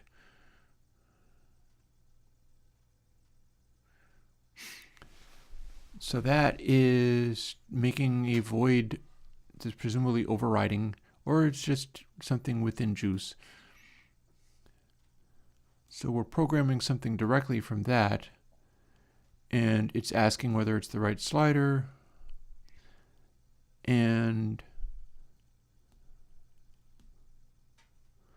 we're overriding one slider with another. The value, that's fine, but we need to communicate it to the audio code.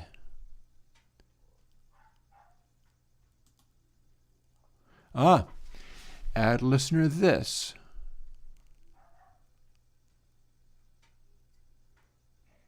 So, interesting.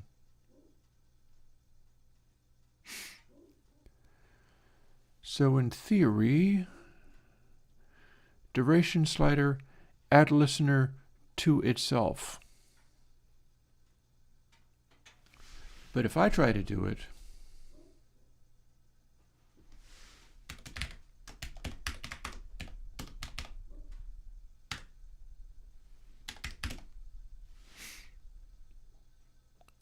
and we do need semicolons. If I try to do it, it's going to be unhappy. It thinks the value is plugin editor.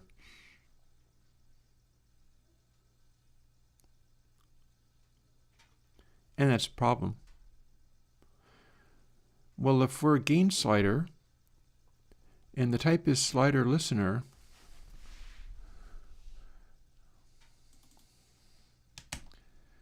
what if we added, hang on. Add listener with itself. Nope. Listener, and note there's a star there. Can't really see it, but so that this fellow has done has already failed me. We can do add and make visible, but then if I add listener this, it will not work. So this guy's information is no longer legit. Does he have... Hey everybody, I'd like to welcome you. Settle down, audio programmer. Slow your roll. He's writing books, he's doing stuff 7 months ago. Maybe he's moving on from Juice.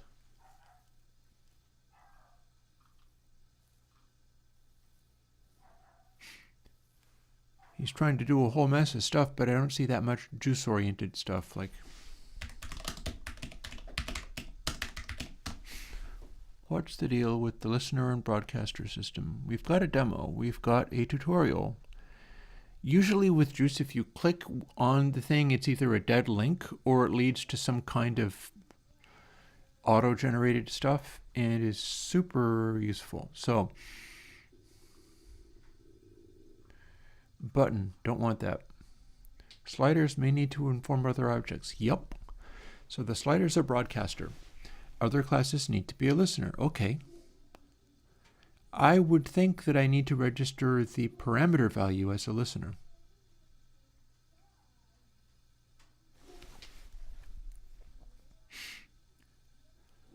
Button listener needs to be added as a base class.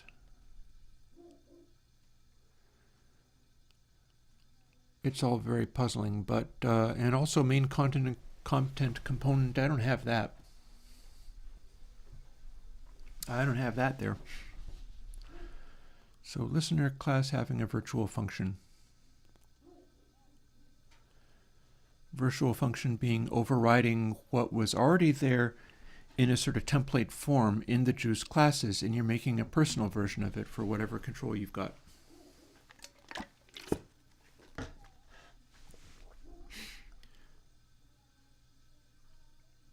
Button clicked. I don't want button. Button I don't want.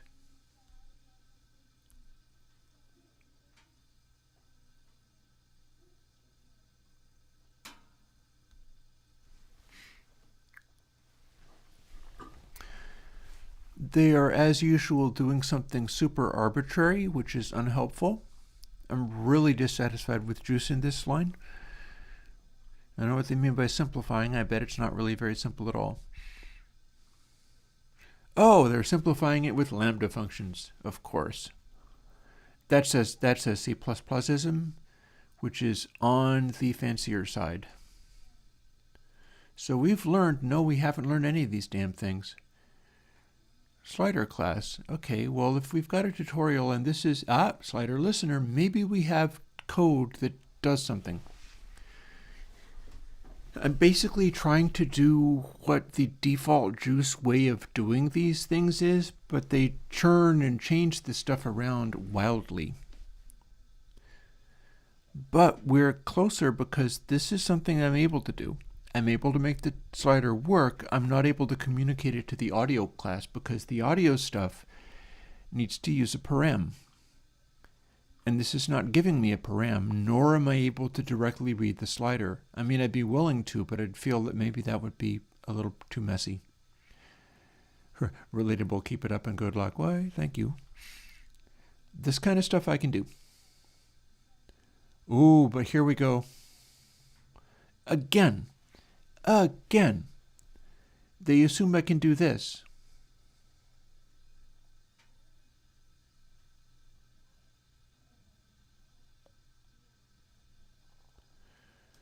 What's going wrong here? So I'm in here. Do I need to make like another little class and do it there? They really are sure that I should be able to do this. Literally. And it should live in this place. So here is add and make visible TS display. That was fine. Inspect button. This was fine. Once I get here, we're in trouble. Weirdly, this is not trouble. This is okay. It's happy enough with this. Quite literally. And we're using this again.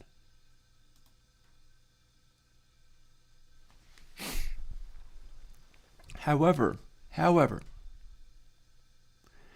there's code here. On click. We've got an ampersand in the middle of some brackets. I have no idea what that's supposed to do. That's more C++.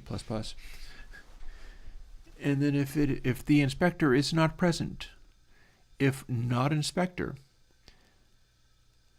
then create one basically. Create one with asterisk this, and then on close this as, for heaven's sake, on close equals this in square brackets as if it was an array element, and then, but the array element is a function, and then inspector reset, which presumably cleans up stuff. So basically, inspector is like a whole class all to itself. And that's fine. That's absolutely fine. That's a big thing. It's a very elegant way of calling up an entirely different thing, which is not created until we hit the button. And if you hit the button and the inspector is there, we set it visible. Sure enough, instantiates and opens. And there we've got this. But, when we try to do gain slider, we're using exactly the same form that we are when we see it here. It looks exactly the same, but it's got to be within the main content component. And I don't know how that differs. Like main content component, is this not our main content component plugin editor? Or is it meant to be in here? But I'm not sure that's legit. And we're looking at C files. And here is where params gain add listener this lived. So we're creating sliders and stuff like this here. And this is where we're instantiating this stuff. Here we should only be making parameters. But we're in the same boat. You can't initialize it with an R value of plugin processor, and you can't initialize it with a value of plugin editor. So something about saying its main content component is no good in either place. And here we're adding listener to frequency slider. So that is adding it as a listener to the slider.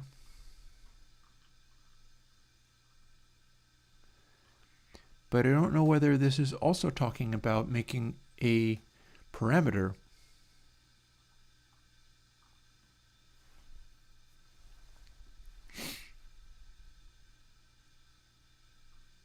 Don't worry about that stuff, that's fine. Don't worry about that, that's fine. We can do these things. Skewing, it's logarithmic. I know what that is, that's not going to help me, but I know what that is. Simplifying the callbacks using lambda functions. Who boy, they really, these guys go hard. And by go hard, I mean unnecessary processing that doesn't help anybody. So, main content component. So we can add this stuff, and then on value change, this is talking about updating a value of a different slider from the one that we've got, and then telling it not to send a notification, I guess. So we're still not sending it to a parameter. That's worrying. And we're done. They got nothing to do with parameters at all. And with the listeners and broadcasters, I think what we are doing is making the button where it tells you what time it is. That's spectacularly unhelpful once more.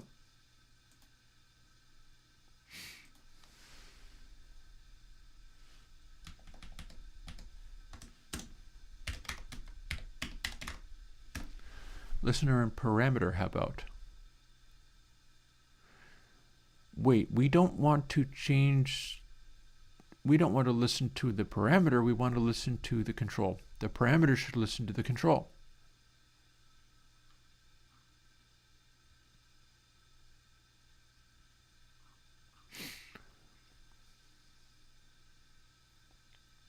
Because the parameter is the part that we can read in code.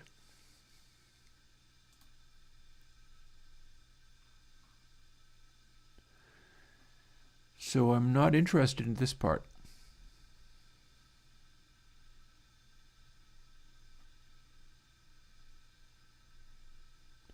An audio processor listener is already deprecated and removed. Fine. Good for you. Good for you. Here's more stuff that has to be really thread safe. I do know what that means. Here's a Medium post from somebody. Please don't bug me with this. It's the observer pattern. Broadcasters are subjects and listeners are observers. I want the parameter to observe what the slider is doing. So the broadcaster should be the slider. You have a window with a slider and a label. Okay, so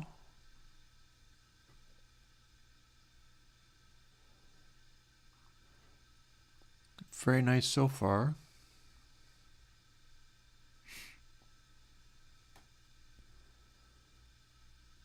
Here is our other stuff. I wonder whether there was a slider component in here. Well, when this was being used and working. Okay, so I believe I have std array sliders. I don't see anything that says slider component though. This was able to produce sliders at one point. We've also got these things which we're not using, and if we try to use them, it complains about the override. So that's actually no good. Plus, I don't feel the need to override this stuff because why would I care? Why would I want to do just job for it? I'm just trying to look for the information. So we got an array. And I don't see anywhere that says, like, we've got audio processor editor juice slider listener, so that's interesting. So maybe if I add that in the, like, does this class say the thing?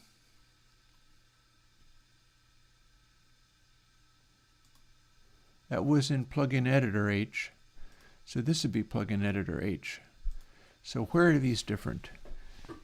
Class public juice audio processor comma juice slider listener. Hi.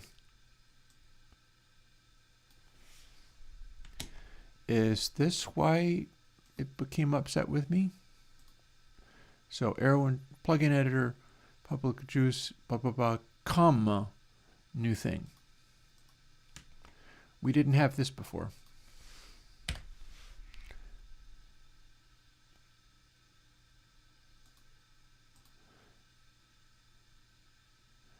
Alrighty, so we've now added that, so maybe it can find some of this stuff. I do not care about the drag started and an internal. It can deal with its own stuff. But, let's see, public, private. After resized, we had this slider stuff, but that was just as good private, but this did actually live in public. If I've got juice slider listener connected, it's now not complaining. So cool. There we go. There's the start. This may not be the way you expected it. See, it says slider, and I have not also got slider written in there.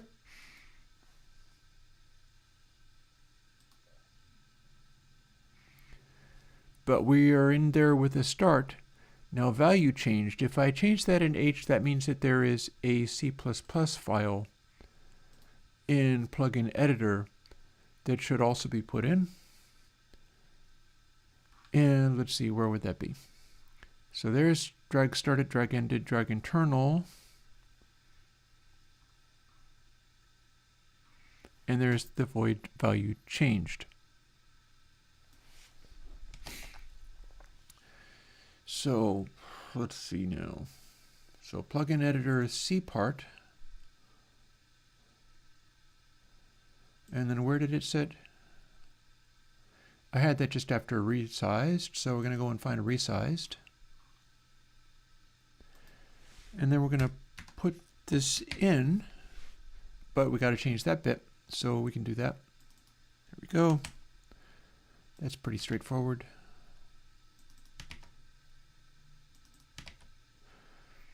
Don't need this. We're going to do this manually.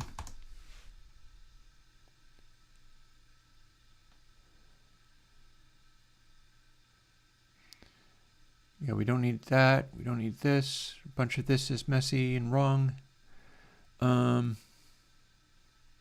This is iterating through this bit, which I can change separately. I just have one, and I'm perfectly willing to just do the one. So let's make that go away. Let's make this go away. Let's make this loop go away. Let's tuck this in.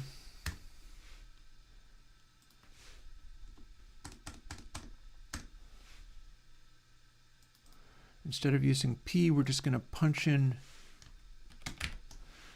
gain because that is something that we have. we're not going to do Airwindows plugin processor. Instead, it is going to be plugin processor.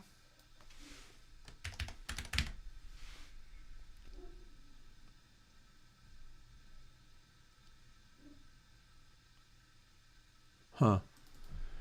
Well, we're off with a start anyway. I know that processor is going to refer to this one, unless I've got that wrong, but we'll see. And doesn't like P, but that's understandable. I'm not sure where it's finding it, but yeah. P actually is that. No, it's not. No, wait, yes it is.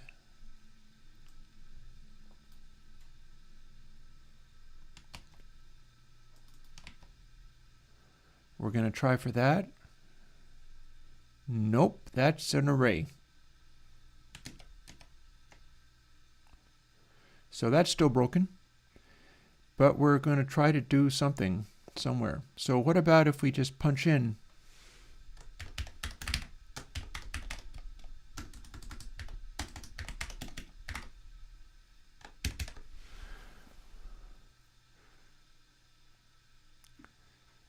so we're able to do that. We're able to get, this is a slider, which plugin processor parameters. So now we need to refer to something. And there is no, oh, I remember, ref. This needs to be translated to the new version. That has just fixed that. We're not worried about the implicit conversion. I don't know whether UI to audio is going to work.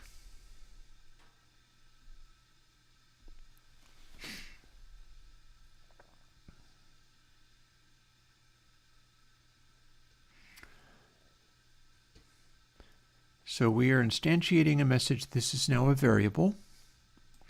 We're defining what it is. This is another enum, which plugin processor parameters P.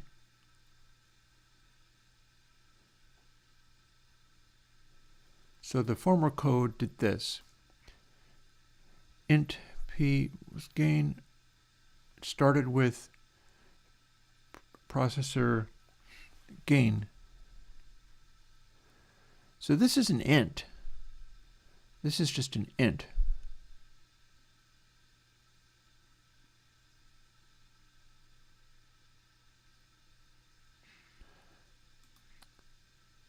Also, S is the slider. Okay. So we don't have P, but we have 1. Very good. Plugin sliders, plugin processor parameters. So that is something that it read and worked. So if we take that and we put this into parameters, this is a int that can be a array index, and it corresponds to the slider's gain. Alrighty. Interesting.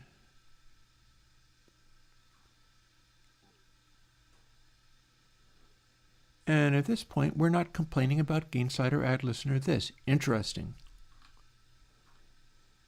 I would have thought that it would still be complaining about that. Does it complain about all of this? Like, how far are we from busted?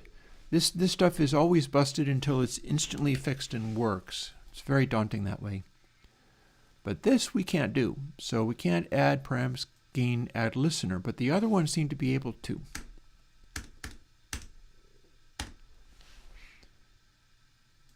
So here's add parameter params gain.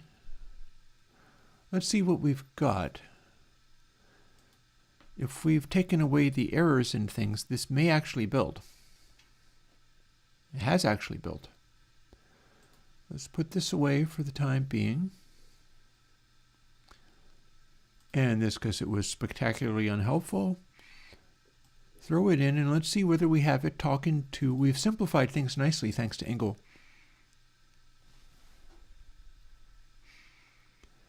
And fire up this. If this is functioning, then we may have a slider which should now be 0 to 1 instead of 0 to 10. I think I got that. Yep. And we can resize our window. And if this is functioning correctly, it's going to start to bring in the audio as I manipulate it. Or I could just scream and die. That's also a possibility. So what happened?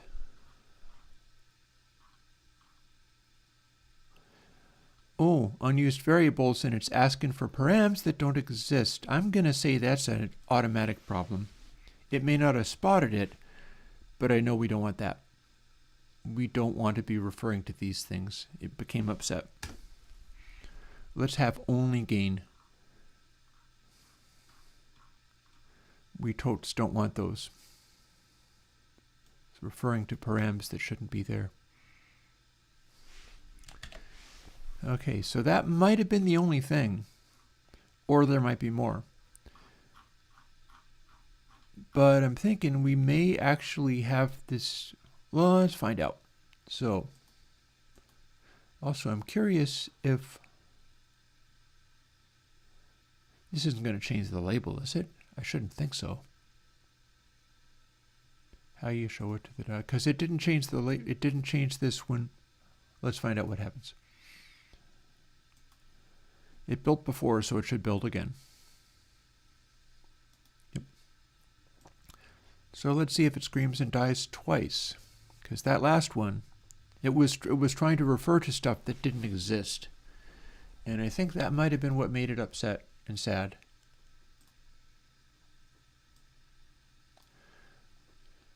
So if this does actually work, we will have this able to go. We can manipulate this control, and it will use that as a parameter and apply it. But if not, it's going to die instantly.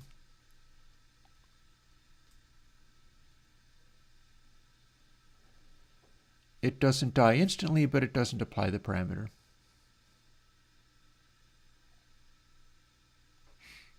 Maybe if once I let it go? No. I thought it might have been doing it in such a way where you could drag it and then it wouldn't apply until you let go, but no. So we've still got a parameter. We've now got something where it's a listener that claims to be listening, but it's really not. Or what it's doing is it's listening to the parameter and trying to apply it to the fader, but I never alter the parameter. Mind you, there's one thing that I can do to test that. I know that I am in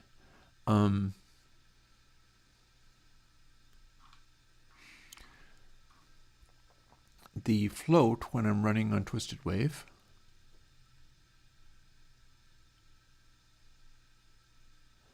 Here's our parameter.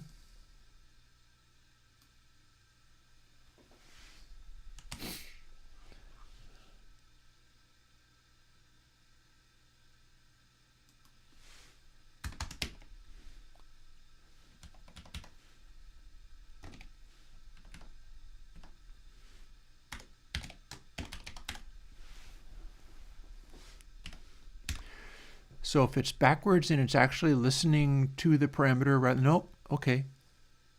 Okay. Would have thought that that might help.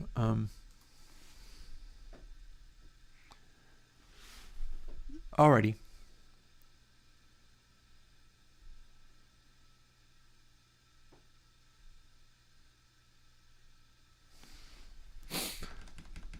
There's a get, so I would have thought it would go the other way too.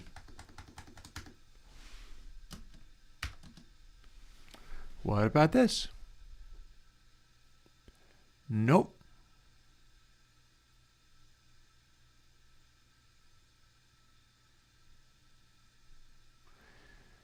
Oh dear. Oh dearie, dearie me. So Engel, sorry, this is no help at all. That said, at least we did some different things.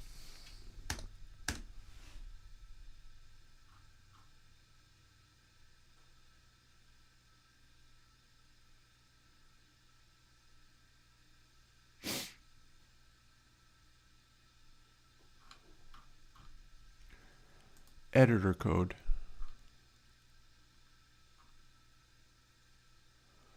One thing about it, it made it so that this didn't break. I grant you that that was spectacularly unhelpful as always, but it did a thing. So UI to audio push. Here's where all of this stuff was happening.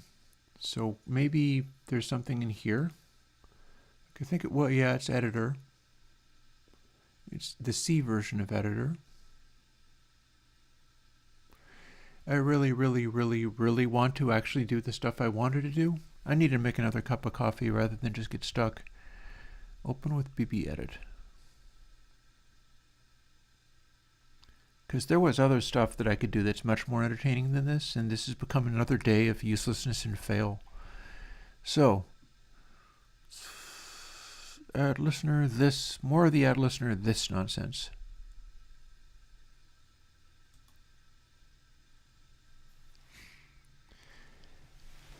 Paul's stuff is messy. Paul's stuff has all the special cases in it, and I don't like the way he's doing it.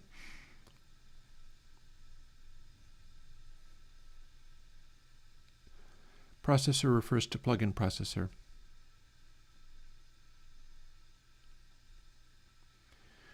We can do UI to audio push. I got that from the previous one. That's not necessarily what Engel told me to do, though. There's the thing. So I may have implemented the slider component and we're just doing the wrong stuff with it. Because I can say, I am doing processor ref, trying to send a message. We're just not doing anything with this dumb message. That's what's happening.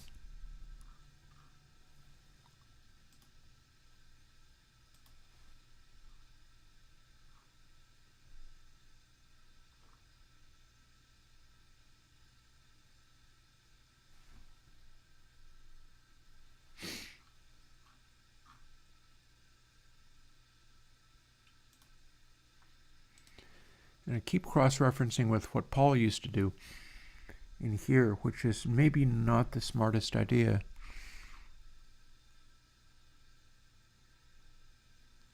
Yeah, here we've got a parameter value changed. We got a parameter gesture change, which perhaps unhelpful.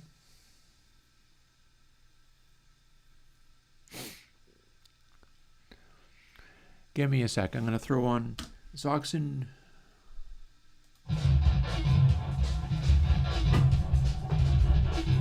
We're going to make another cup of coffee.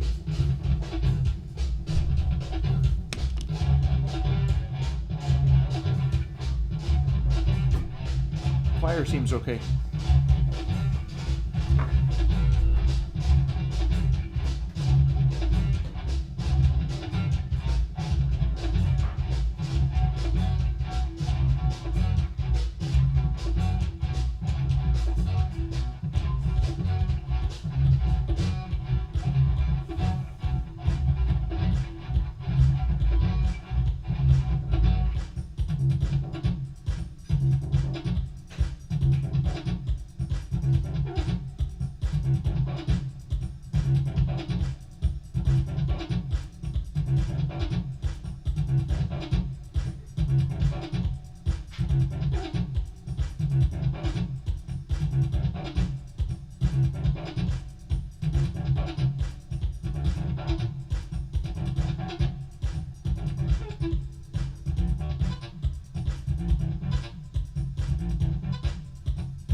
gotta say, I feel kind of sad, guys, because I promised stuff that I have not been able to deliver yet.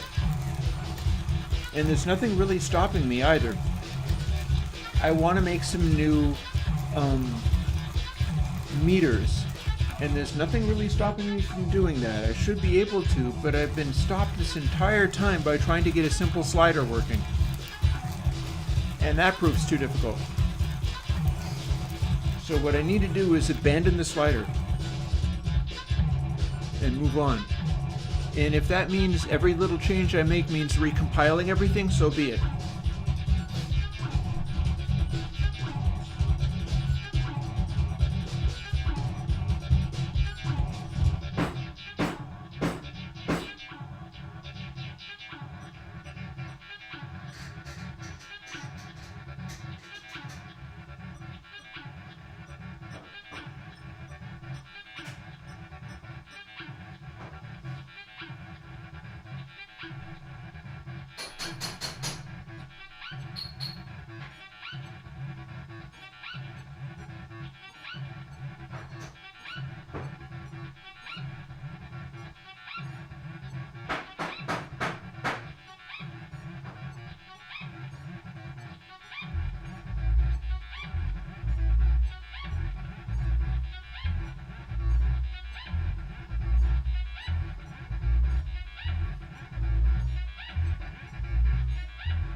Okay, and back.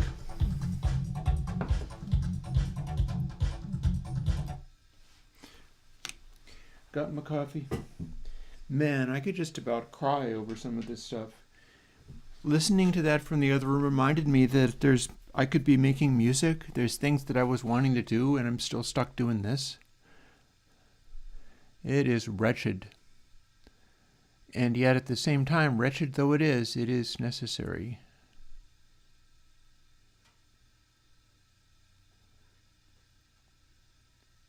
So yeah, let's see now. I wonder if you can read a slider directly without dealing with the param. I just gotta wonder whether that is even a thing. Can you read the slider directly? Because we got the slider there. I'm sure you're not supposed to, but I wonder.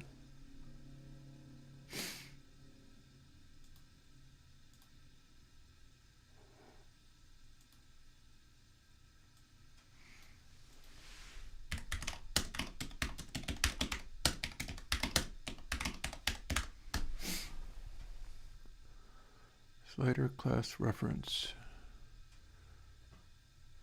So these should be up to speed.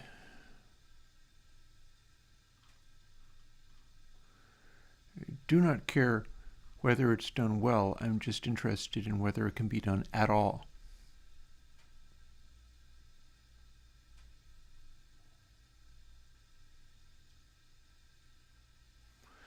Yeah, you're supposed to learn the logic of listeners and broadcasters. I wonder what kinds of penalties you run into if you don't. I dislike this idea. It is just producing a giant pile of mess.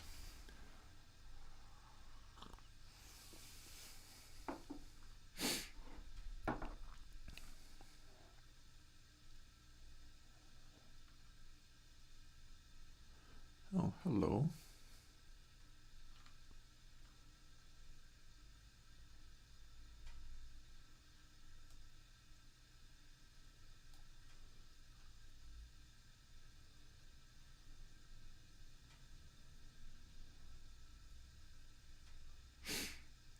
Here's somebody with an alternate thing. Oh, this is 2016. I bet it's broken.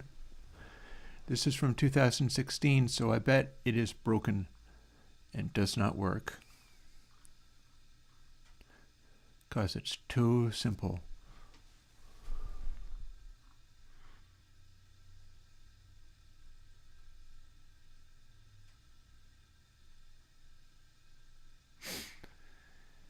Our problem here is that we're in two threads.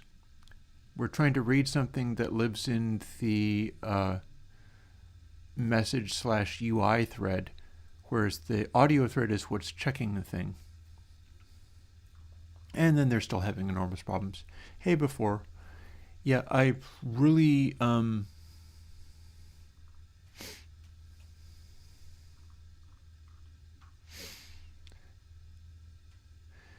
You know what? I'm really not sure this is wise for me to be trying to do. The plugin is fine, kinda. The plugin's kinda fine, but it can't communicate with any of its controls. And that wasn't initially what I was setting out to do. I was initially setting out to do something else, not the controls. This might just be better left to another day, because I really, really, really want to do something useful and helpful. And this don't qualify.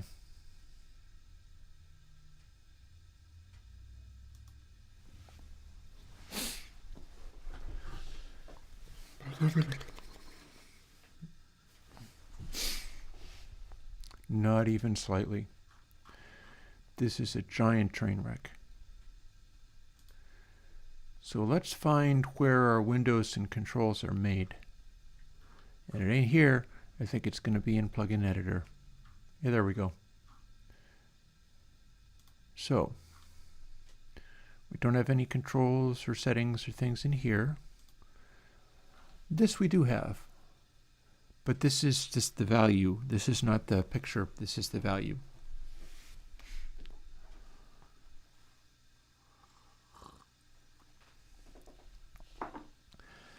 That said, this is also where we put other things in. And we're going to need a couple of more things. This is not all the things for us. We've got more.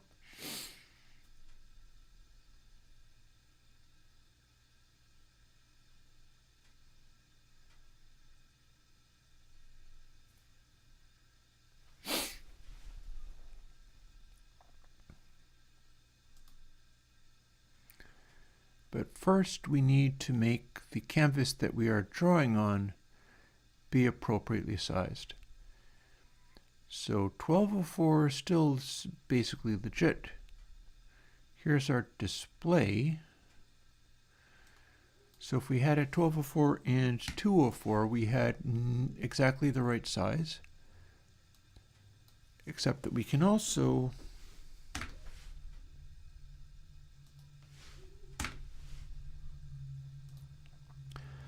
set it down to that. Oh, hang on a second. Time series display, set bounds.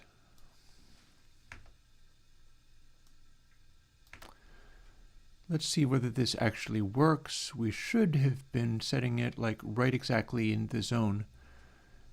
And then let's see, 1200.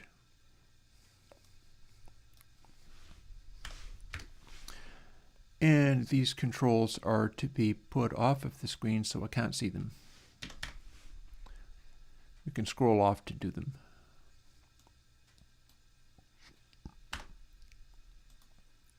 So that's 220 down. Actually, no, it doesn't need to be.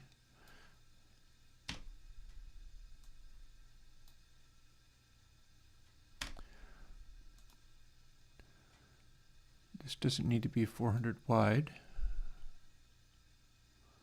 Nor does the other one.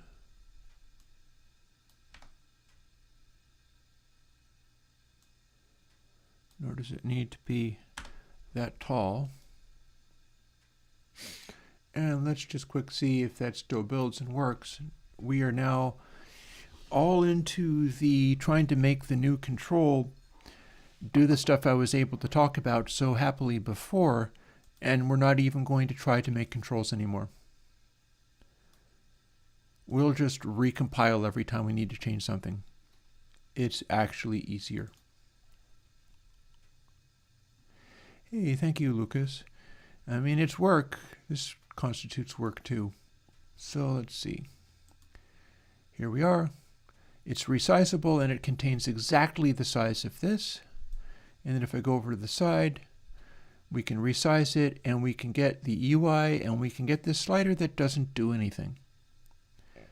So for the time being, and those letters are being drawn underneath everything, and we can also shrink it down to less than the size of this, because this is just being drawn on an overall canvas. So we can scooch down and ignore the stuff over to the side, and that means we can tell this to be a larger canvas than it is. So far, so good.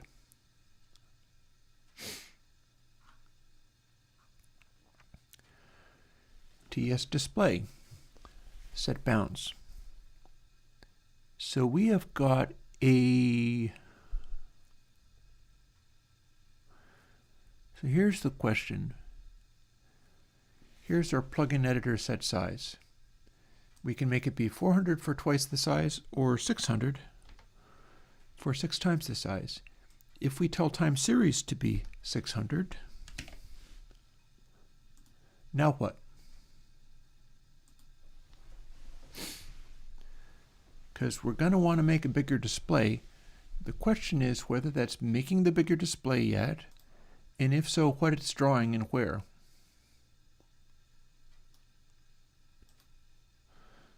So now we've got same thing, but a bigger window with a bigger display, unless it breaks, and we'll see. And things are looking not entirely good, but we're getting somewhere. So it is drawing these lines correctly, and now it is drawing these lines incorrectly. I have to rescale it, so rather than assuming it's the size, it just draws from 200 instead of 600, because I have 2 more controls I want to put in. This is only one of the meters that we can use. There's more. There's 2 other meters I want to include. And with a bit of luck, we'll do that before the day's out. I've stopped fussing with if somebody pops up, or Sidara pops up or something like that, and it's like, oh, I know how to fix this stuff, meaning this. If somebody pops up and goes, oh, I know how to make your audio thread see what this is doing, then by all means. Sudara got past this problem, and I still don't know how. And the Inspect the UI button will still work. But in the absence of somebody who knows what they're doing, we're not messing with this. This is actually functioning just fine, just the way it is. And the only thing it can't do is tell me anything about this stuff.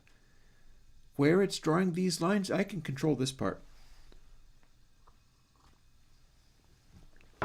And I can add more, I'm not sure whether I can make it scroll the way I was thinking of, but that's less worrying. Yeah, sliders for audio, the meter is for visual. Slider is not sending parameters into the audio thread, but the audio thread is able to send stuff to the visual section, and if it can do it for these things, it can do it for additional parameters. And so what we're going to do is start by jumping in and making time series display not, oh wait, that's the H file. Let's scooch this over to where it sits right next to this. So we're drawing some lines, and we can do more.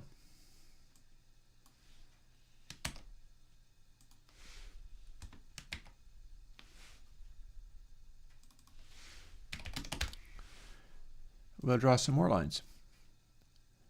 And where it goes all the way to 200, instead we're going to do a 200 and a 300.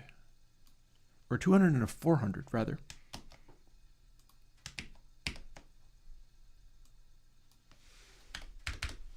Not 2,200, excuse me.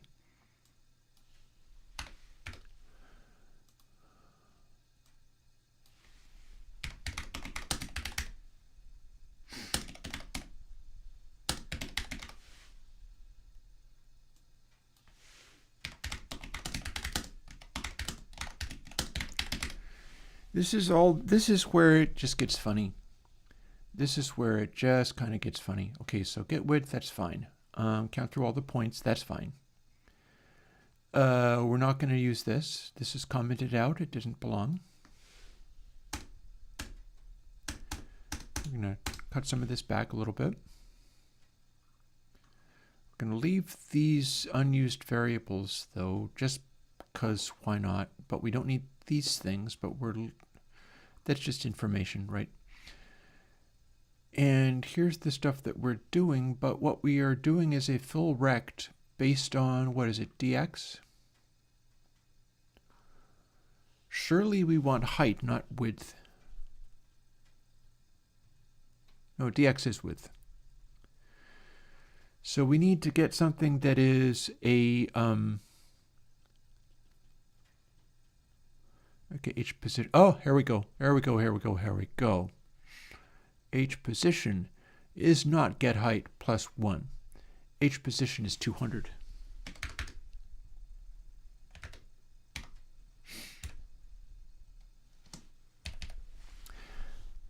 That's correct. So we can go from there. I think that just fixed it immediately.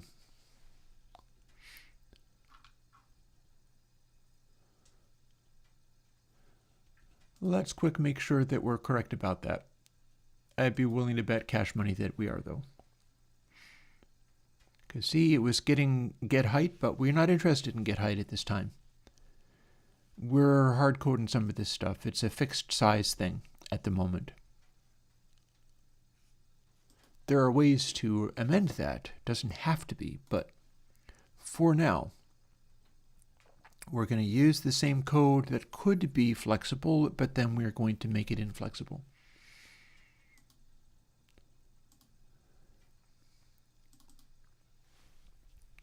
And now it should draw my bigger window, but it will be drawing 3 sections. One of the sections is wider than the others, and that seems weird, but okay. And we're not scaling correctly now, but that's fixable too. We got a 200 in the code somewhere that shouldn't be there.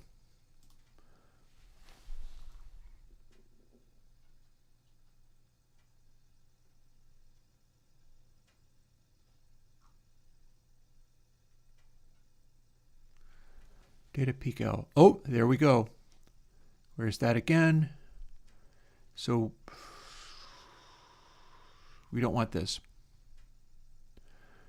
Tell you what, let's just start applying the flexible thing there.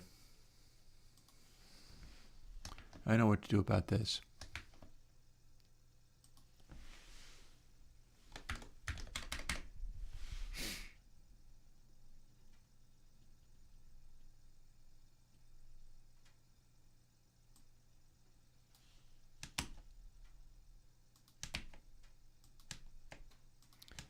Anywhere it says get height, we need to make this particular meter scaled down.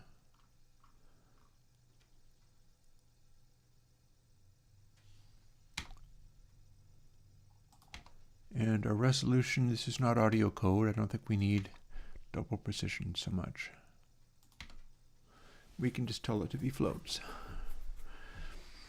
Alrighty, let's roll it again. This time it should do what I expected.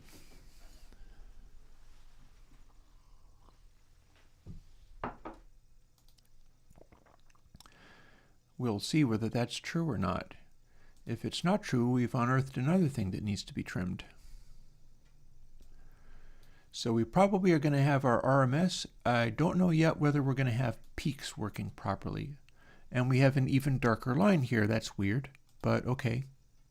Oh, no, we're actually still not working effectively.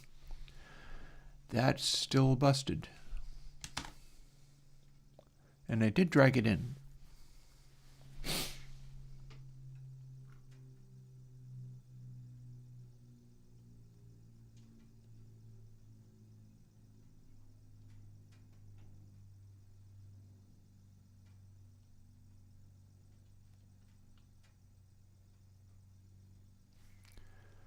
Position. So this should work. Oh. Or are we simply not referring to it correctly? I think maybe I need to scale the drawing part rather than this calculating stuff.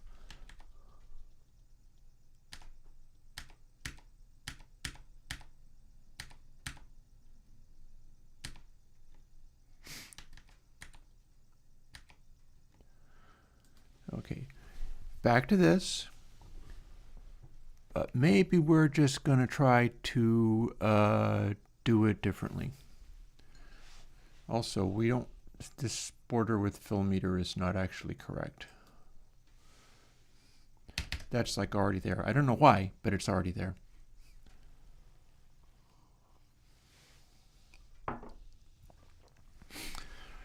So here we've got this stuff set up. And we're going to want to do full rect, but here's the thing. Here's where we can apply our scaling factor.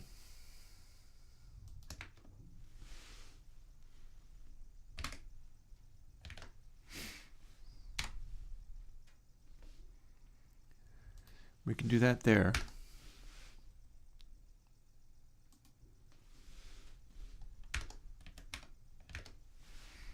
And there.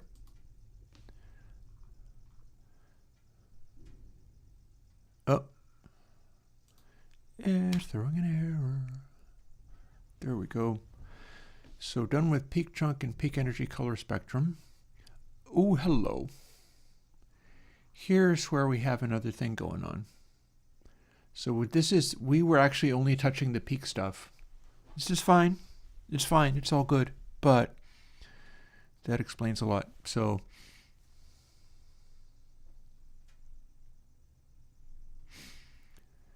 let's find where it says fill rect and those things get divided correctly. So here's H position again. And let's just copy this and put it in as a solid chunk. We can apply it just as well here. Oop. And that'll give me my neatly 1/3. This could cause an additional mess, but that's fine.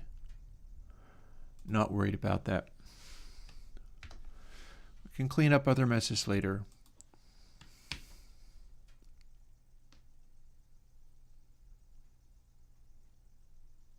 No matching member function for call to fill rect. What?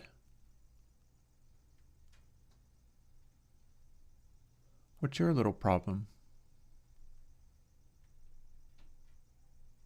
Oh, I did that in the wrong place. That's what happened. Boom. That's better.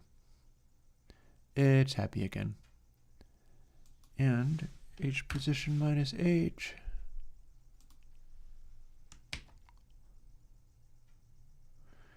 I may also have to do H divided by 3. Yeah, I bet I will. I'm going to just do that. I'm not even going to wait.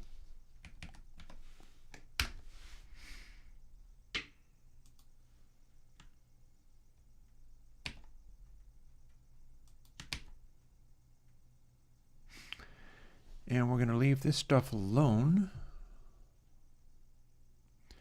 But we're going to find all the little fill rects, and everywhere it says H, or, you know, we're doing this thing, right? So we're finding everywhere it's trying to draw a line. This is the size of the line. H includes get height, and that's where your problem lies. That's where it's going to become messy. So what we're going to do is find everywhere it says H here, or H minus gray point, or fabs H minus last outline plus 1.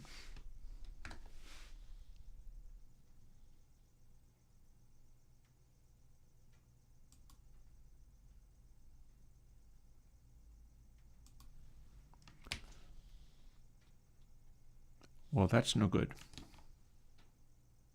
What does it think it's even doing? Yeah, maybe that's fine.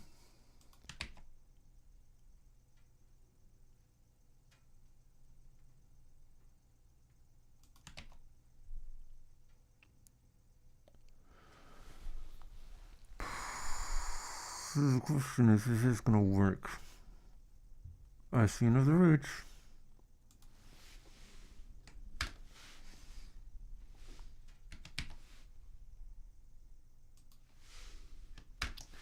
I see more of this.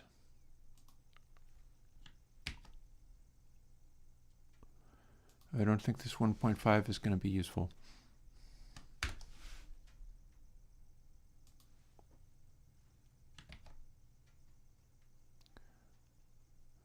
Invalid operands to binary expression.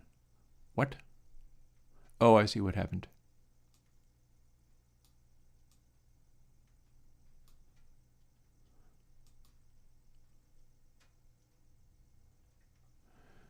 All right, let's see what builds now. This is proving very funny because I can churn through any amount of this even though it looks very stupid.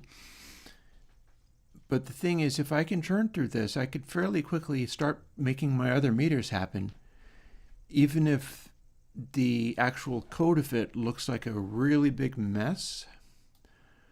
I want results. I want to see a particular thing happen. And for starters, I want this to do this. We have now blanked out this line under here, and I don't know why it even was there.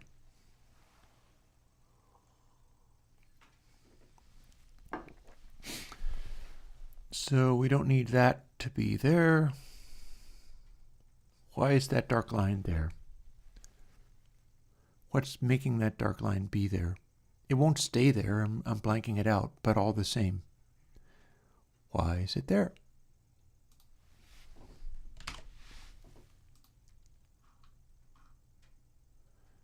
Here's my paint. Is it being started somehow?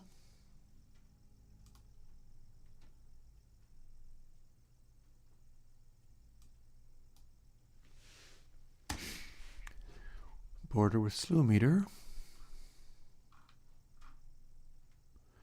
Fill all blank. That's fine. Where are we getting that black line underneath?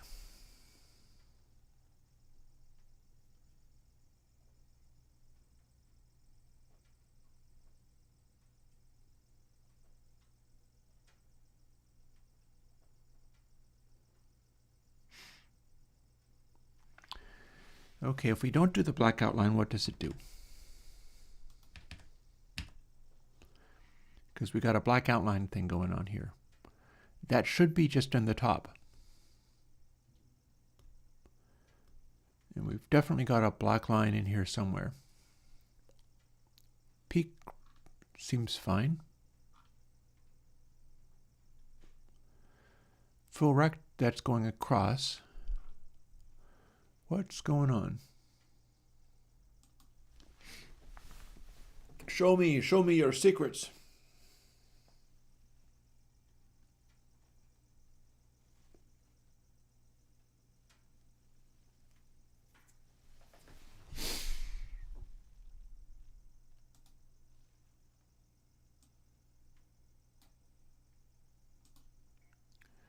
Show me your secrets so that I can go forth and make a, let's see, another couple of meters. I'm excited about making those other couple of meters, and I don't want you to stand in my way.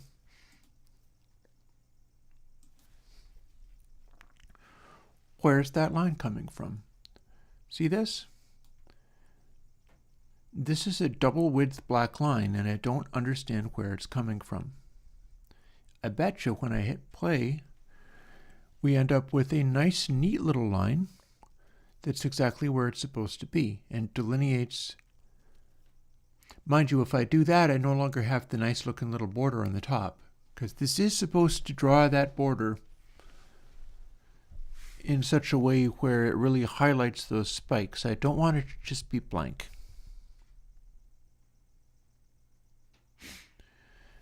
It is highlighting the color of peaks and things, so in a sense that's okay, but I want the dark outline over the top, and I believe that's what this thing is. So this don't make any sense at all. Where's it coming from? It's not coming from here.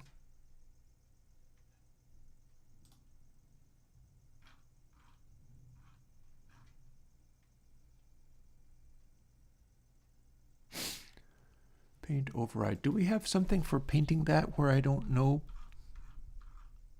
where it lives? I don't think so. Don't see it there.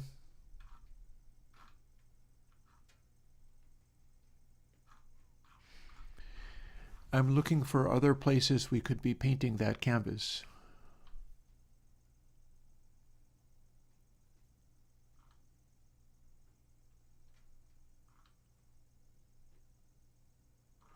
That's not it.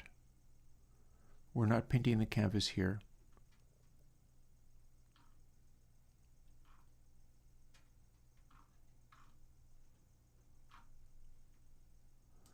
Here's some stuff that we're going to be including.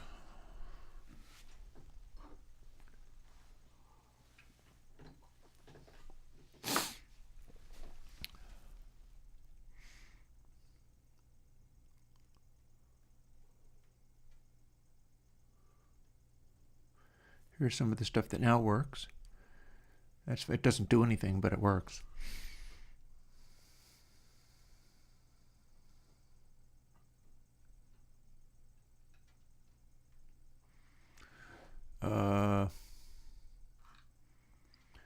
Here's paint. So maybe it's just a matter of when we initialize here, our outlines and things are causing that to be there. I mean, I can live with it. It is functioning. It is functioning even if I'm not happy with what it does.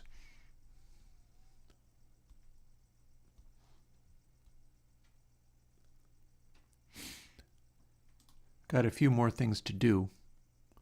So let's just put that right back. It might not be perfect, but it is doing a thing, And there is the done with the RMS chunk and sound density. We've got more. There's more to do. That is going to start at setting color black. Actually,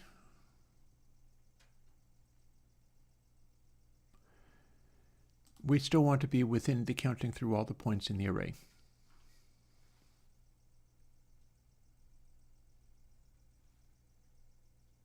Yeah. Yeah, that's going to be what's happening is the initial start is showing basically silence, meaning that as it does that initial array and the array is zeroed, it's giving us a 0. Like it's starting out with a standard array which is blanked, at which point, oh, and we've got data slew L and slew R. We've got some of our information here already. What is slew L and slew R doing apart from... Could we just start using it for something? Data slew R divided by data RMS R times da da da da da.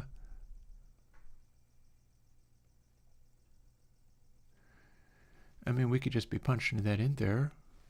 Do we have a previous slew control in here? As I think I've got a previous, yeah, last L outline, last H outline. We're drawing last R peak, last L peak. It's designed to be able to draw these things in such a way that, and it may not be, yeah, so, yeah, some of this is doing this calculation specifically for the purpose of using this. And I've already got a slew factor in here.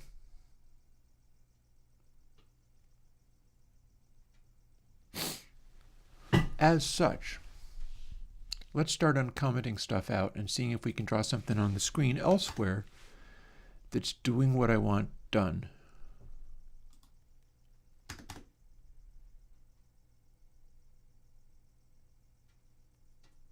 Oops.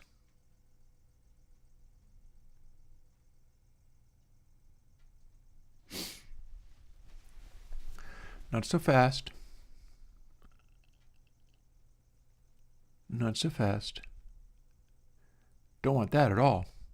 Oh boy. Yeah, that's no good. We don't want this color thing. We're doing something else with this information. So, out with set color. We're going to do a fill rect, and we can move the set color up because we do want this new thing. We don't need last L peak anymore.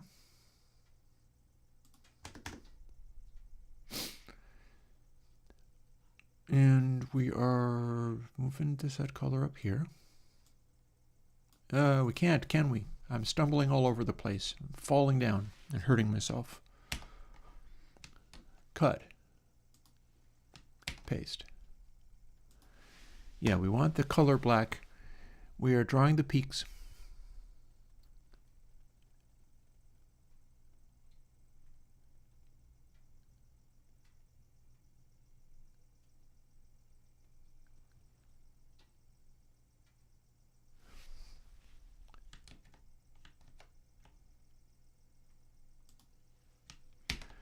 We're setting the color black.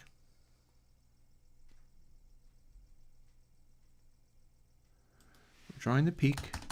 Then we're going to draw our slew figure if we can. I would really like to have controls for this. It would be so much easier if I had a slider and I could work out what the correct value is by just kind of dialing it in, but I can't. I have no working sliders and no way to communicate between UI and audio threads, other than my message sending. Which, granted, the message sending is working, so maybe that's an awkward workaround. But for now, I'm not even worried about that.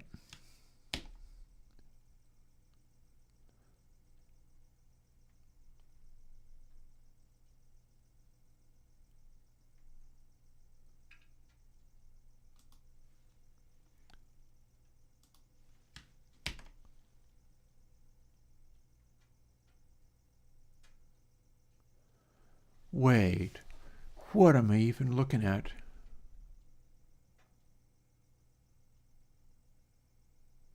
Why am I looking? What did I change? Okay, that's full rect. Yeah, that was being drawn in just as a function of peak, and the slew only affected the color, and so that's actually still correct-ish. But we don't want peak entering into this at all, so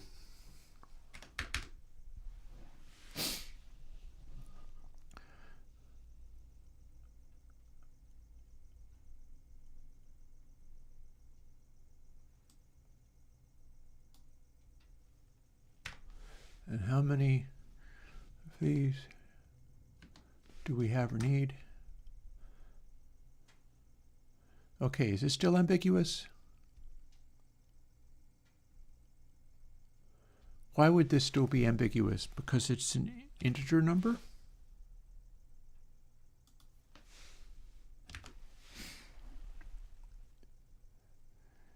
It is, okay, it was because it was an integer number.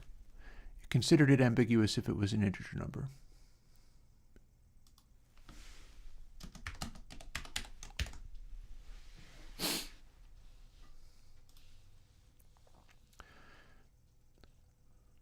Implicit loses floating point, fine, fine. We do not actually need to refer to data RMSL anymore, nor do we need to do that. So all of that can go the heck away right now. And we can simplify that. And do we need a sign function? I doubt it. Let's see what we've literally got. Just raw. In fact, why do we even need to make a variable for this at all? What would happen if we just took this?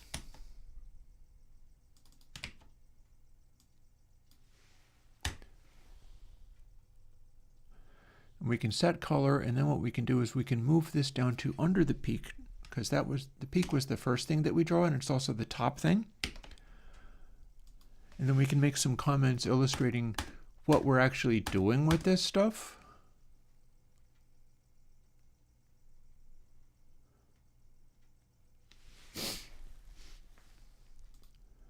I'm pretty sure I'm not sure whether last del peak does anything though. Are we even using last del peak for anything?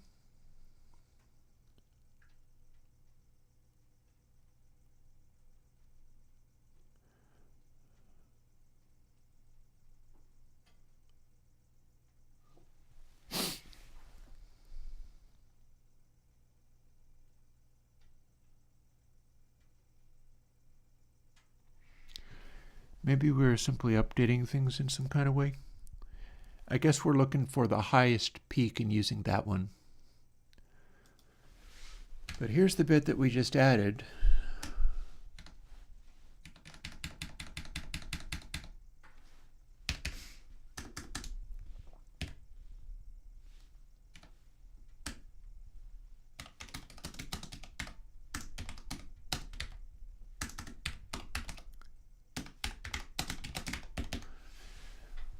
Although it may be very primitive and simple, but still.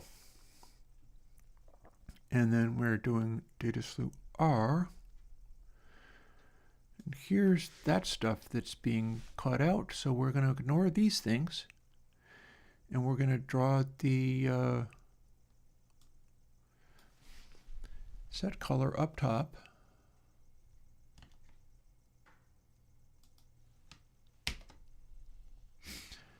And then we're going to duplicate this, but instead it's going to be R.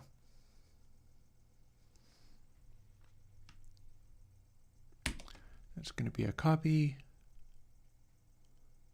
We're going to remove this and then go immediately to the fill rect. Last R peak equals data peak, and then that. And we're going to try to simplify some of the visuals of this. And then we're going to see what we've got. Because we should, Implicit conversion loses floating point precision, double the float. Well, that's actually, we don't actually have to have that. That can be a float as well. There we go, it's happier now. And that should draw a slew. I don't know how bigly it's going to be scaled. It may be completely invisible, in fact. But this should be drawing something where I want it drawn. And this is only one of the things, but I'm rather pleased at the fact that we've actually got this information already in there. That's what I was getting out of the color that it used to have. So next I have to see how it's scaled. So here we are, and we're going to run this, and we're going to see what it draws. If it runs at all, maybe it'll blow up. And I'm seeing that it's drawing a line in the middle here, because this ended up being nothing. And then it's just barely budging. And this is pretty far away from the center, so it's acting as if it's starting out at a very high level, and we've barely got any visible slew happening at all. So this is being drawn in the wrong place, and also it needs to be scaled up a huge amount. So this is 200. I thought it was 400. Did I make it be 300 by mistake? Is that what I did? Yeah, that is what I did. It's not 300, it's 400 I want here. So let's do that. And while we're at it,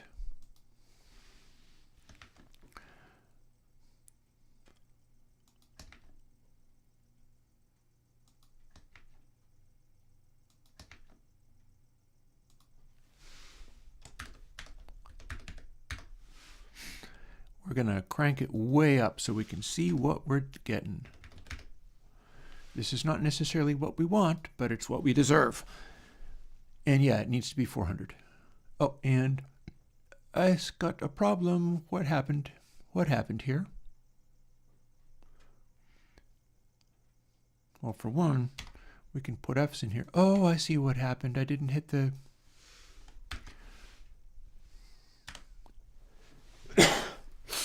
There we go. Now,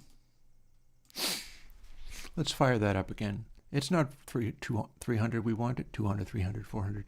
It's 400 we wanted. This should draw better.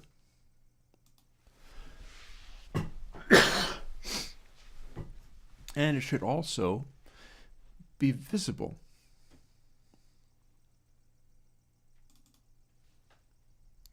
How we doing? Nice that I already have this slew. There's another one that I also need to include, but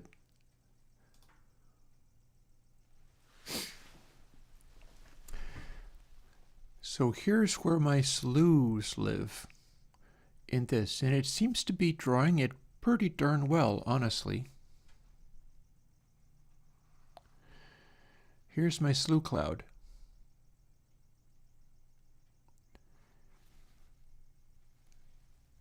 What I should probably do is have a min and max slew for each block, because then I can draw it as a line. Right now I'm looking at a max slew, so it's not being drawn very vividly. That said, if there's a min and a max slew for each block, the min slew is almost certainly going to be 0. So that means it just draws a giant black area, and that's not actually helpful. So I'm now pontificating on whether I want it to try to draw between the previous one and the current one. That's what we're doing for our black line. On the edge of this, it highlights the peaks a little bit.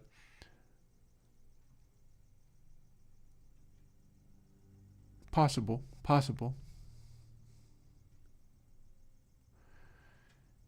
Because that would also highlight the amount of difference between slews, whereas this you can have just an individual point up somewhere. Also, consider this. We're going to try to dial this in such a way where we get relevant results out of some of our recent stuff. Like, for instance, here's Dark Side of the Moon. This is kind of what I'm shooting for, is being able to analyze things like this and go, here's Dark Side of the Moon in Eclipse. Here's our RMS. Here's what the slew coming off of that final record was. And draw it so it's not just necessarily a cloud, but we can also see the spikes as they go up. So that looks like that could be worth doing. Because you'll notice that's over a different scale. We can actually have it peeking against the top too. But you'll notice that coming off of the vinyl record, our peaks are not nearly as hot. And we've also got things like Rise LA, which I'm doing things with the aggressive slew clipping, but it's also very bright.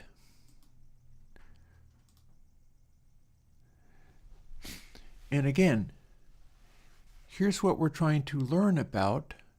We've got slew energy coming off of this, which is way hotter than came off of that vinyl record. And that's part of what makes it sound like a CD or a DAW rather than a classic thing. Is it's just mind you, this particular mixdown was super bright and aggressive. You can see how hot it is. And that's part of what's causing that to happen. But you want to have the cloud. You want to have the visual cloud. I'm speculating on whether I want to have that be dots or lines. Can but try. So last L outline, last R outline. I'm going to fuss with my fire for a moment. Give me a sec.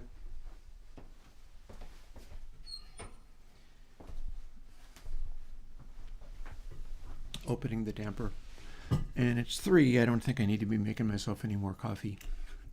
We're basically running at a good clip, having set aside the nonsense with the controls, which was so unfruitful. I will rinse out my coffee cup, and the rinsed out remnants of espresso is the last I shall have.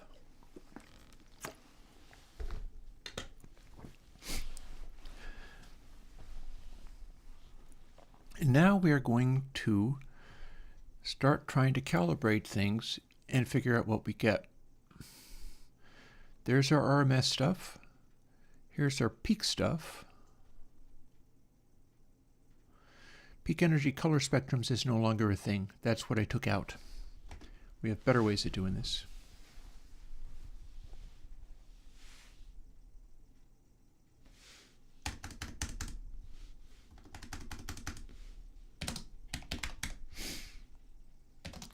And we're going to put in what it will eventually contain, which is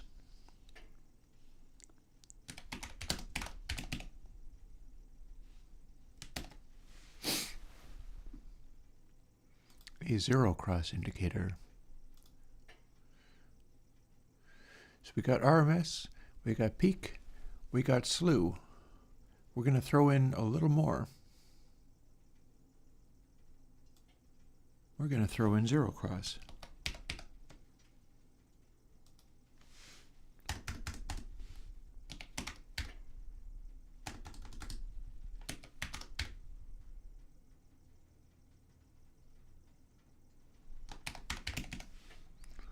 Let's just call it zero cross while we're at it.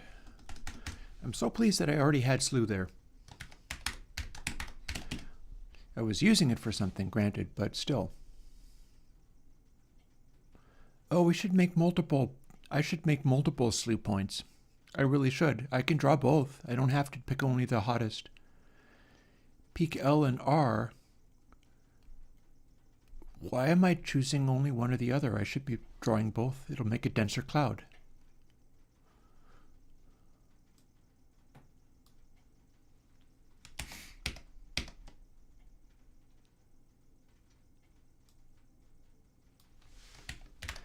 We will see whether we can use all of these various things appropriately.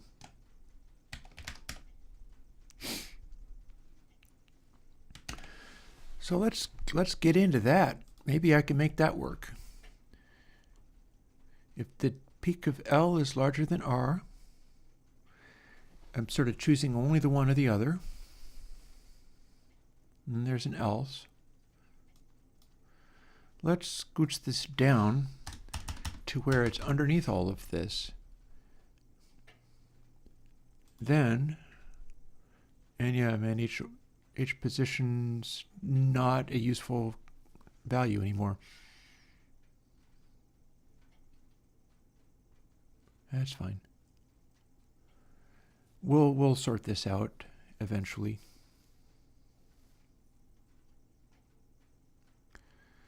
We don't have to have it sorted out right at the moment. They call that refactoring. When you have it all as an enormous mess, and then you make it be better again.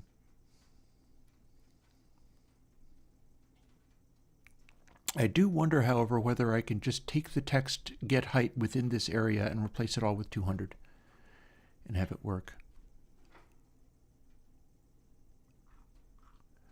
Stranger things have happened. I know that it's all meant to be. Let's maybe give it a try. Oh, and there's the moving line. That's supposed to be the entire size of everything. No problem there. Let's try.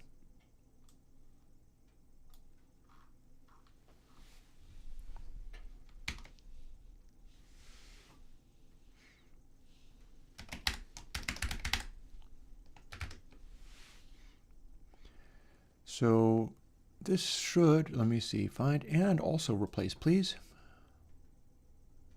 with F. And do I have anything selected? Let's have something selected. Let's see whether it's able to. Are we not intelligently allowing ourselves to? Oh, there we go. All in selection. Boop. How we doing? Quick check to see whether that worked. If not, I can dial it back and put it back.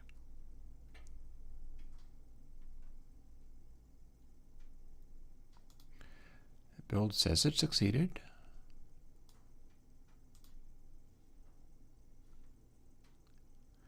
Yeah, the slew thing definitely could use being a stereo.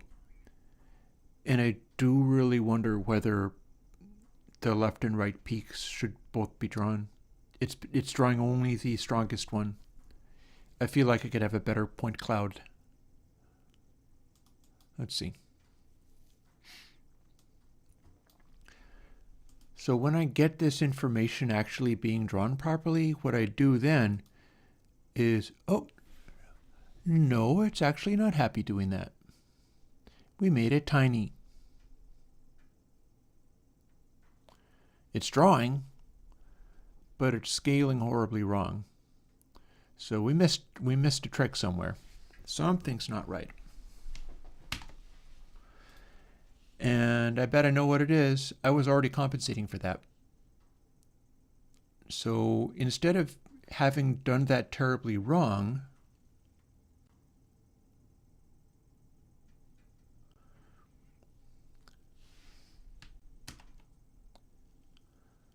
let's put that all back and then see where I'm. Okay, all the divide by 3. So we can replace it again. We can, in fact, have this be fine. It will, in fact, be okay, but I got to do all the divide by 3s then. Boop. And then where's all the places that I did divide by 3? Here they are.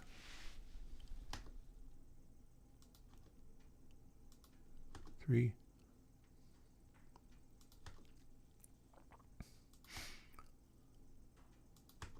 Six.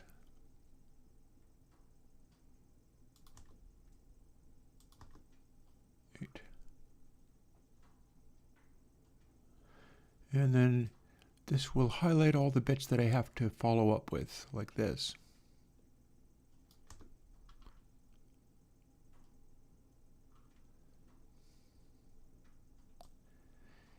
If I do that, then it's probably going to be fine.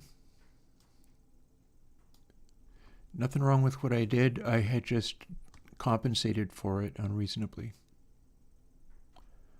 That said, who knows? Maybe it will still be screwed up, but we're on the track. It's coming together.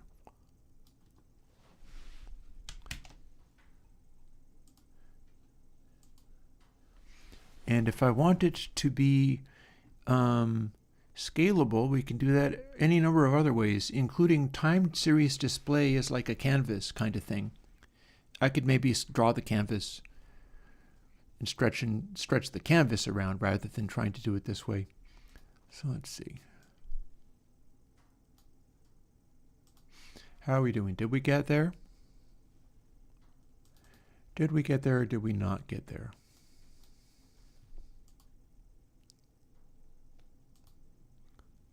Go. Oh, hey, okay, now we're not drawing down to this line, but this part's fine. Okay, okay. What's up with that then? Some of this is cool, but then some of this is a problem, and we're not drawing the black border correctly either. Maybe we are. Why are we not able to draw this down to this point? Fix one thing and lose another.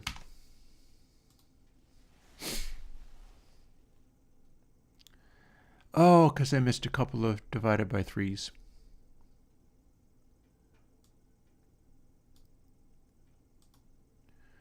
I found a bunch of stuff. I see it. I see it now. H divided by 3 becomes just H. H divided by 3 becomes just H. There was places where I was dividing by 3 that I no longer need to, so we screwed it up. And H minus gray point, and then H divided by outline, blah, blah, blah, blah, blah, and so on and so forth. And having fixed that, that should finally be drawing correctly again. All the dividing by 3 is a dead giveaway of we have not done it correctly. So, one further, I could almost move on at this point and start doing the next bit because I'm pretty sure that was correct, but I'm going to be cautious and just do the final check. It should look exactly like it should. Yeah, excuse me. One thing about it, having given up on the controls, at least we get to see something cool. Huh, interesting. Now we don't have a dividing line, but that's probably okay, because now we're drawing that bit correctly. Okay. Okay.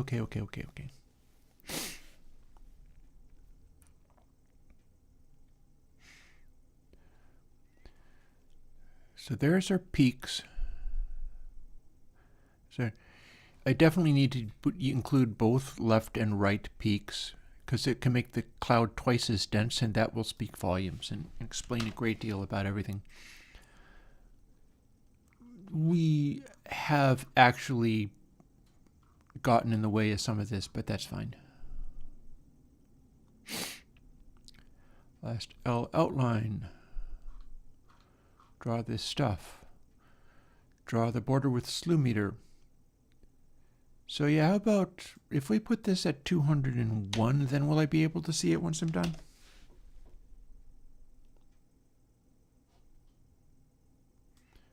And what about that? 401 maybe? How's that going to work? That might just work just fine. We shall see.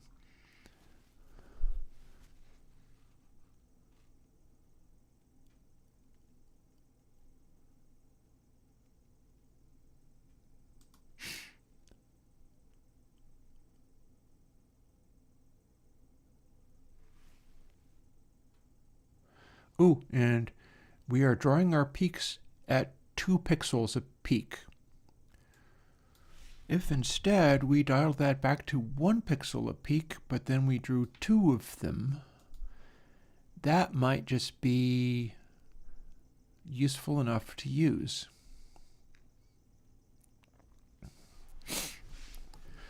Now, what are we going to do to make all this work?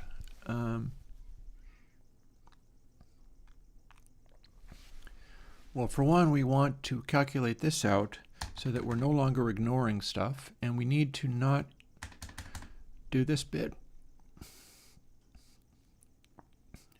Oh, also, it looks as if I have, I'm drawing data slew L twice, so that's no good. And if we're doing that, so we want to not have this bit. We want to draw both of the peaks.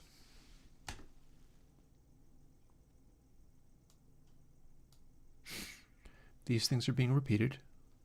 Extraneous closing base, blah, blah, blah, blah, blah. I get it, I get it, I get it. Leave me alone. We're busy.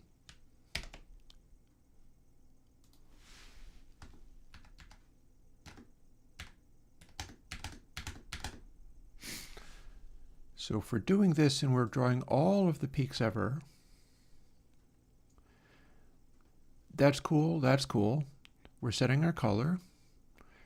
And then we're going to want to do this twice. And then we have both of our slews, and we're drawing that. So yeah.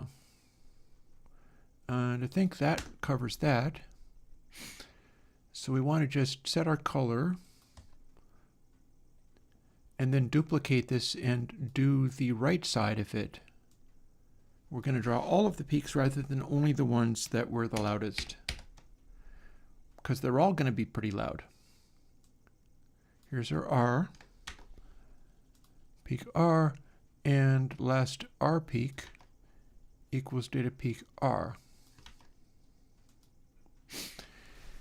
And that had a purpose, but it's not going to be doing all that much at the moment, which is probably fine.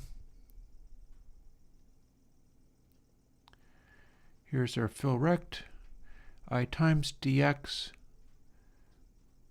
offset, dx, and 1.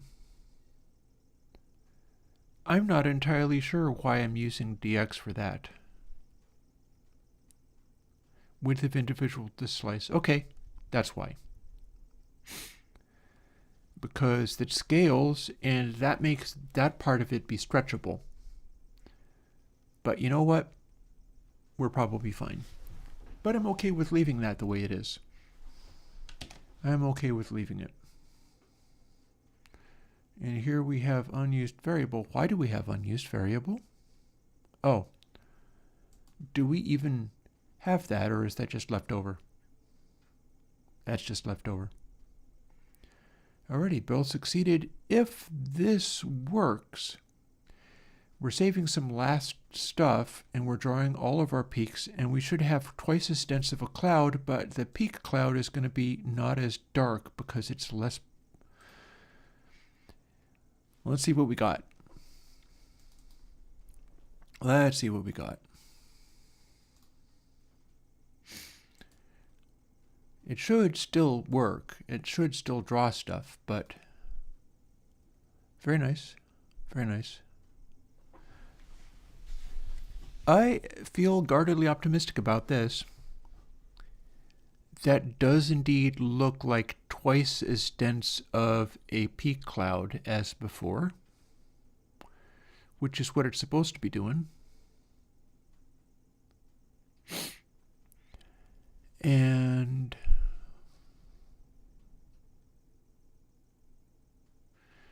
interestingly, now we have the double darkness line here.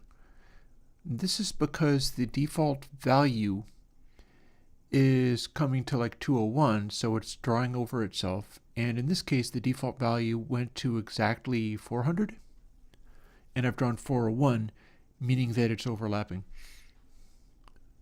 That's fixable. That is a fixable condition.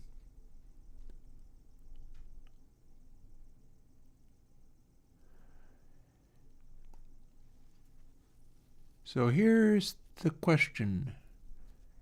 To draw the peaks extra dark by making them 2 pixels deep rather than only 1.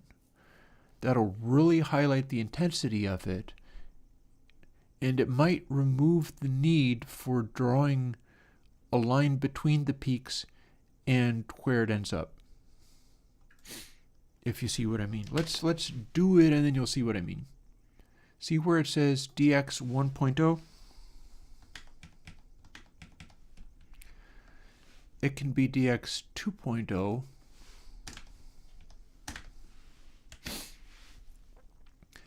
At which point all of these peaks will end up being drawn darker, and it'll really highlight what they're doing. And we have not yet scaled any of these things like that. It's just raw information for these peaks here. But we shall see. And it might be worth, yeah, because height of this data point minus that, but this one would overlap. So 400 minus this, and so we might want to clip that and call that, a too intense of a thing. Also, I had an optimum for the slew where you could override it. And if it was the optimal slew amount, it would be registering in blue rather than black.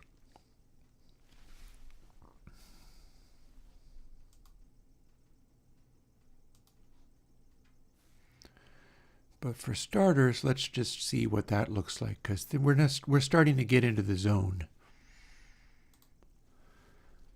And by that, I mean, let's open up the equals, but not hear them. Or can we? No, we can't. But we can open up dark side.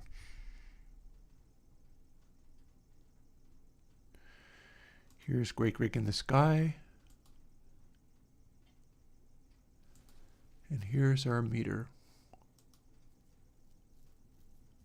Now we have double dark lines.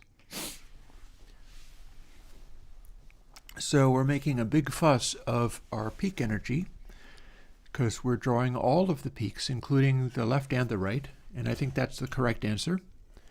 It makes it much more intense of a visualization, and I think that's correct. RMS is the gray area. That's correct too. In this case, we've drawn dark lines for both of them before actually running. I would like it to be drawn more cleanly, but I think I'm able to... Oh, I know why it's doing that. It's drawing the dark line because this is a... I can override this. If it is not 0, it can draw the thing. And you can see where those peaks are landing. So we might just want to scale those up.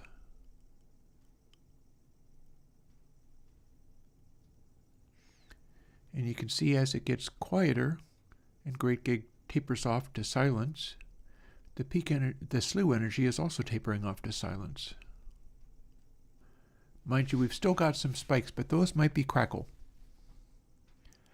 And then let's bump forwards to the end of eclipse.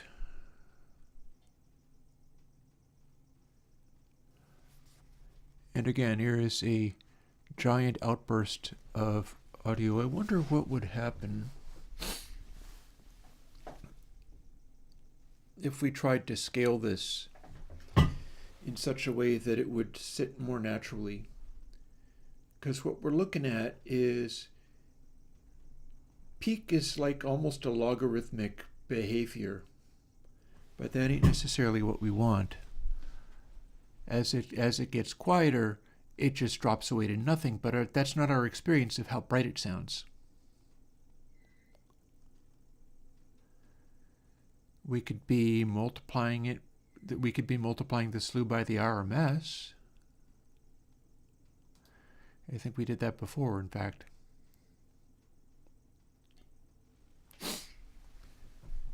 So there is your problem. How do we represent the experience of brightness on this? How do we represent the experience of brightness on this in a way where slew is related to how loud everything is in a useful way? We've got our peak energy and we've got our RMS energy and our invisible peak energy being represented in a way that's persuasive. It's telling a useful story. We do not have our slew energy being represented in a way that tells a useful story.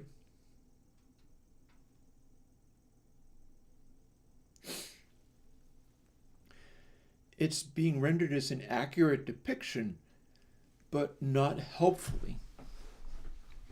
And the things that we can do in order to manage that are scale it. We can throw it into something like a sine function where it will interact with we could square root it. There's a lot of things we can do here. So here's one of the first possibilities. If we square root it, like there's our peak.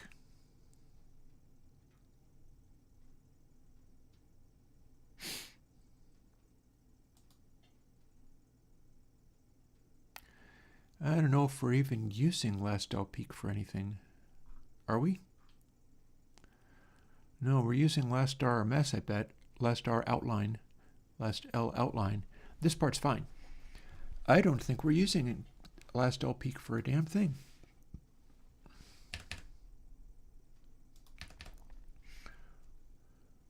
We don't need to be using this part.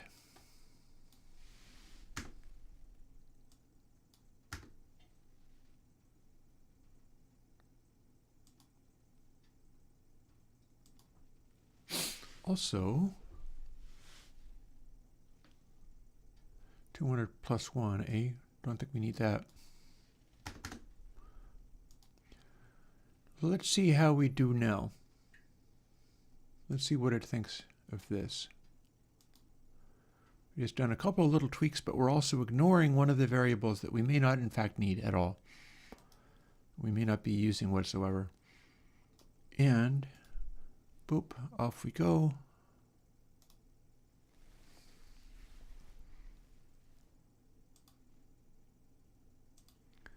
Back into our dark side. And let's see how this looks now.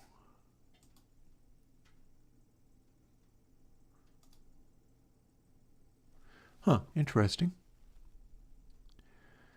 We draw our double line, but then we are drawing it in such a way where it now looks correct. And I feel like we could be doing maybe that square root thing. Let's quickly try some experiments.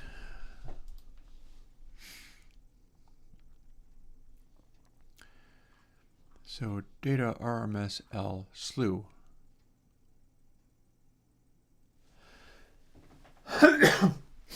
Excuse me.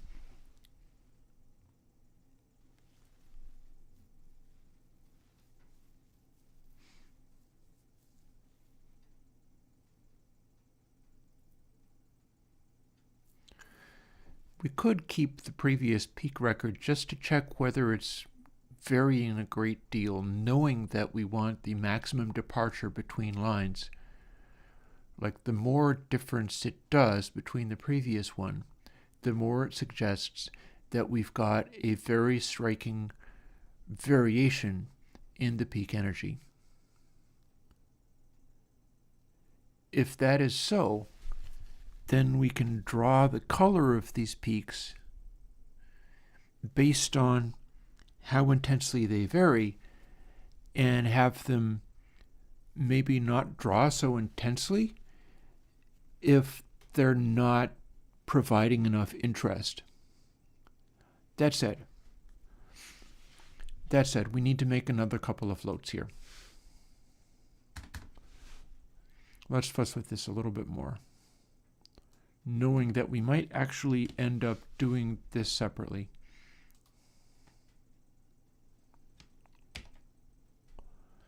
Oh, and we actually do not need, well, no, maybe we do. Does this have H position in there? Yes, it does. That said, we are now just only making H position be. Can we do... How is it that the old antique version of Xcode lets you edit stuff in place, and this don't? I guess it does, actually. Thank you.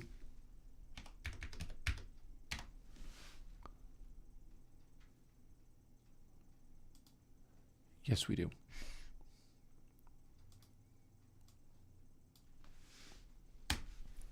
So that will, I don't even need to check that one. That one's fine. We've now assigned all of this to be operating correctly as expected. Now, what else can we do? We can do our float slew L and slew R. I like doing L first and R second, so we're going to change the order of these things. And then go on from there. What's your little problem? There we go.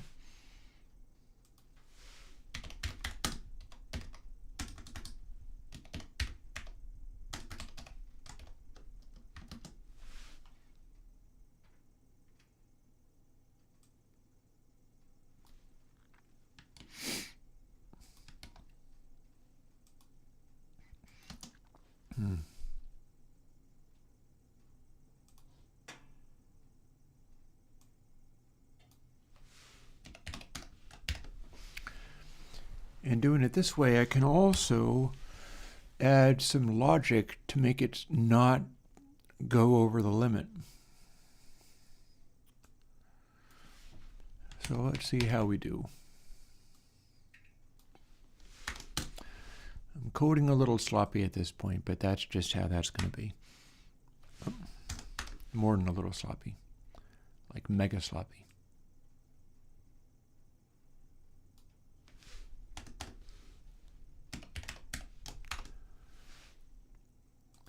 So that ought to work. Now,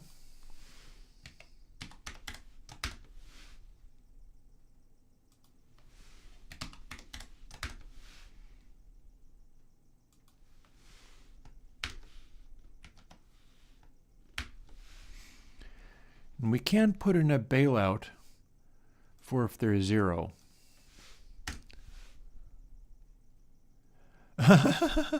Oh, dear Lord. Before, VST3 versions of my plugins are going to be hundreds or thousands of times the size of the VST2s. We're dealing with Juice. Juice seems to want to make plugins in the gigabytes of size. There's no way around that. I'm not going to be able to do anything about it. In future, I'm going to try to learn how I can scale down the size of all of this, but it's not going to help very much, no. No, the VST2s are something rather special, which is why I'm not willing to let go of them. We're not going to compromise that.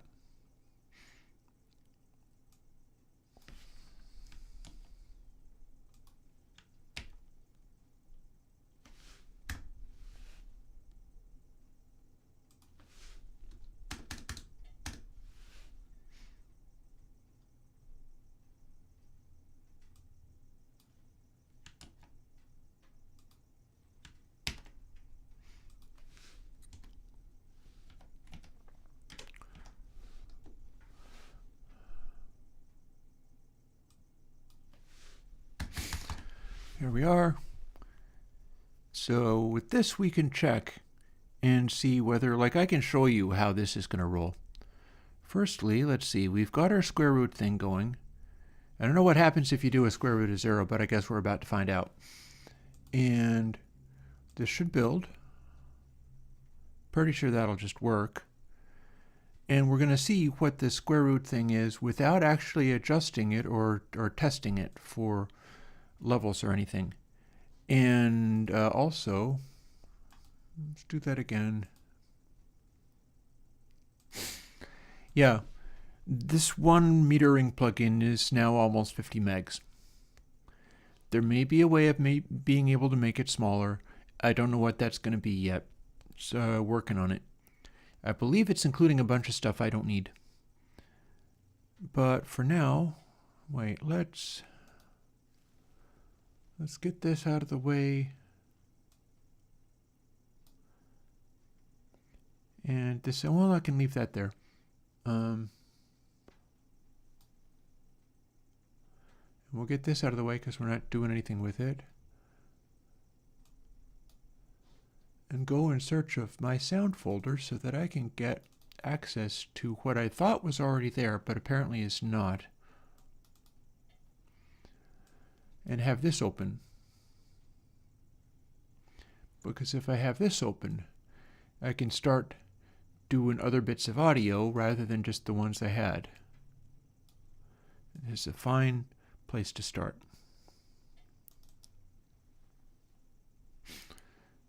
And here's AC/DC's Back in Black. I sure can't play that on stream. Sounds a little bit like this. And then we're going to meter that. And it's going to have the same limitations in slew rate, but now we're square rooting it. So we're seeing a different behavior already.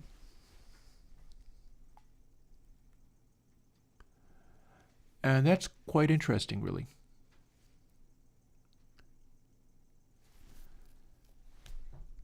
So with square rooting the slew and then multiplying it by 200, things are landing in sort of a central place. Now AC/DC-B and AC/DC, this is all going to be literally the same blasting sound. But we have a point cloud going on here. And maybe that's appropriate. And if we do a quiet beginning part, that's what it looks like. We got a quiet sort of introduction part. And the noise being made here is this. That's a simple guitar, sort of just on one side. And it's drawn down here. And we've got some snare drums kicking in here, clearly. There's the whack of his snare. And the rock and roll is kicking in. Although it isn't really quite up to speed yet, it's still going. We got a little spike up here, which is presumably the square root kicking in and giving me something that's beyond the beyond. This is, I'm pretty sure this is going to be stuff that's a click or a crackle. Sound being made is this. And let's go and cap our maximum slew rate, because the maximum slew needs to be restricted.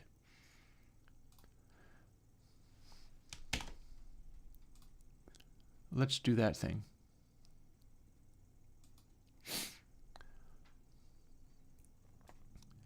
In fact, we can also pump up that volume. We'll just scale it until it's what we think it should be.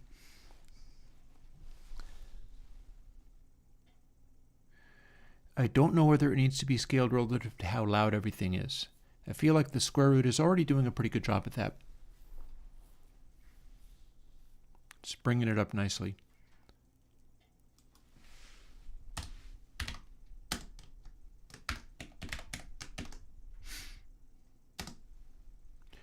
And if it's larger than 200,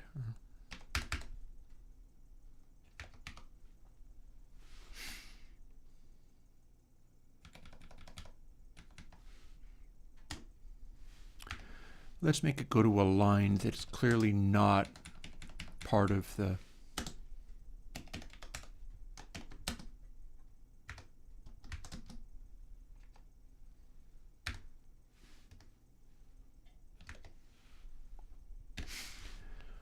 and we can do this, at which point we're going to make a hard line at the top, and if our brightness is too great, which I can demonstrate with like my mixdown, then it will cap it pretty good. And you'll have a this is too bright to sound like natural music anymore scenario.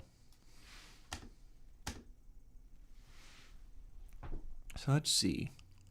Oh, have we got a problem? What happened here? Oh, did I put it in the wrong place? That's all. That is a silly mistake, but mine own. Our indentation is very fussy here. I don't know why it's being so fussy.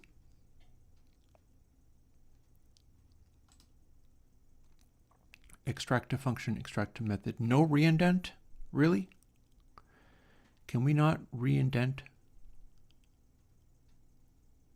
How about find? How about navigate? Nope. We apparently cannot reindent.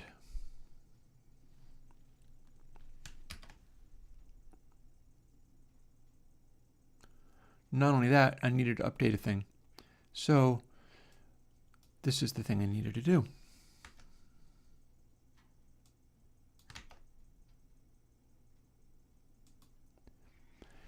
Now we should be okay, I hope.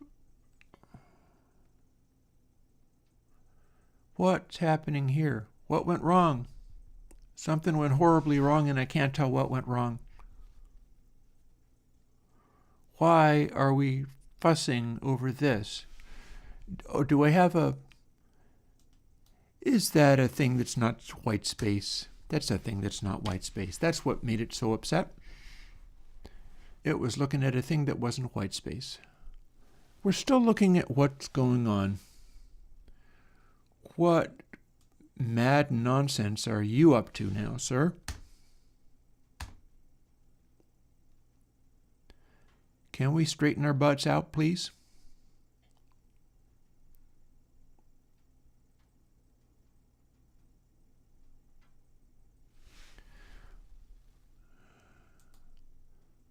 You should be fine.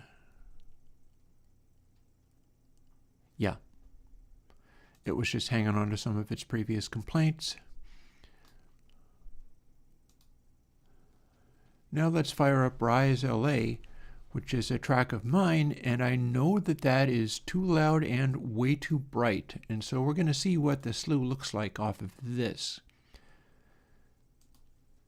Because this should show a really ugly scenario. And sure enough, look at that. Although I can make another space, I can step it a little farther down than that. But this is what it's supposed to look like if I've got it mixed way too bright. It should have a little more air in here.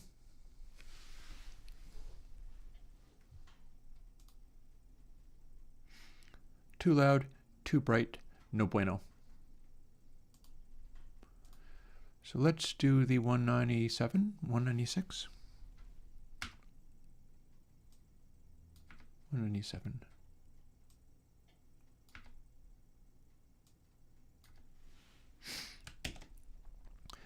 And then let's dial up, first of all, and we ain't even done, we might have time to do the zero cross meter. This is one of the meters I meant to do, but there was a whole other meter to do. And I may be able to do it and show it. But this is indeed one of the meters that I needed. And what we're going to do is, well, for starters, let's open up this stuff and fire up dark side.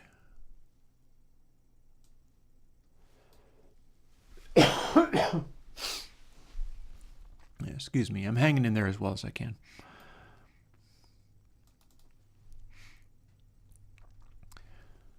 Here's dark side. Here's the finale. And we're going to see the finale to dark side. Yeah, multiplying this by 300 may be a little much.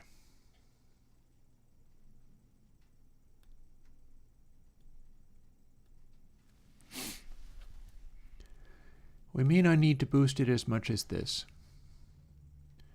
I'm also curious as to whether it's worth, yeah, so if this was 300, and this being optimal full crank, well, it's sitting in a similar place and showing similar pictures to the peak energy. So that might actually not be so bad.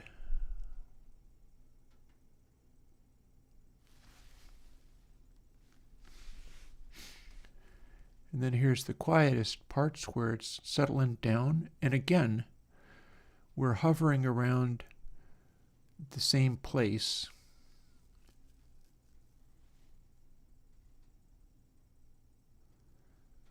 So I am arguably, and knowing that dark side is on the darker side, being a 1972 Pink Floyd record, let's fire up something else while we're at it. Here's Breathe. Play. There you go. Sounds like this. So it's supposed to look kind of like this. We clearly have the occasional spark and crackle.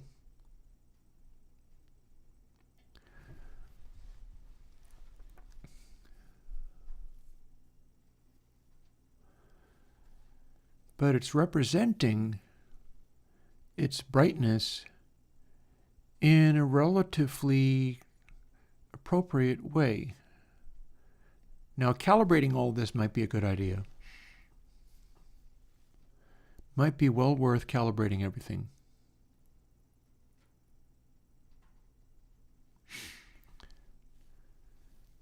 But what we do have is a slew meter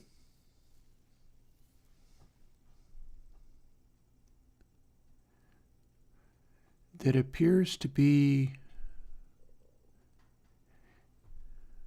yeah, we're going into on the run, and it does appear to be showing brightness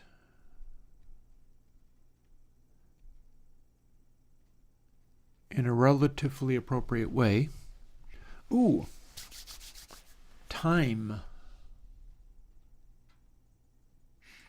Let's skip ahead a little bit.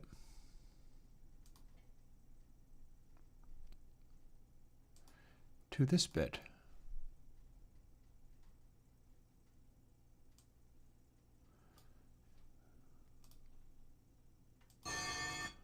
There we go.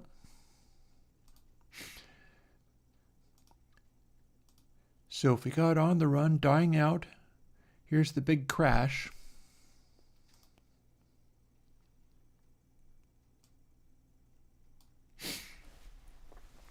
Here's the rumbling. This is the loudest the crash gets. It dies away, and the high frequencies die away. There's the additional thump. And it fades off to quietness. But it's not really quietness because we have a tick-tock going on pretty soon.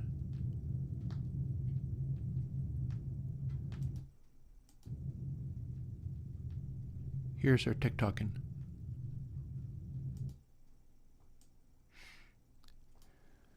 And now we see it's very quiet, and we got our tick-tocking, and next thing you know, the slew goes completely bonkers because all of our alarm clocks rang. And we are blasting into the loudest possible sounds in slew, This is an old vinyl record, mind you, but still. And on we go into the music part. And that bong there is this loud, it's hard left, and it's producing a lot of slew energy. And there you have it. And then there's our big notes and rototoms coming in.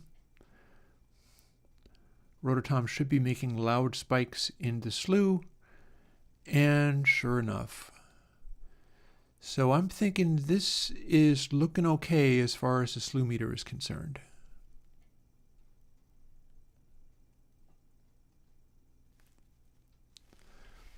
Fairly comfortable with that.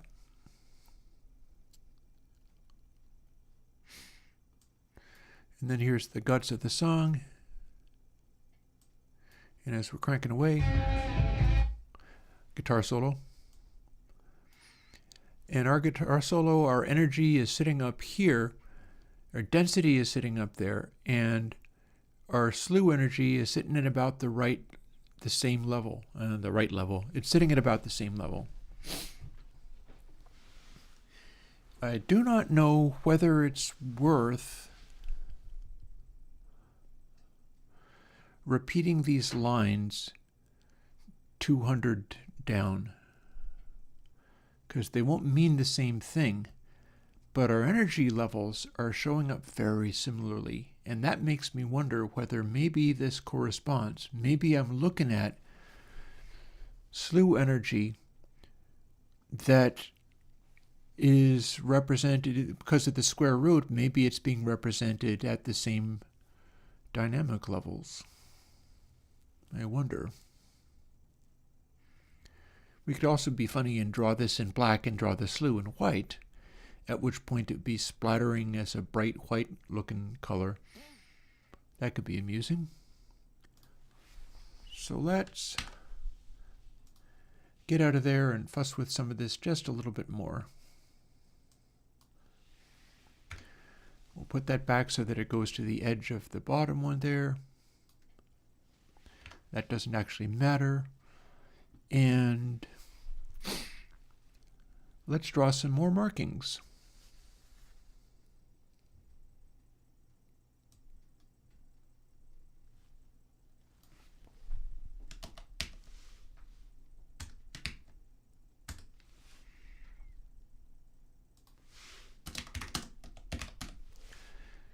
And instead of 60, we're going to have 260. 3, 3, 3, 3, and 3. And that ought to draw the same lines that I had for the other ones. The zero crossing's not going to be the same at all. But the zero crossing I can dial in real accurately because I can just play signs and things at it. Now if I do that, we can kind of figure out where things stand.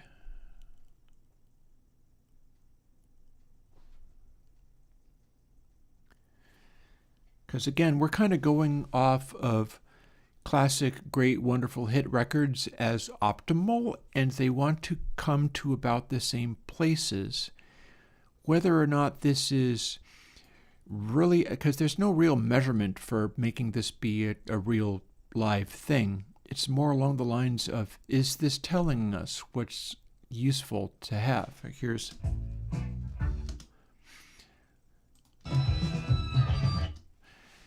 the final outbursts of the guitar solo and Money, which is up front on the side, so we got clarity and brightness to it. And if we listen to the guitar solo and Money, this is what we get.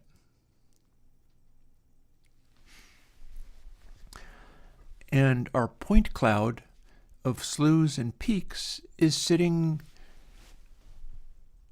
I'm pretty much liking the way that's working. It feels like though these are different measurements, they're very different measurements. But all the same, I think it's saying things that are useful. Where we've got, here's our RMS, And then here's our slew. I may be able to also bring in some kind of bass measurement that'll tell something useful. And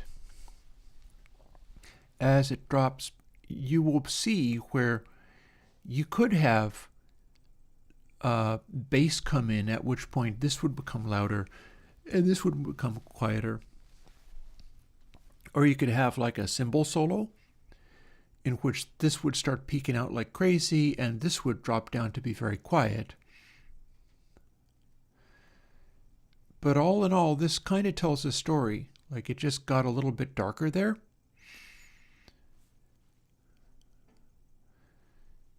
But we're looking at visually noticeable things that are making a kind of sense. Let's skip over to here. This is a very quiet bit. Oh yeah, this is brain damage. And days of change and laughs, got to keep the loonies on the path, and it's going to be quiet for a while. And this is as quiet as it is. You got 6, 12, 18, less than 24 dB down. 6, 12, 8, less than 24 dB down, and our slew energy is hovering around and giving us information here. And the information is at about the same level as the rest of the music. It's actually lighting up and being a little bit brighter than that. I could go in and draw an RMS hint.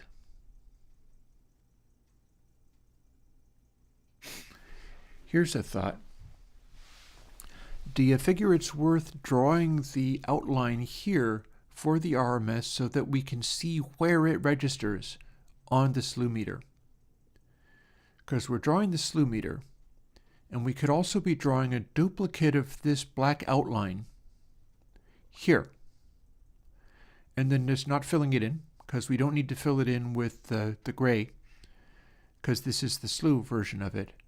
But we can draw the line and see where this stuff lines up relative to it. That feels like that could be a real win. We're jamming on all of this, but we're trying to jam on all of it in the way where we can produce a output that would be useful to mix through and get into some of these zones, which I'll also play some of the more recent stuff, and I'll also play other things that will show you just how far off it can go. But for starters,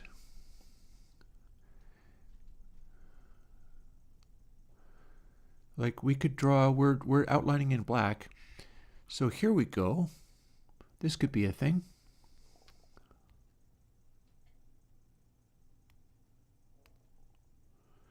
We're doing one fill rect. We can do 2. And we're drawing it in black. And then we're going from 400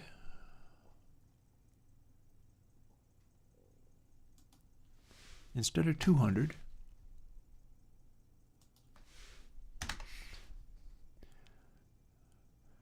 And then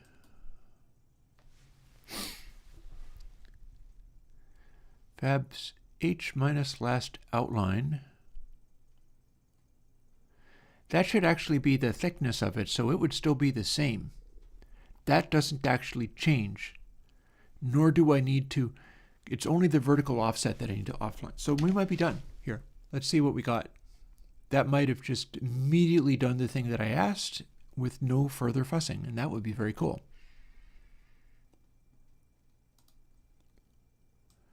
Boop. Boop. I'm almost to the point of getting some of my taco stuff thawing out. This is ending up being a pretty decent work day. Once I stopped trying to get that control to work, everything started lighting up a little better. So let's see, we got a loud Pink Floyd guitar solo. And now we're going to see whether this looks nice with our black outline on the edge of the RMS thing being drawn in. Also, does that... Oh, here's a thought. I could draw that outline in with the shade of gray that I'm using for the RMS. That would kind of give the idea this is the RMS line, but I don't actually need it to be in black, and it's kind of distracting. It's distracting from the slew points. I'm not sure I'm that thrilled about that part. I like the fact that you can see it, but I feel like it could be much less dark.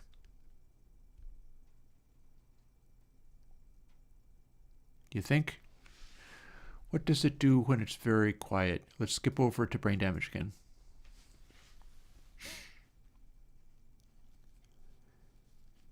Yeah, that is, I could be drawing that line in much less dark. You'd still be able to see it. You'd still be able to see it just fine.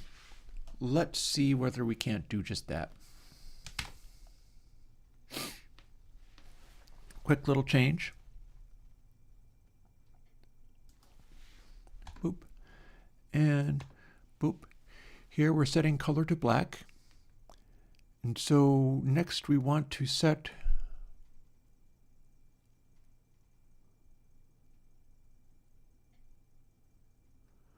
color to from float RGBA if left is larger than right. So here's where, yeah.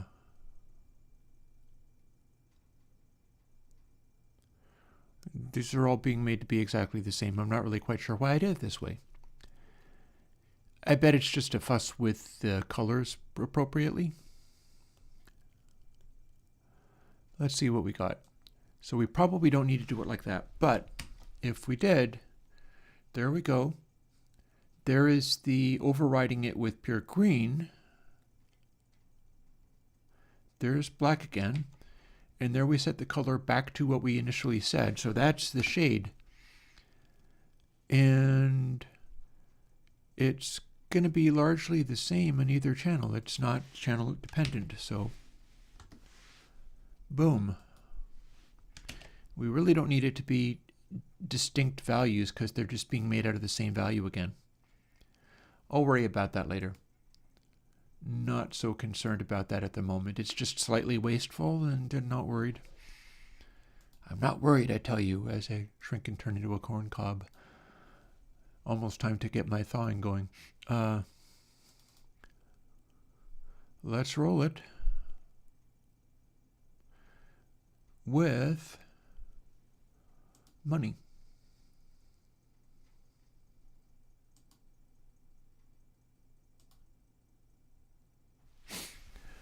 There we go. Peaks.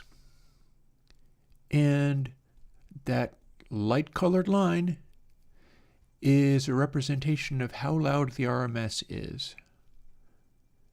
There's a doom doom king doom doom doom doom doom doom king doom, and there's the initial snare drum hit. Boom, doo doo, and off it goes. So you can see where all of the black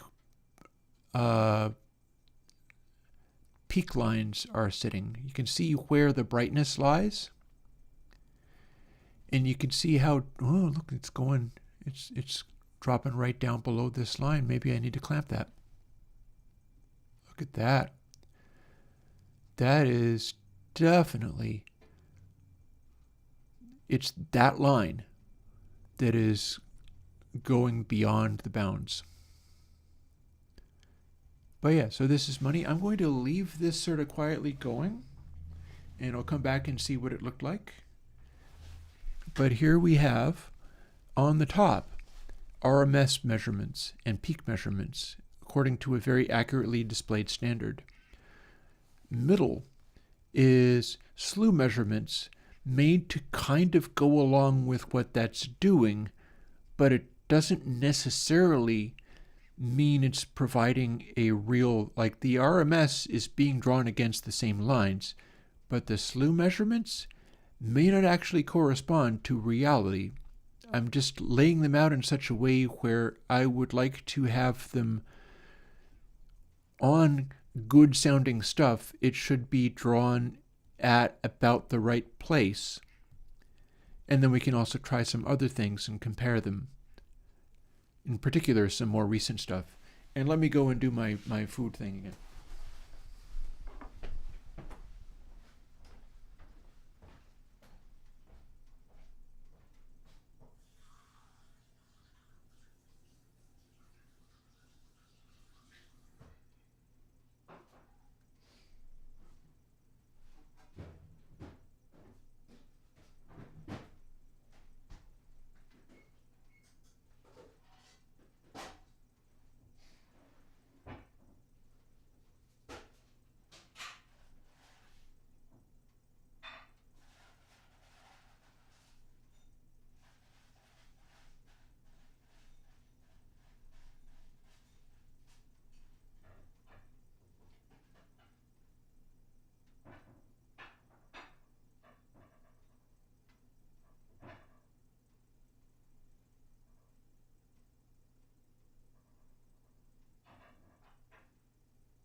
Alrighty.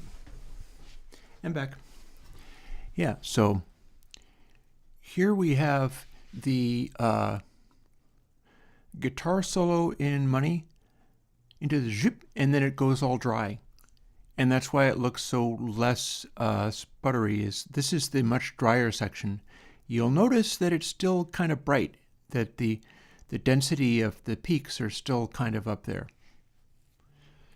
Here's also where I need to check out this, like what's going on with these overlaps. That's not good. So we're going to quit out of there and see what happens as I keep representing this stuff. And H equals data RMSR times 200. I don't know why RMSR would be negative. That don't make any sense at all. But I can check. So 200 minus H. So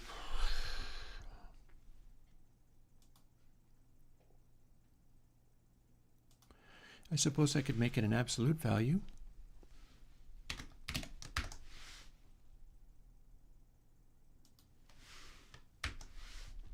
How about that?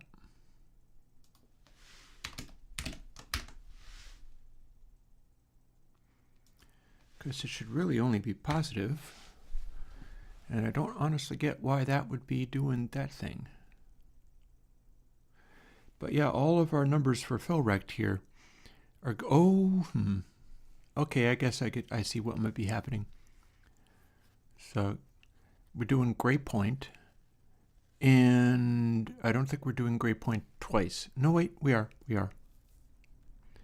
So gray point equals H equals this, and then H minus gray point. Well, that's interesting.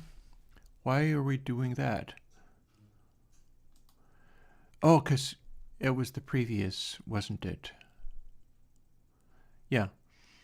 H equals data RMS R, and then RMS L. Okay, so that's how that's working. It's able to take a widely all to the left or all to the right and screw it up.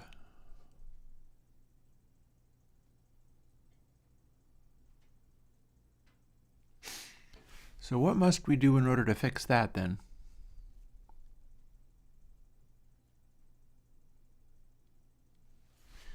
Well, for starters, I don't think we need this. So what's going on here?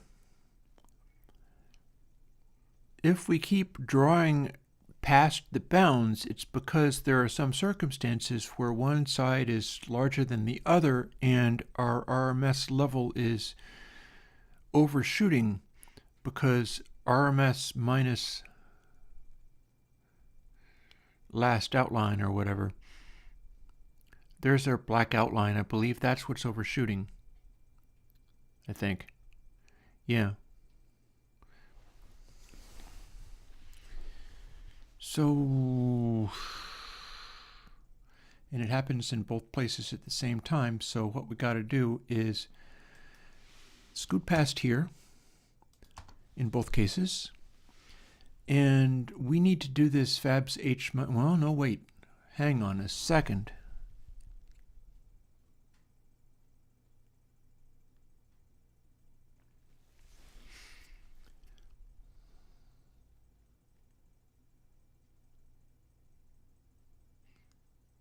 Also, this doesn't match, does it? This is 1.5 and these are all 1. Let's straighten that out right now. And let's run this again. Let's maybe quickly, let's do that. And let's run it on something which maybe is a bunch louder, like Dom and Roland. A loud drum and bass track, which should be also lots brighter. And let's see what we see from this. And is it going to overlap? So this is drawing past the bounds, and that's what I don't want to see happen. But it's drawing past the bounds here in the dimmer color that I'm using for RMS, and here it's drawing as black. So we need to clip this to not be able to go past this bound into the other one, because it doesn't look nice. But this is clearly showing that it starts at 400 and then it's 400 minus a negative value. And we want that to stop so it doesn't interfere with this display and it doesn't interfere with this display. So let's go and deal with that, because it's not doing what I want. Fill rect, 400 minus H.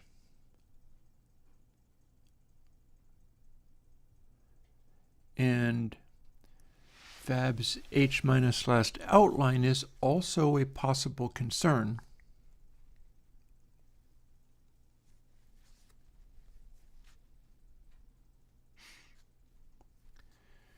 So maybe, seeing as we're doing this twice,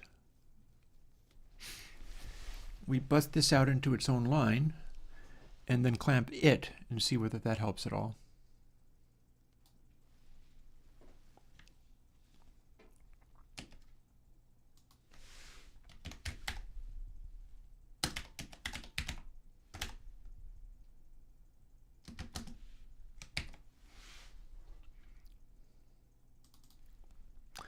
The extent of how far it goes.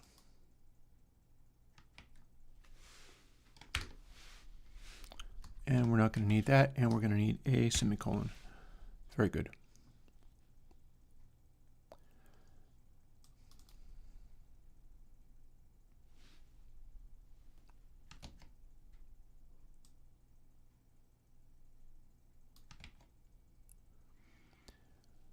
And then same deal, but with our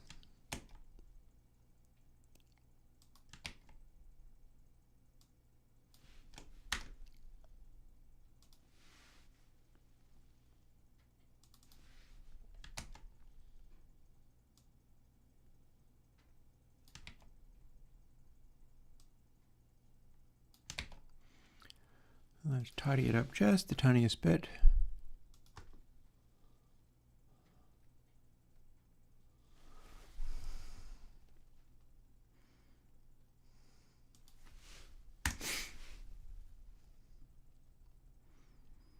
Then an H minus last L outline. That's going to be what does it. That's going to be what's doing it. So what's the condition we're looking for?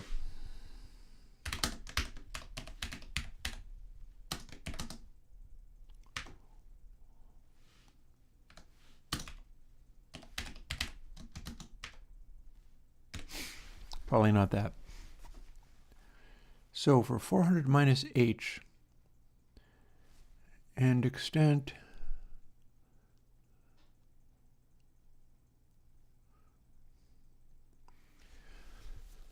so let's see, 400 minus H plus extent is larger than 400?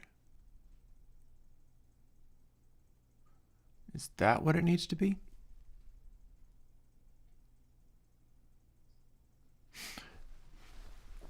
Yeah, because if H is very, very small, if H is a very, very small number, but the last one was a much larger number, that's where we get the extent.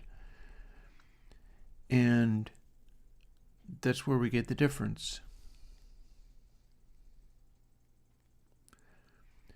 So if 400 minus a very, very small number, it's too close to 400, then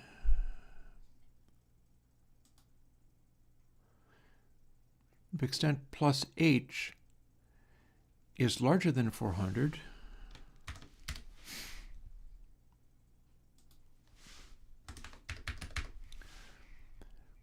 then extent equals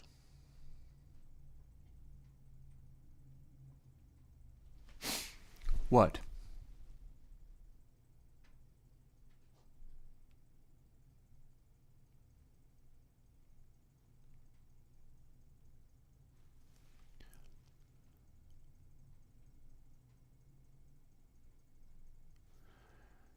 I don't know.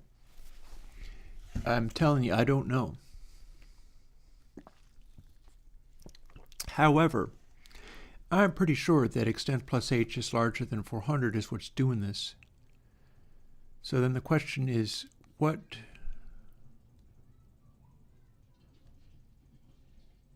It's not going to be 400 minus H because that would be insane.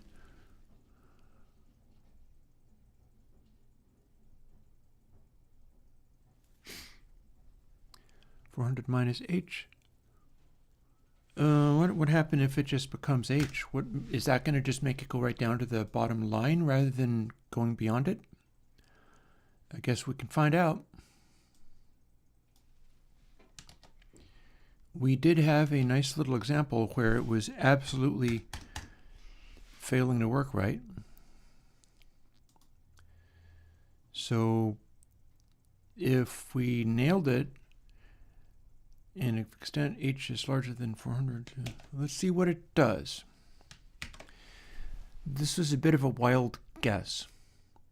However, I'd like to be past this particular part so that I can focus on some other parts. And so if it's a wild guess and it works, I'm good. This was causing overshoots. And we may be able to clamp it to not causing overshoots. Or not, because I'm pretty sure, yep, I'm seeing overshoots.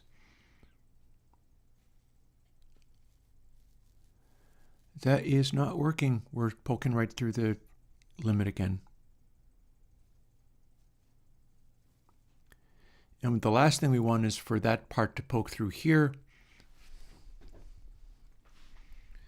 because that'll make it look as if there is high frequency stuff happening that isn't. So very much not wanting these RMS meter markings to go down through here. This needs to be clamped. This needs to be clamped to this point, and what we did not succeed in doing that. So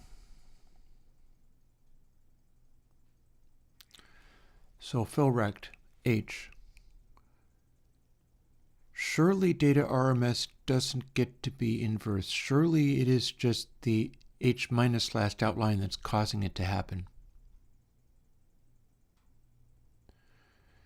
Could it be extent minus H?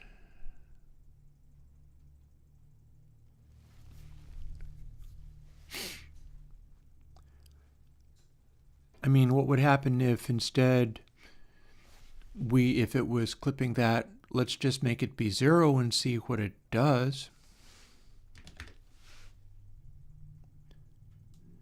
In theory, that'll make it not draw at all, because this is part of this is how far the line goes. So in theory, that should be stopping it from drawing at all, in either color. Let's see if it does in fact stop it from drawing at all.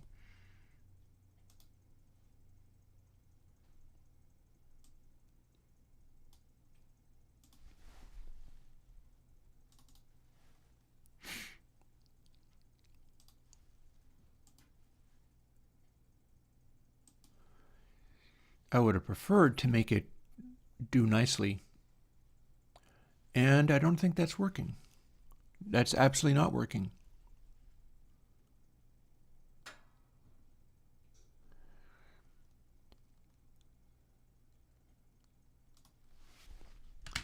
So if that ain't working, then what if, well, this is already fabs. We've also got H. If H is also fabs, I don't understand how that could be negative.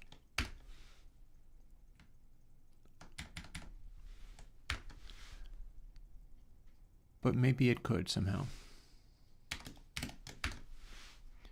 Absolute value.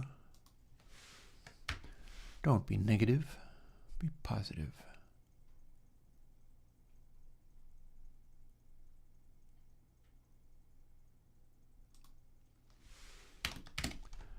All of you be positive. Nobody be negative. Fabs, then H fabs. Because it's always got to be 200 minus that. It shouldn't ever become overshooting its bounds.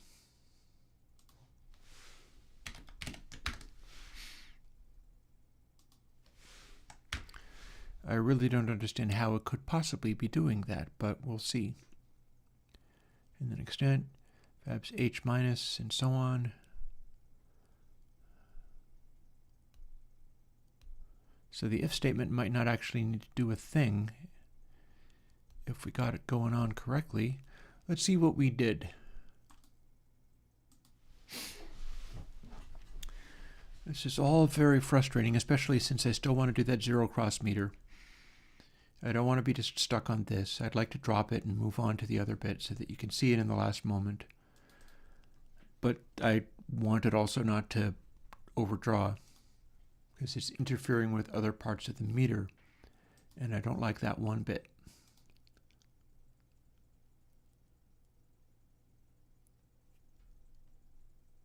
Nope. Look at that.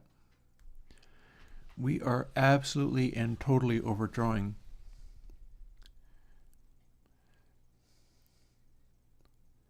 And it's useful to know where it's happening, because then I can go and hunt it down. So rather than do that, we're going to say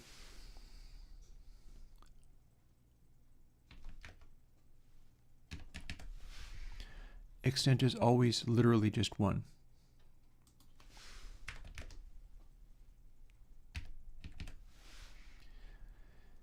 If we do this, then it should be refusing to draw any outline other than as a 1 pixel thing.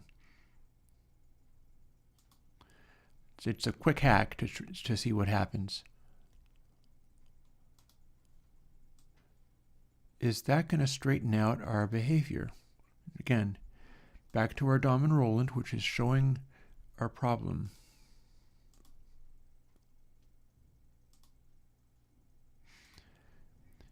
And as you can see, we no longer have the clearly delineated line. Instead, all of our lines are literally just 1 pixel, so you kind of see it, but it's also kind of not being drawn with any clarity at all.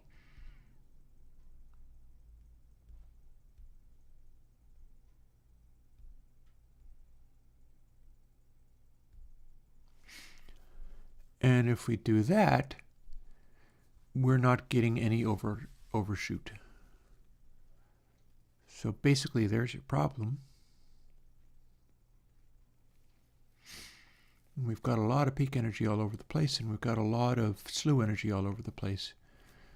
This is a successful track. Like, this is considered pretty good drum and bass, and you can see how it would mix nicely because it's doing its thing pretty effectively.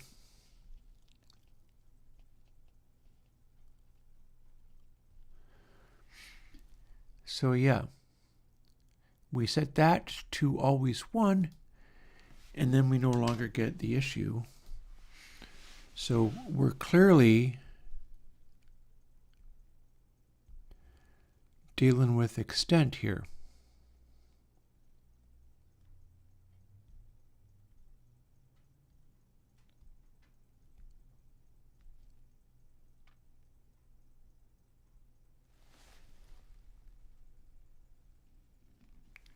Which also means H is not giving me that problem,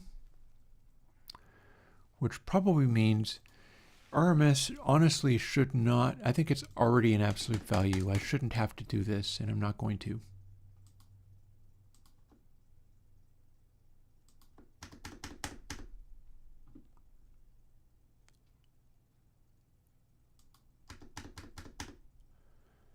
I really don't think it could possibly ever be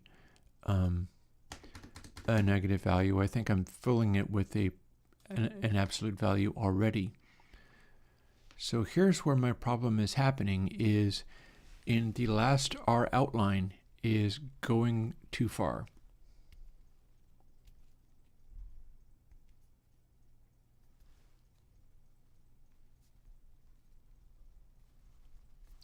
Oh, interesting.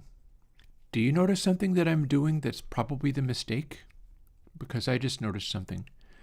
We're doing extent plus H is larger than 400, but the original problem lies at 200, not 400. Let's see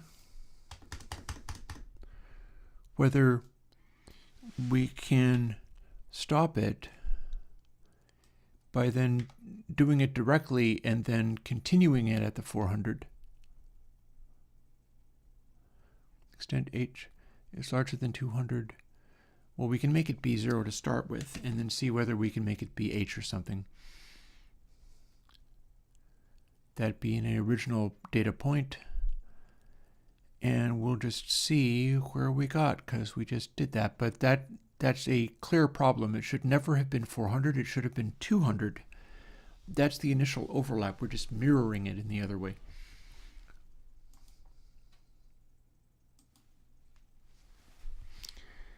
I'm feeling a little bit anxious about not being able to do the zero crossing one. I got kind of my heart set on doing the zero crossing one, but we'll see.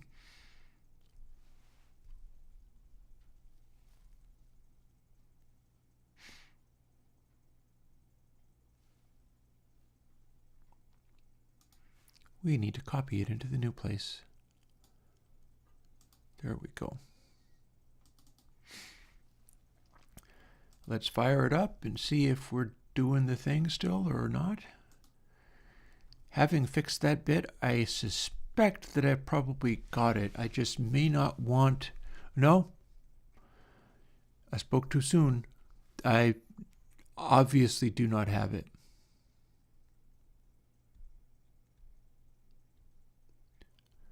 Look at that.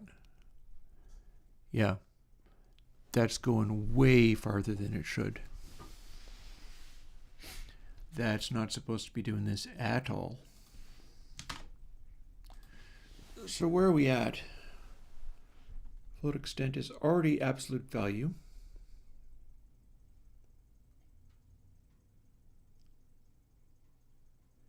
H minus outline.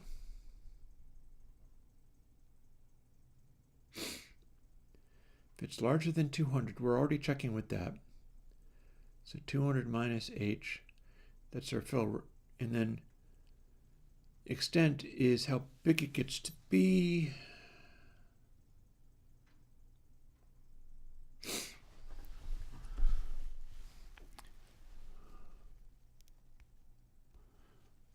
So 200 minus h, right? So then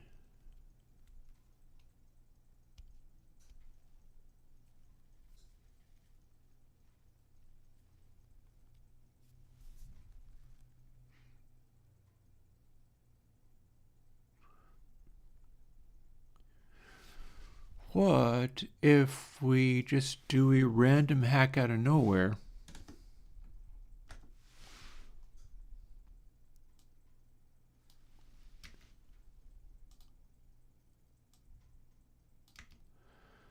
Clamp it to H.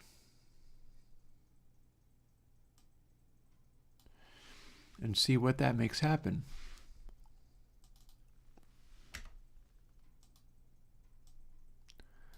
Because what we were doing did not actually help. So it doesn't get to be any larger than H.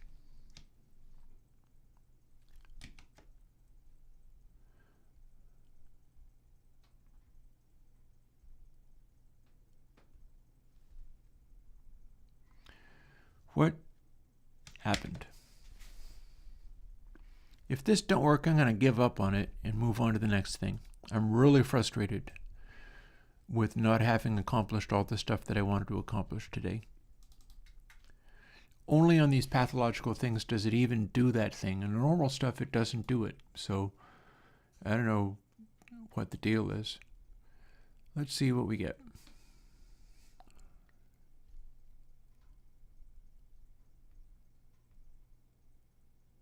Huh.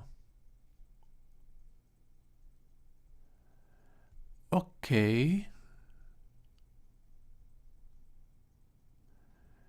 Well, never mind. It looks very much like that fixed the problem. And I'm happy and grateful for that. I don't know why it had to be so complicated when it turned out to be so simple.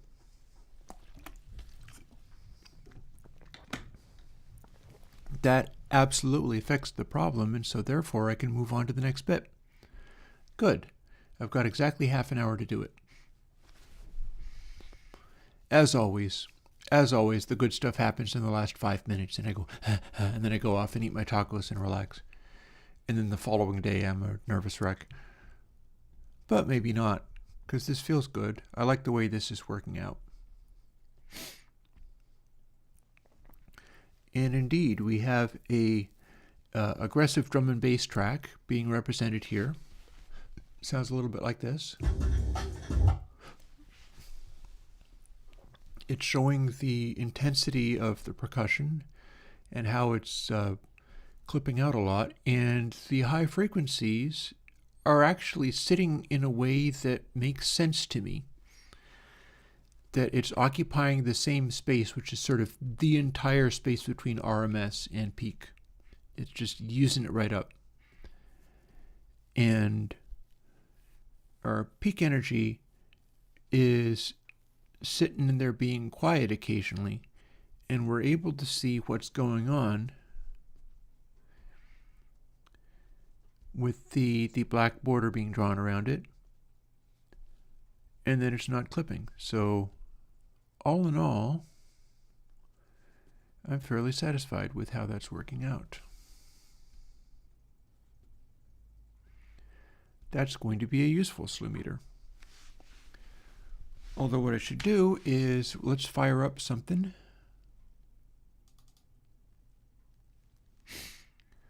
Like, for instance, Hotel California, and quickly just check that one out on the meter since it's not actually playing any sound, so I can do that. Here's the intro to Hotel California with their jingly little guitars, and you can see how the peak energy seems to be hovering around right where the RMS is. It's not brighter, it's not quieter. And everything's basically real quiet. Any little spikes in there are almost certainly groove noise.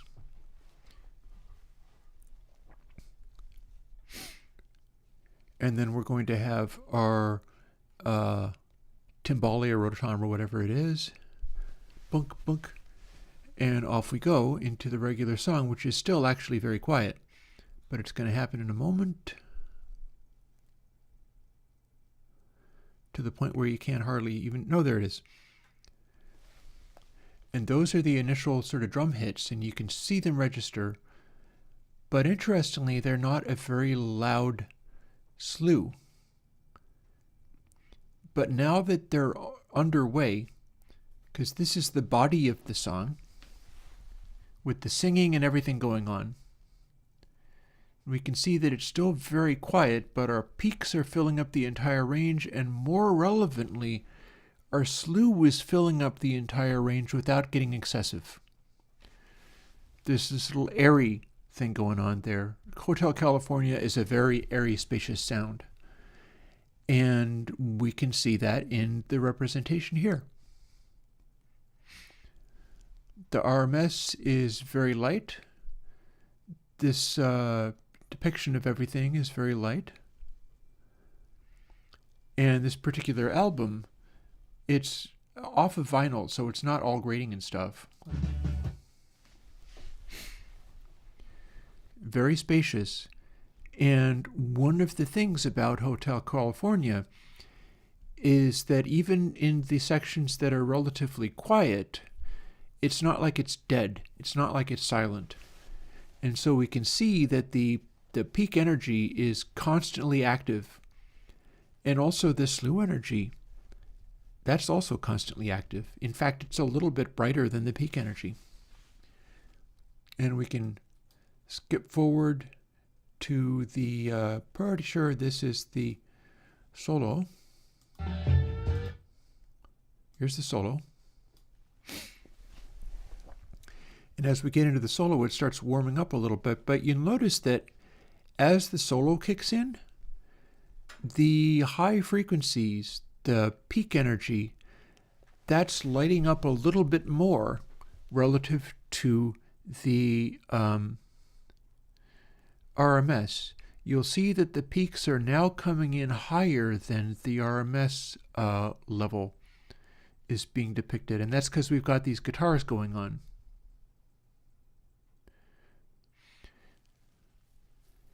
This is what I'm trying to get to as far as making this kind of metering and being able to document this stuff.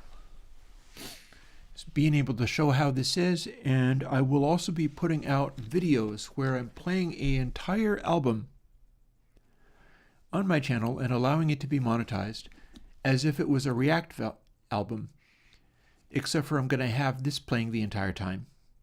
So you'll be able to hear what the music is, and it'll sound awesome because it'll be my vinyl records. And I believe once you get used to the slightly darker quality of those, it does indeed sound awesome. But then I'll show exactly how loud everything is, exactly how loud the peaks are, exactly how loud the slew level is. And once I'm finished with all this, you'll be able to download this meter and use it yourself. That's the idea.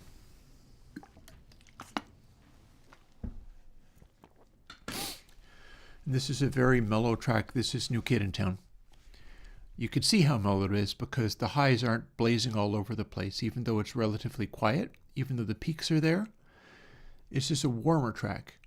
The peaks are hitting a little hotter than the slew is because it's not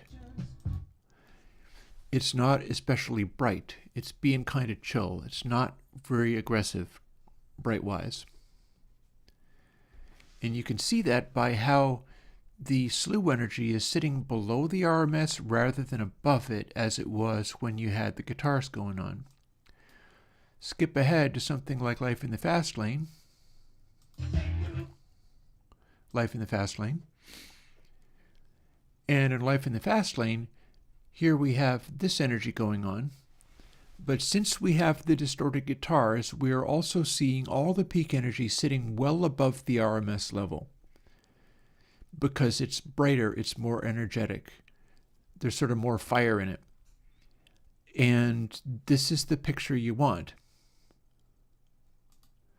In fact, I can even, oh, let's see now. What have I got else? There's something I've got else. Before I jump into trying to do the, here's literally back in black. I'm pretty sure I recognize that brief blurt. I'd be a little shocked if Content ID is able to grab it from that. This would be the song back in black, if I'm not mistaken.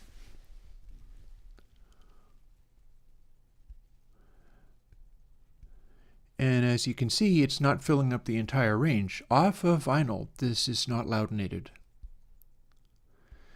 But you can see the intensity of the drum beats. And you can see, get a load of this cloud. Our drum beats are always peaking out. The percussiveness of this is always happening.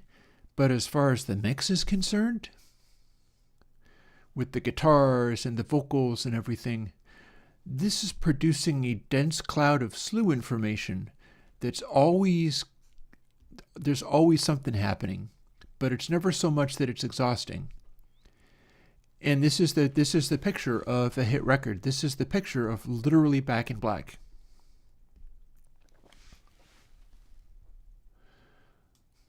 Let's scooch ahead to where the guitar solo lies, I think. Is it? There it is. So as the guitar solo kicks in, our peak energy is always a little hot because we have the bright guitars going at all times. And so it just kind of lights up.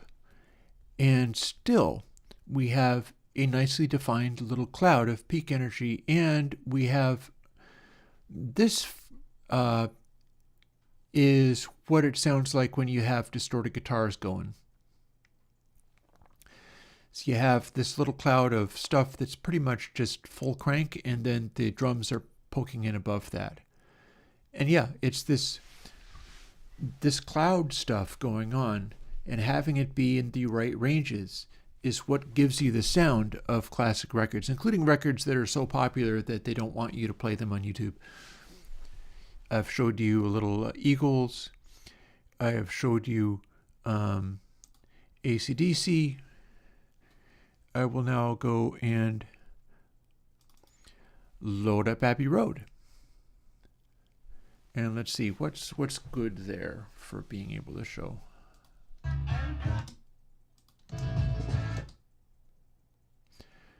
Oh, darling. I heard that little and I know what that is.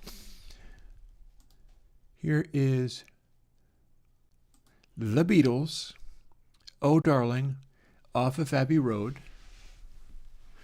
Same console that put out Dark Side of the Moon. And this is the kind of energy that the Beatles could put out. They're sort of ramping up here a little bit. But you'll probably see the slew energy light up like crazy when Paul McCartney sings. And again, look at that cloud. Look at where the energy goes. It's not especially loud. In fact, it's especially unloud. But if we skip ahead a bit,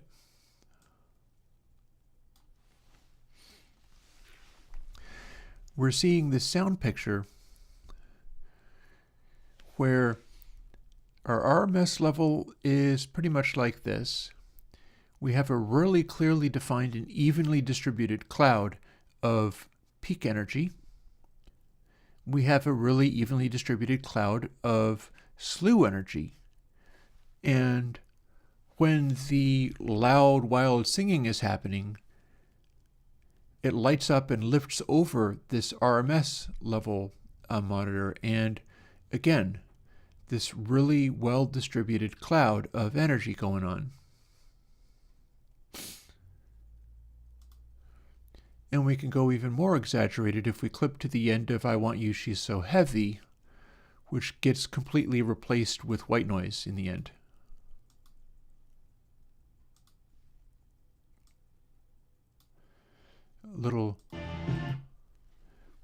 Just a little snippet of the down down down down da da dum. And you can see that this one is we're starting to get where it's playing really loud, and they only went up to like 6, 12, 18 dB or so, but the impacts jump up quite a bit beyond that. And as it gets louder and louder, we're going to hear that white noise from the Moog synthesizer, which is what they use to create that effect, kicking in. Oh, good Lord, yes, it's not 5 yet. I've got about 15 minutes to go, mind you. And it'll start ramping up more and more, louder and louder, until the white noise starts to dominate. And that's this area here. It's the end of I Want You, She's So Heavy. It's going to go into the final bit. As it gets louder and louder and louder, you start getting that noise taking over. And it starts to even out and just kind of blast. And we're seeing, oh, and that was it. And then it cuts off. And that's as loud as the white noise actually went.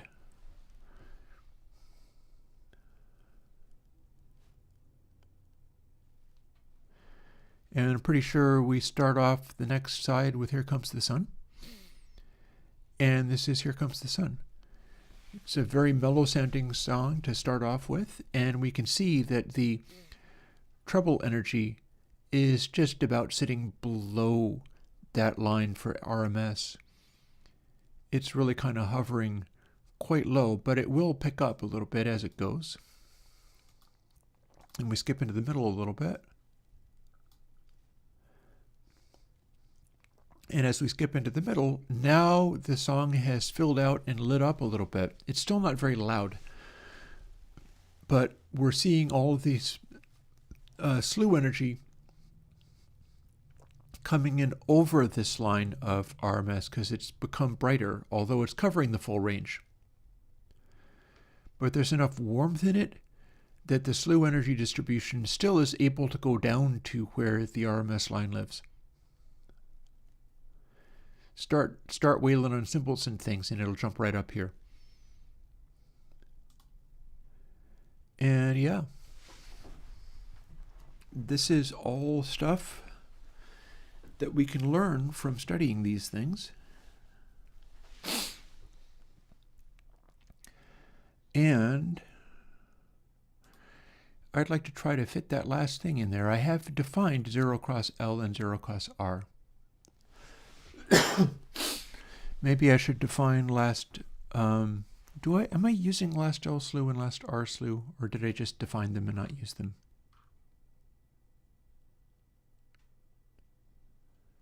I don't think I'm using them. That's okay. Because what I must do now is go in here. Oh, I am going to need a thing though. Maybe I'll use,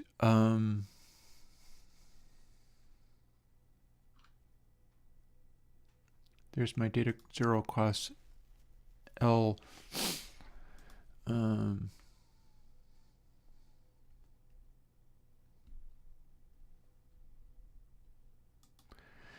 I think I'll need to put something more in here.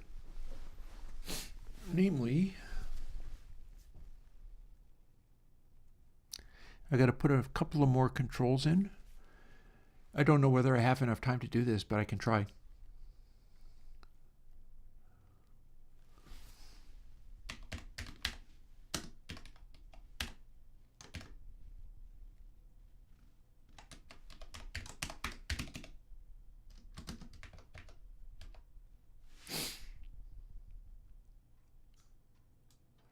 And 2, we have the integrity to do a L to R switch.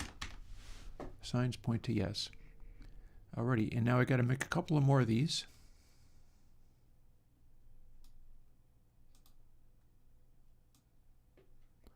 Can't do that right, can I? I guess we're not going to do that right. We're going to do it wrong. Seems to have survived just okay. And we're not redeclaring it. We're doing something else. Thank you.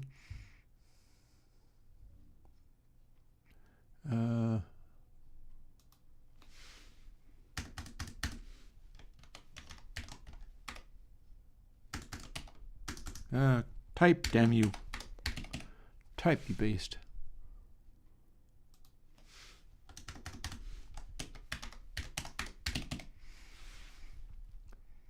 And we're going to do this.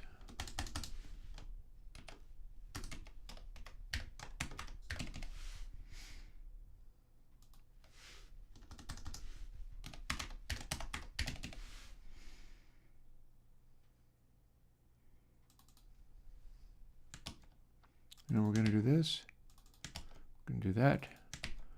And we're going to do data 0 cross instead of slew here.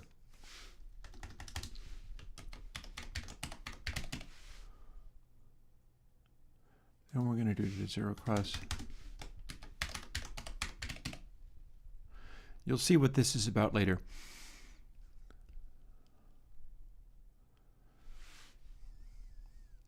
Okay, clean that up. Now I have to implement these functions because I have just said that they existed.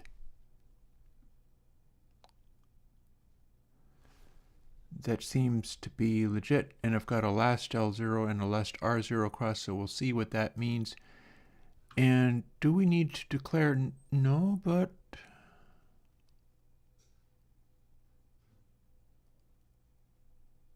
maybe I need to declare those other things up here. Yeah. Yeah. There's the ticket. So we'll delete that out of there because that's part of plugin processor rather than part of the array. The array is just the output of this.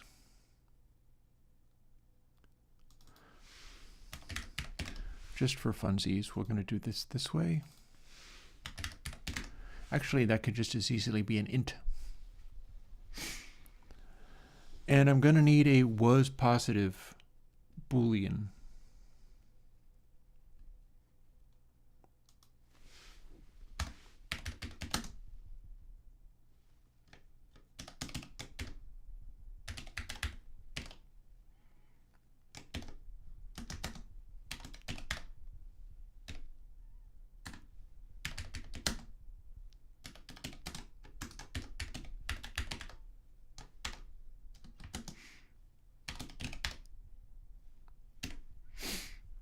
Going to need that. And you know something? I think that is just an int. That's not going to be a double at all. What am I thinking?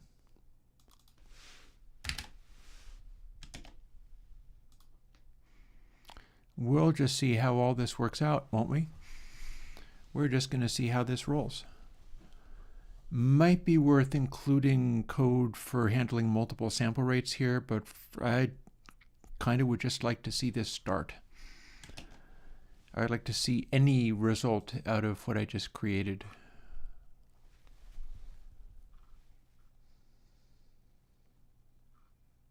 Oh, I need to create more messages. So left, slew right, and 0 left, 0 right.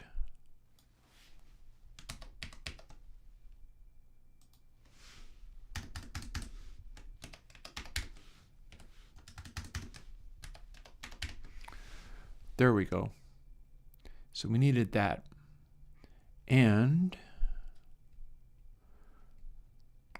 oh, looks to be like that's cast to float. I'm not sure whether that's going to matter. I'm not at all sure that's going to matter. I can have an int. It's not going to be that fussy. It's not going to be as fussy as I worried. So that will still be fine. And now we're going to duplicate this again, but we're going to change the slews to zeros.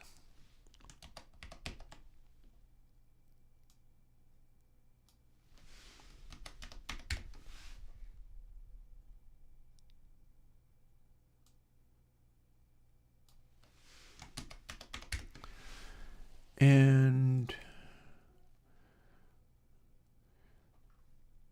going to, we got slew left and peak right or square root and so on and so forth, and that's all stuff that's being kept track of. Let's put this to double anyway for, that's no reason. Might be a way of fussing with it. And then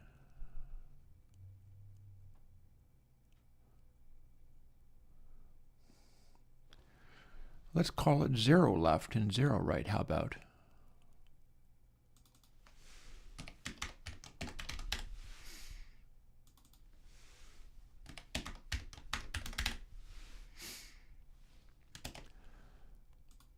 That feels correct.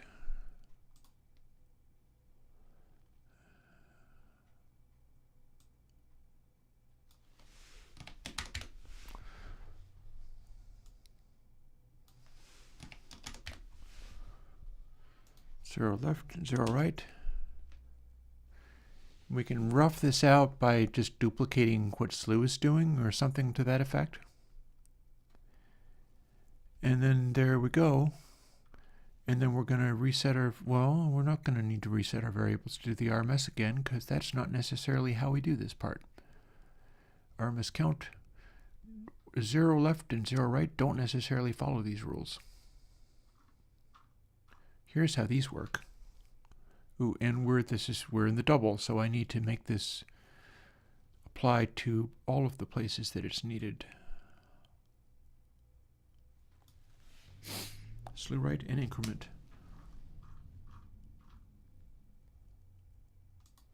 Between slew right and increment.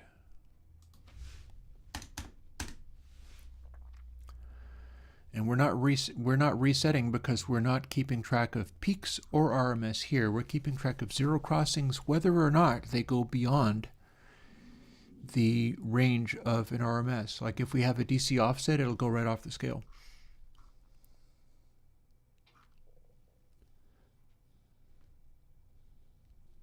And here we go.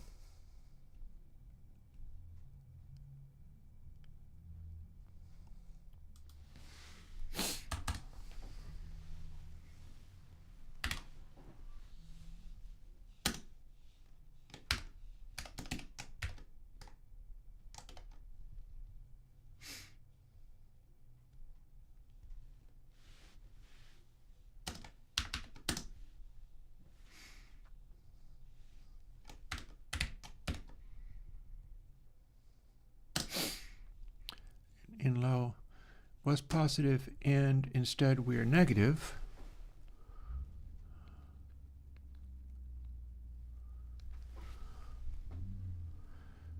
So if it was positive but we're actually less than 0.0, we've crossed 0.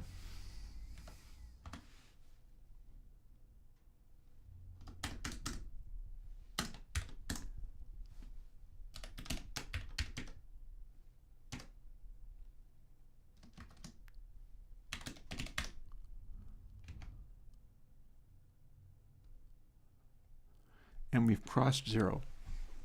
And so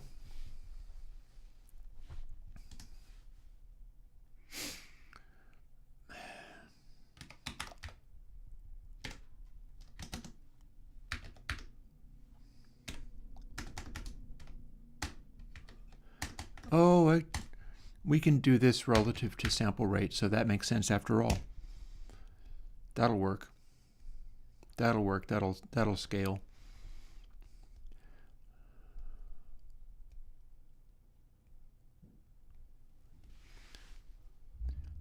So we're not that, but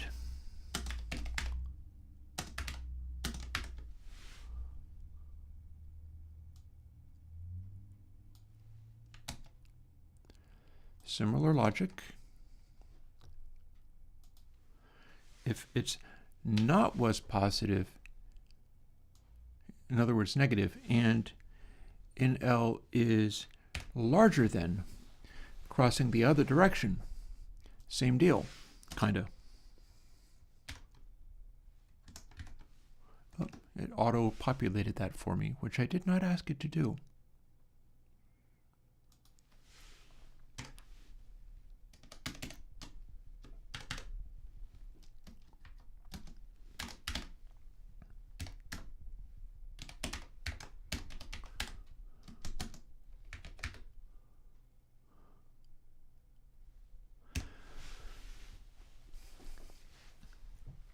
Here is zero cross.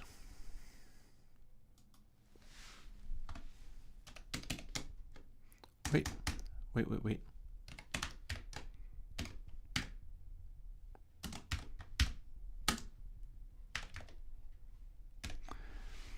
But we increment this as we go. And then we're going to scale it and figure out what we're doing with it. And then we're going to do everything again.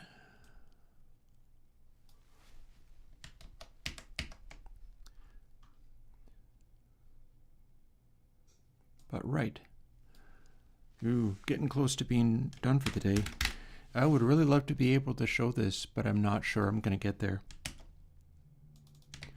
I have to take care of myself and not push so hard that it's bad for me and I'm going too far. And yet at the same time, I really want to see this.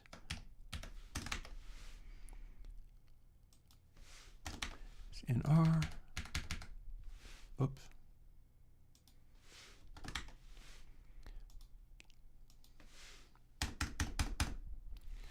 Okay, so we've got that. 0 left and 0 right, and then they get centered.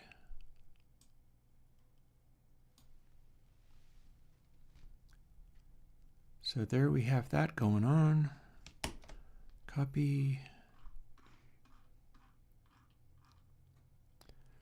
And where is that? That's after the RMS count, RMS loudness is rectified. So that lives here.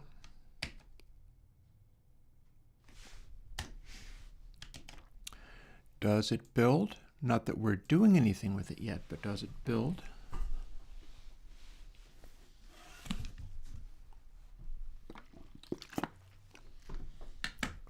Yes, it does. So we have a 0 left and a 0 right on either side. And we're sending a batch of messages each time. And the message we're sending is new value is 0 left or 0 right. And we're pushing that and receiving the value as we need it. We're not centering it because we're centering it with 0 crossings here. And what we're finding is what is the longest that we can go without having crossed 0? How big is the base, in other words, and how much does the base dominate over everything else? That's what this is about. And now we've got an array. And now we're populating the array with this stuff as it comes in. So we have a way of showing some stuff in here.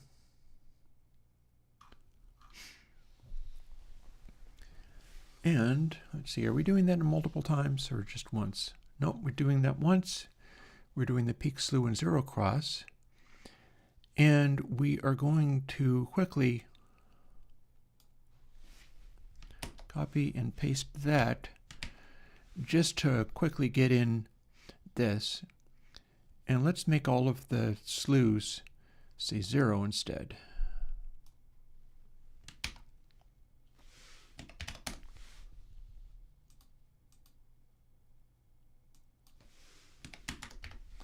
That might not actually be everything, but I only got to select it first. It deselected for me, which is helpful because that's not what I wanted.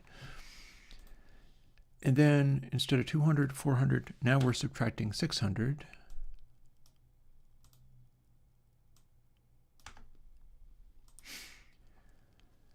And,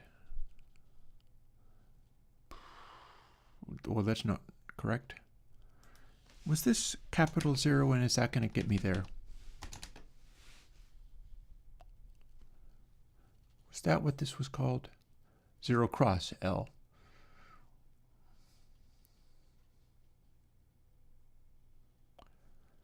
Okay, that's easy enough.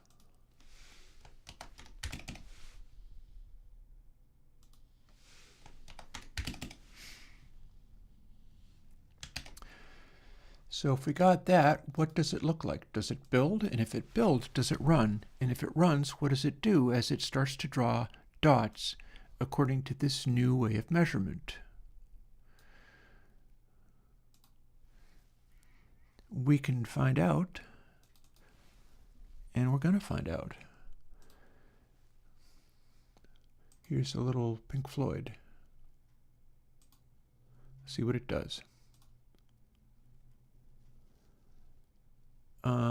It doesn't draw a damn thing. Okay. But the rest of it's working, so there's a start. Did we make it be blank or something? This is supposed to be in black.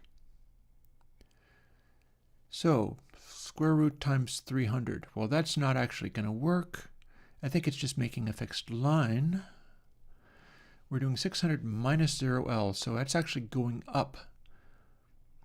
So maybe instead we reverse that and do 400 plus, because I would like it to sort of go down from there. And our numbers are clearly insane, so we don't want that. Let's get rid of the square root and get rid of this heavy multiply.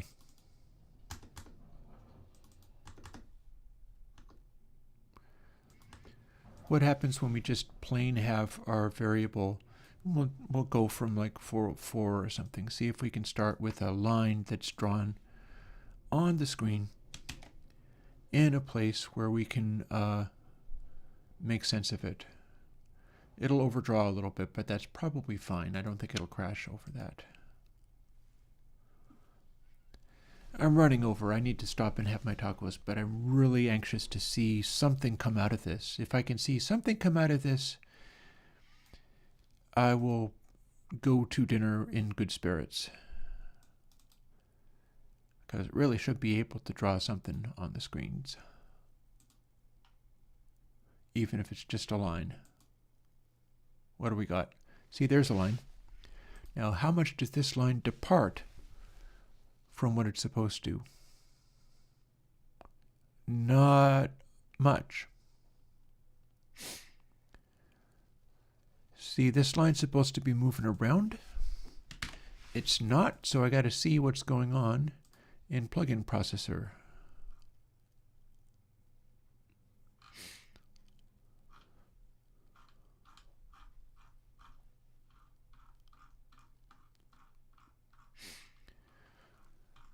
This should be only zeroing itself out as it crosses. If was positive is true, and in L is less than 1, we've crossed from positive to negative. And so it gets centered. If that didn't happen, but was positive is false, and that is an and, it's ampersand, in L is larger, that also means a zero cross. And we're trying to keep track of, like, what I'm wondering now is whether I need to track the largest one within. Let's find out. We just trying stuff left and right here. So we're going to keep trying more stuff. Here's our time series display. 0R is supposed to be able to get larger.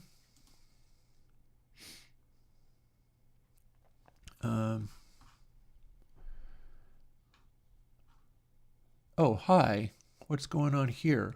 Are you not able to work? I bet you're not able to work because I didn't incorporate that, did I? Let's see if we can make this work by updating this bit that I missed, because I missed this bit. Here's a slew left, here's a slew right, but it needs to also be a 0 left and a 0 right. And I don't know why it's spacing its stuff out this way, but that's fine.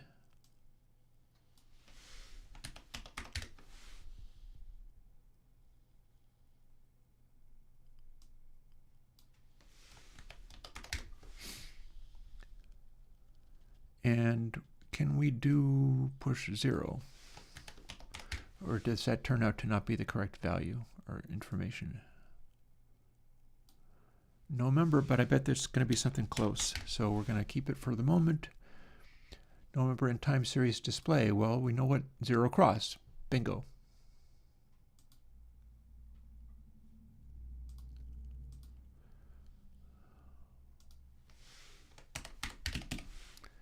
There's a message called that. This is duplicating every single one. It says everything is an RMS message. Fine. That's close enough. This is now where we can actually tell it to do those values rather than just ignoring them. And now we can see whether anything happened as a result of that.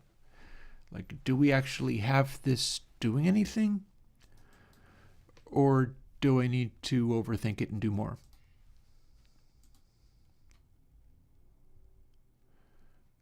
We're really burning the final thing now. Will this line move? Yup. Sure will. What you're seeing down here, and I am pretty sure I'm going to need to do something like a square root function here.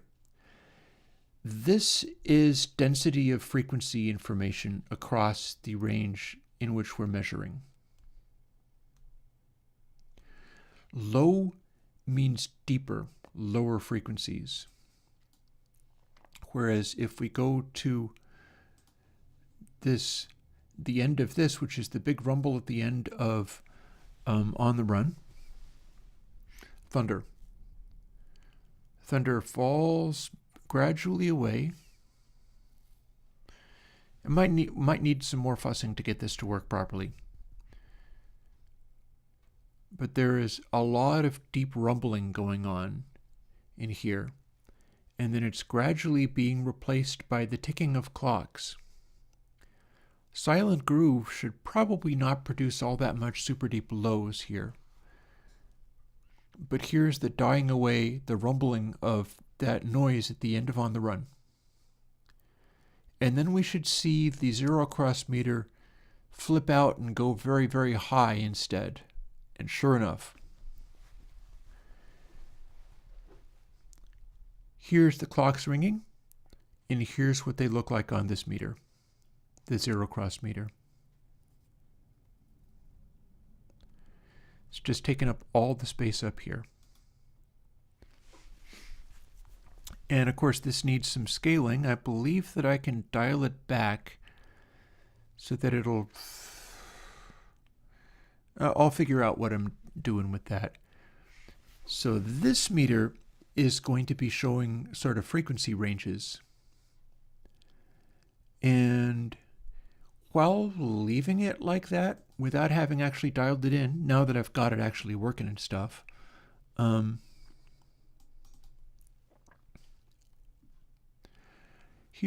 let's throw Back in Black on there without having adjusted it and see what that tells us. Here's Back in Black using all of these meters, including the slew meter and the zero cross meter. Zero cross meter is going to show you how much the lows predominate over everything else. So when stuff is really aggressive and abrasive, if there's a lot of high frequency content, it's going to hover up here and not tend to drift down there. And as such, when you blow a lot of really intense bright stuff, it'll hover around here, and I'll be setting it up in such a way that it should also be a cloud that covers a range. In fact, there's nothing to say I can't fool with that now. In fact, we can even try the square root technique.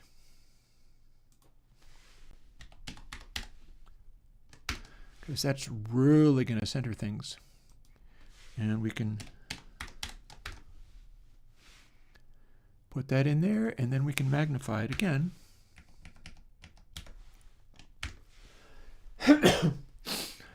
I'm thinking it's probably going to need to expand a little bit, so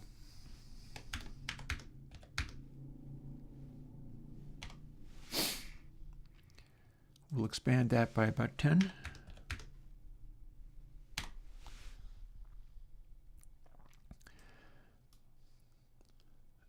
we've missed something somewhere, but that's fine. Oh, that's because I forgot to do a multiplier. And we're capping it here, and we're going to cross it over starting around here because it actually tends to hover on the brightness. And that covers the entire thing, really.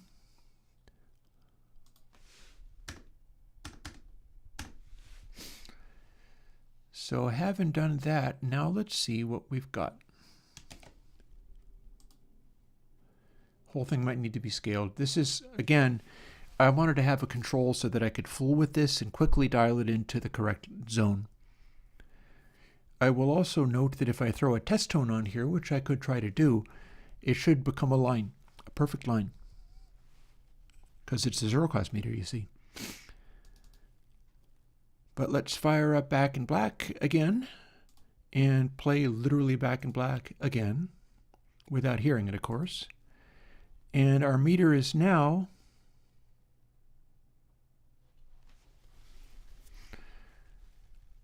looks to be covering a big old range, which I believe is a good sign.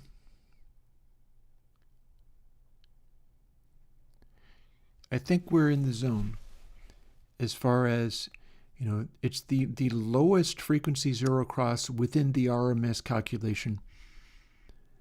And I should be able to dial that in using sample rate, although I don't think I've done it yet.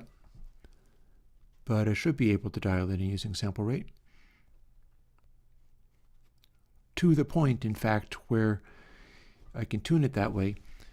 And again, this should make a cloud. Down here, low frequencies. Up here, incredibly high frequencies. And around here, mid-range frequencies. And AC/DC fills the full range pretty evenly, and it predominates in upper mid-range because it's loud. Whereas if we go back to something like Hotel California, the guitar solo section,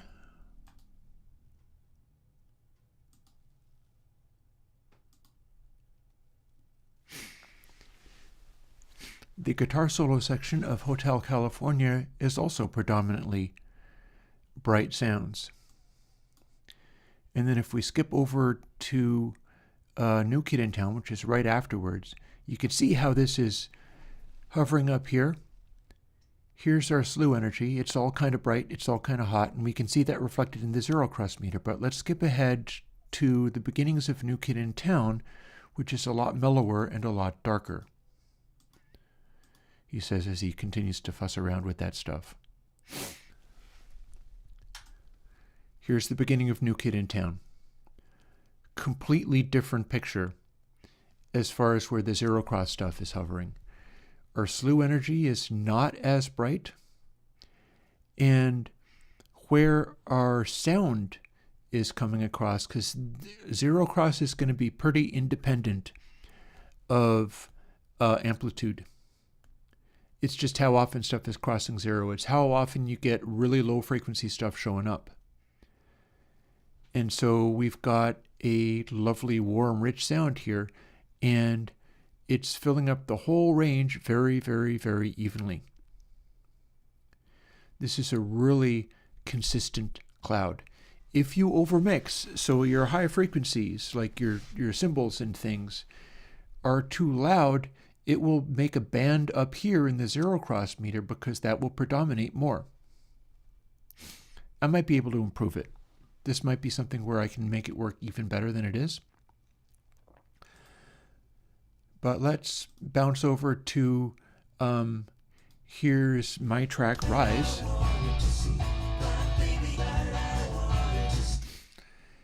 And I mix this too loud and I mix this too bright, and it should show up on the meter. Like so. What did I tell you? I mix this too loud, so it's zero crossing, it's peaking really hard. I mix this too bright. The slew is just blasting. Not only that, we've got a bunch of energy up here, and it's not letting the low frequency energy come through. You can see it in the zero cross meter, that it's dominating and not letting, like, it's going to be fatiguing. You remember what it looked like with the Eagles, where it was filling up this entire range? This is not successfully doing that, not even close. Some of these windows, these RMS windows, are just full crank brightness that's not letting anything through. And all of my energy is hovering up here. I don't have enough lows to balance out. I've got some lows. These little specks down here are actually deep bass. But man, it's out of balance. Whereas the MCI mix that I made, which is not really an MCI, mind you, but it is console MC.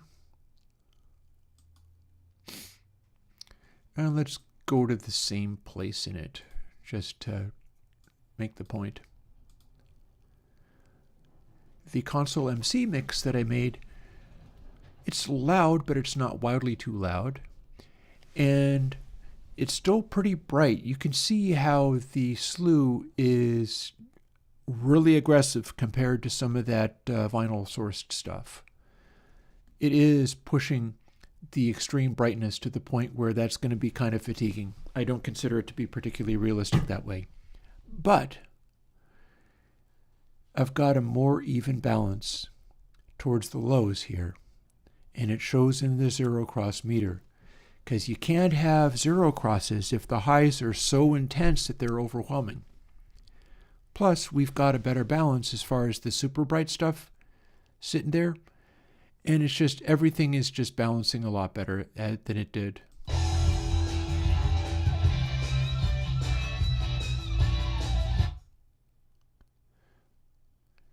And there you have it. It's a little too loud, it's definitely too bright, but it's managing.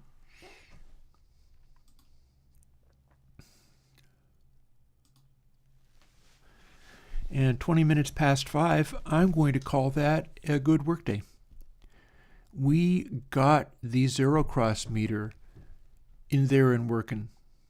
Ooh, I have one final thing that I want to look at. I happen to have Eric Clapton's 461 Ocean Boulevard here. Like, that is Willie and the Hand Jive.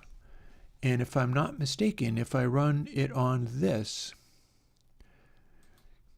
we will see that Eric Clapton's 461 Ocean Boulevard, in addition to being pretty quiet, it's not terribly loud, and it's not terribly bright, but it does have brightness energy.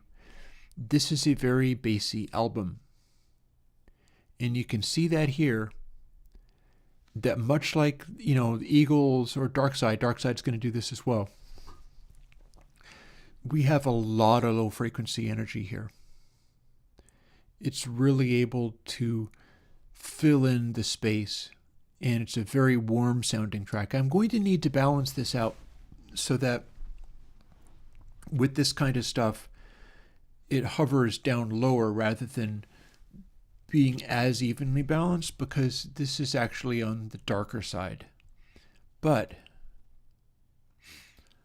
along the lines of this kind of stuff, like here's Darkside, here's the end of Darkside.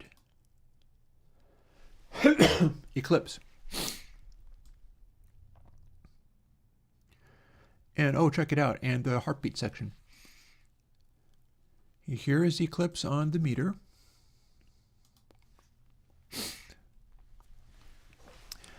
It is blasting away. There is a bunch of high frequency energy here. This is really intense, but there's so much low end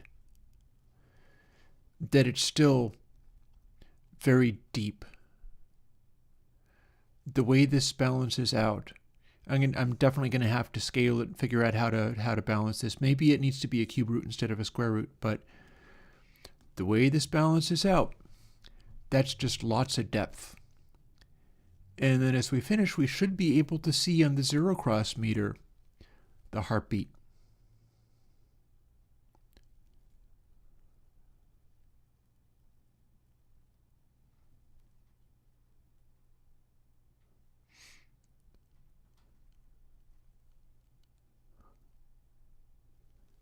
And there's our sort of silent groove area where it gradually fades away. And there's our low frequency stuff showing up. And that heartbeat is going to continue to produce depth here. Although the groove crackle is contributing a lot of highs in here too. But yeah.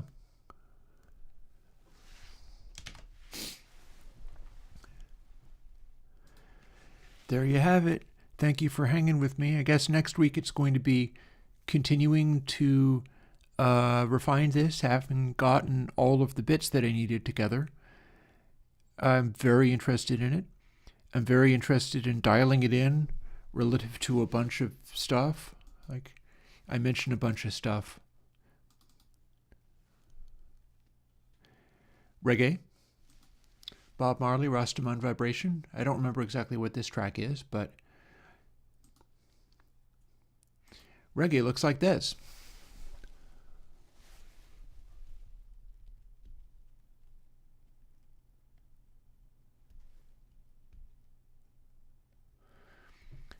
You can plainly see how much bass is coming through here. There's lots of lows. It's Backbiter. Here's, let's see, what's this one? Johnny Was.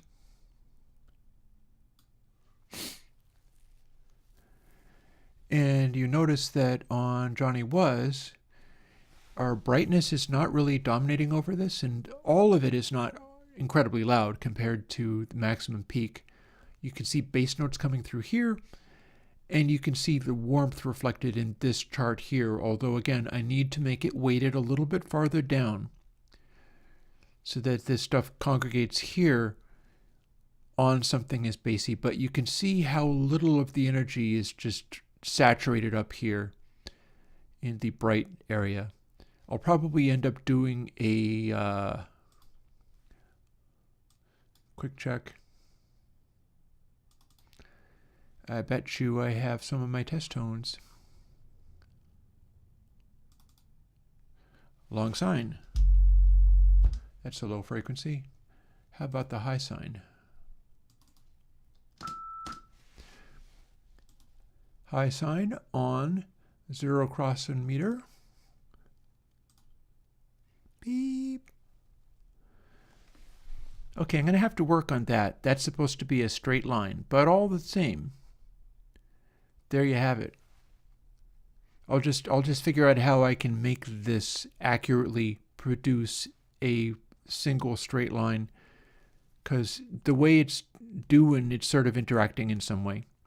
But that, apart from the crooked parts, this is what the sine's supposed to be doing.